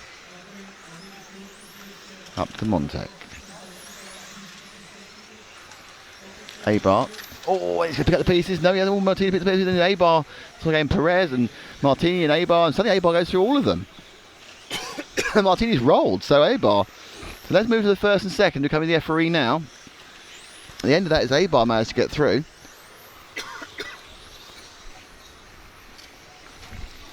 And back with our leaders again. This is very good for Christopher Krapp, because if he can just hold on, he will win the B final. But suddenly Michael Orlowski, who doesn't realise he can't win the junior title, but still wants to win a leg. He's got his Schumacher car well hooked up. And they're always going to let that one go, and he does. He just tipped and he came into the second part of the Durango D, and we're down to the last minute and a half. So Krapp had a 2.5 lead, now has the smallest lead you can have without being hit. He was hit just a second ago. They go through the 3 parts of the EFRA E.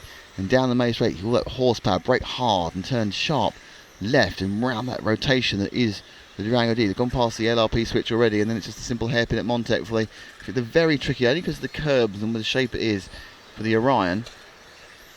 And that was another quick lap, but at this point, now what they're going to call on that one? He got up the inside and then he couldn't come in. They spun round, but I suppose at the end of the day, because they both got going again, it ended up being that Krapp got going first. They're probably going to give that one to Krapp, I think. So Krapp now gets through with 40 seconds to go, and he's going to win this one, and therefore he's going to win the overall standings, whatever it is, for the B final. Nice move by Orlowski. He got up the inside on power, but when the Krapp swept back in again, they came together. Lucky no car was broken.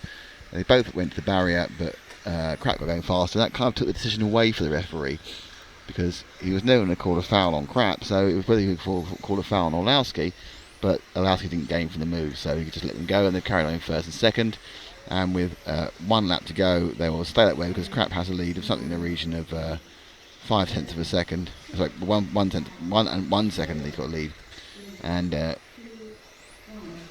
2nd lead is enough as it all come through, and in goes Krapp to come in and take the win overall. So it's Christopher Krapp from Michael Orlowski and Dave Perez and David Ebarzer, and I was 5th in the individual heat. And as soon as they declare it race over,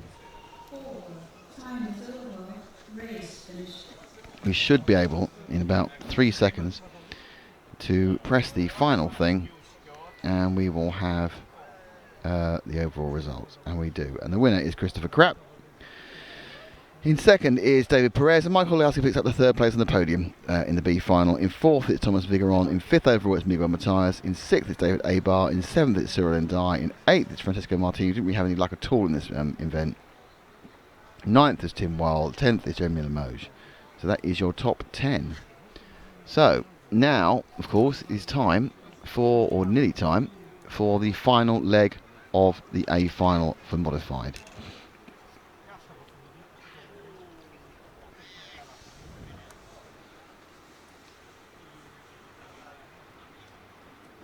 Ten drivers you know: Ronald Volker, Alex Hagberg, Bruno Cahello, Loic Jasmine, Elliot Harper, Jeremy Kotoven, Mark Reinhardt, Oliver Butnick, Martin Hoodie and Marco Kaufman. Key thing to remember is that currently Bruno Cahello is in 1st place with a 1 and a 3, ahead of Volker with a 2 and a 2, and Hagberg with a 1 and a 4.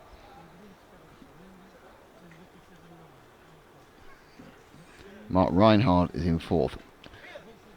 If Bruno, Alex, if Ronald wins, then it's going to depend who comes 2nd, and it's depend on Countpack, who's won overall. If Hagberg wins or Coelho wins, then they've won the championship. It's that simple. So if Ronald wins, you don't actually know who's won, because depending who comes second, then it's been on relative times. My feeling is that with the new tyre runs gone and the temperature not dropping, it's likely that Coelho or Hagberg will win. Let's just see if I can find out who's got the best time out of Hagberg and Coelho. So the fastest race time so far,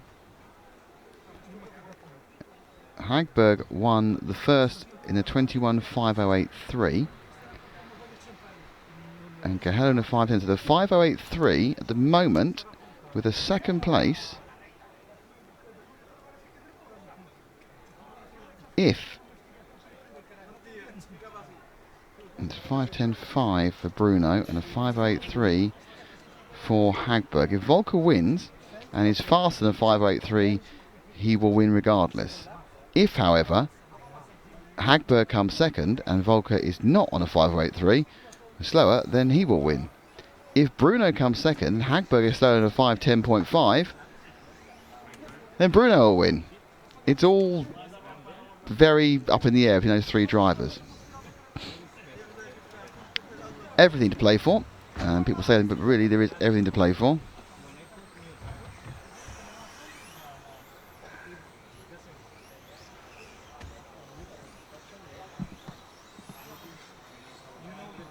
Right, Portugal is beautiful. Term junior means you're under 16. Yo Sneeze, it means you're an under 16 driver, and there is a separate junior championship for the under 16s. That's 16 at the beginning of this calendar year. El Gareth said, please go check my channel, first video coming in 4 hours. Blimey. Sounds exciting. So we are 1 minute away from the denouement of the European Championship. It's all terribly exciting, because we don't know. Hey, Paul, don't forget to press record. That's not very nice language. Shocking for a young man like you. He's got children as well. You like you're going to say something? Well, I couldn't hear what he said, but I'm a lip reading expert, so it looked like he said something like fragrant or something. Yeah, something like that. Yeah, you're very fragrant. Fungicide. Fungicide fragrance. That's the one. Absolutely. Yeah. So, when they coined the phrase "all to play for," they were probably thinking about this final. Any of the top three cars can win. It's blimmin' hot. They're all on used tyres. I'll be ready with the replay. Yes. 10, 9, 8, 7, Volker, Hagberg, Coelho. Fight it off for the 2015 1/10th ICC Touring Car Championship now. And it's a clean start for all three. Jazz been quite careful not to take Bruno out at that point, so obviously they're working on a lovely start again, launching away. Great start for Volker. We've seen this before. Now, is Hagberg going to hold Bruno up and let Volker get away is the question. Because Hagberg's slow at the start. Wait a while, Bruno definitely quick at the moment, so we should be on second and third. That's where the battle is. Two X-ray drivers. They come around the switch. Volker has got away well in the two previous, and then Hagberg settles himself into it and begins to make the lead back again. But it was a very, very good start. He had a 4/10 lead after the first one, and I think that's got it better. So that time round, Volker 15-1 and 15-3 for both the two X-ray drivers in second and third. So Volker still pulling away, but of course we know that even in 5 minutes there's a huge amount of tyre life going on. Hagberg knows if he comes second and Volker does not beat 5:08, but Volker's forecast is currently better than 5:08. It's a dangerous game. Volker needs to start getting closer. Hagberg getting close again. Volker again 15-0. Hagberg 15-2. 15-2 for Coelho. So the lead for Volker is 1.1 seconds. Lap round again. 15-2, 15-2, 15-4. So beginning to eke the speed up. Hagberg. Still, Volker has a time that will take him, with this win, to the European Championships. There you go. So Hagberg now in second, right in the middle of a sandwich. Coelho dropping off slightly. Volker comes round. Looking in the complete control that only Ronald can. He's not under pressure yet, but you can see now, inch by inch, Hagberg come back to him. We're a minute and a half down, 3.5 to go. That time round, 15-2-7, 15-2-2 for Hagberg as they come to the Montec hairpin.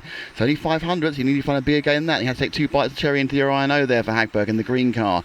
It's the blue with the wasp down the side for Giacomo for Volker in the lead, and the third place car is all white because he's changed bodies this weekend for Bruno Cahello. But now that one time round 15.3, 15.2, 15.1, so the X-rays begin to pick up speed as the tyres get older, and you can see that Hagberg knows he's got his prey, and Volker has now dropped off the predicted time of 15.8.5, so at the moment a second will give Hagberg the championship. He doesn't need to overtake. Volker's lap there was a 15.2 and a 15.2 for Hagberg. So Volker will, at the moment, is heading for second. It may well be that even with Hagberg in second, Volker needs to go a bit faster. He's running on older tyres. But this track is different every time. The temperature change, they come round. That's what it's all about.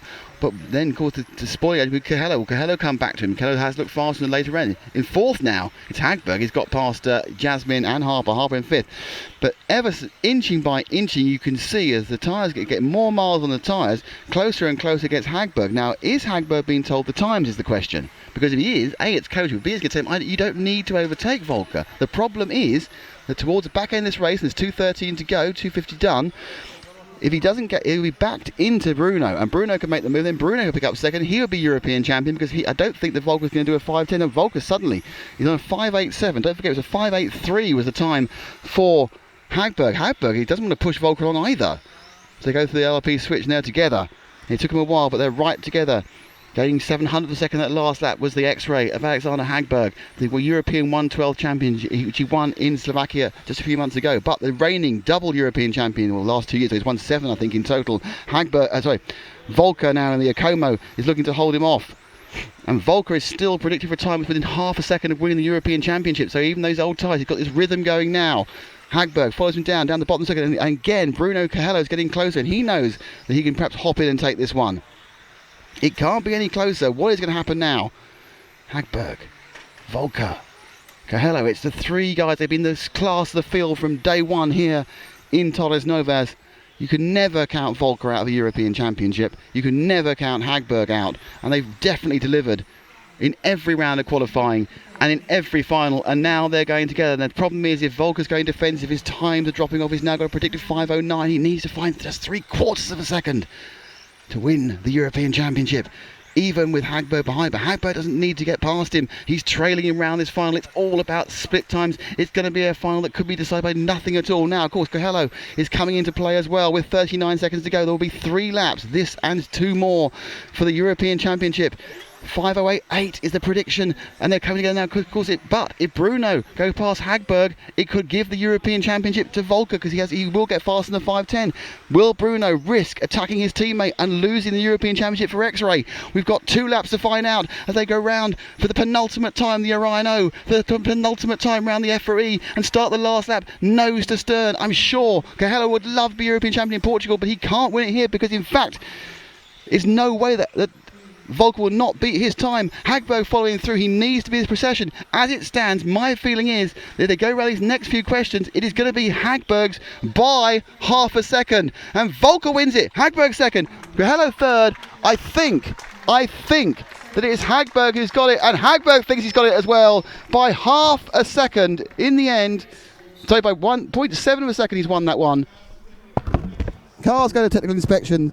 Let's see if we can go a very quick word with Alex Hagberg, who has won that by the closest of margins, just 0.7 of a second over 3 legs, including a third leg.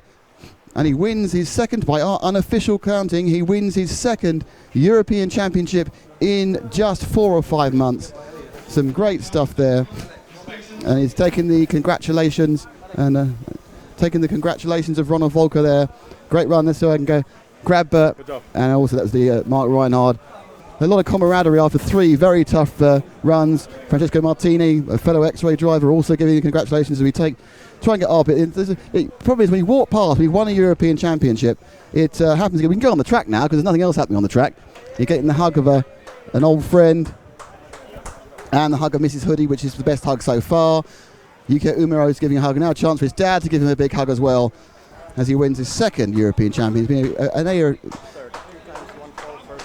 second of the year.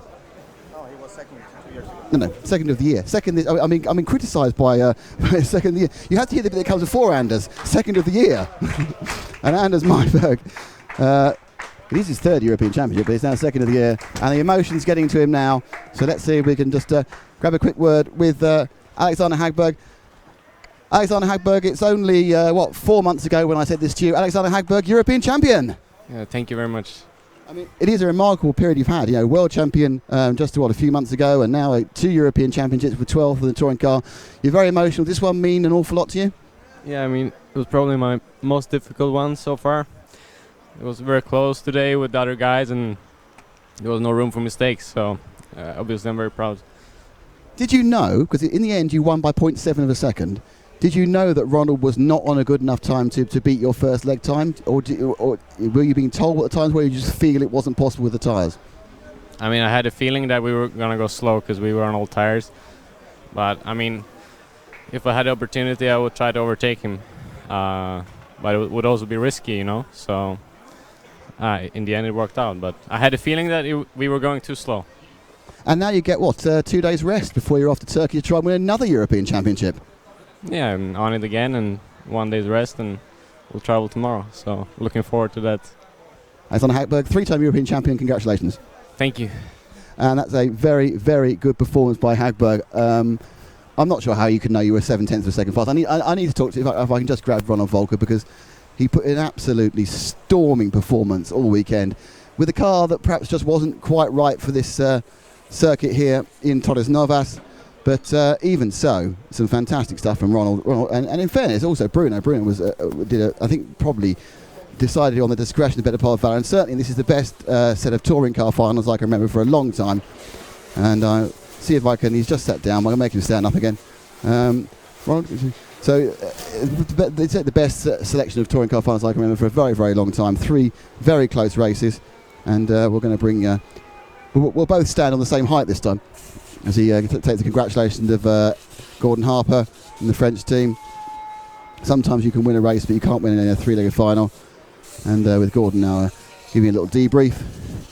Now I think this time we'll both stay on the same height for both this time.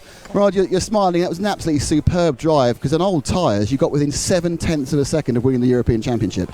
Yeah, I'm smiling because I did the best I can. I was trying everything to go 508, and I saved the rear tires for the last final. So this was the only chance I had, and I came close. I was able to pull away in the beginning, but I expected to get my car a little loose, and expected them to come closer, but not too close. So I didn't have to defend the line often, but at the same time it was just not enough. I think 7 or 8 tenths off of the first main, but Alex did a good job. He was probably fastest through all the weekend, and he deserved it. You're a very, very sportive man. Thank you, Ronald. And, you've got a couple of weeks off now, haven't you? You can have a bit of a relax. When's your next event? Not sure if I go to like an LRP challenge in Rome, but beside of this, I have 2 weeks off for sure. Fantastic. Thank you indeed. Ronald Volker, one of the great gentlemen of the sport. Well, that ends our interesting coverage from Torres Novas. Fantastic finals. Quite frankly, the best touring car finals I've seen in the, 10 years we've been doing this. We've had power cuts, we've had unexpected rain that never happens in Portugal, we've had very, very long days now, a really nice, quite compact short day. We've had heat. We've really had, this is the hottest, admittedly it hasn't got the humidity, but this is the hottest I can remember it. We've had everything all here at Torres Novas, and a fantastic facility and lovely, lovely people here in Portugal. So what I'd like to say is thank you to all of our all the people here who've helped us, all the teams who've been working, who are great to work with.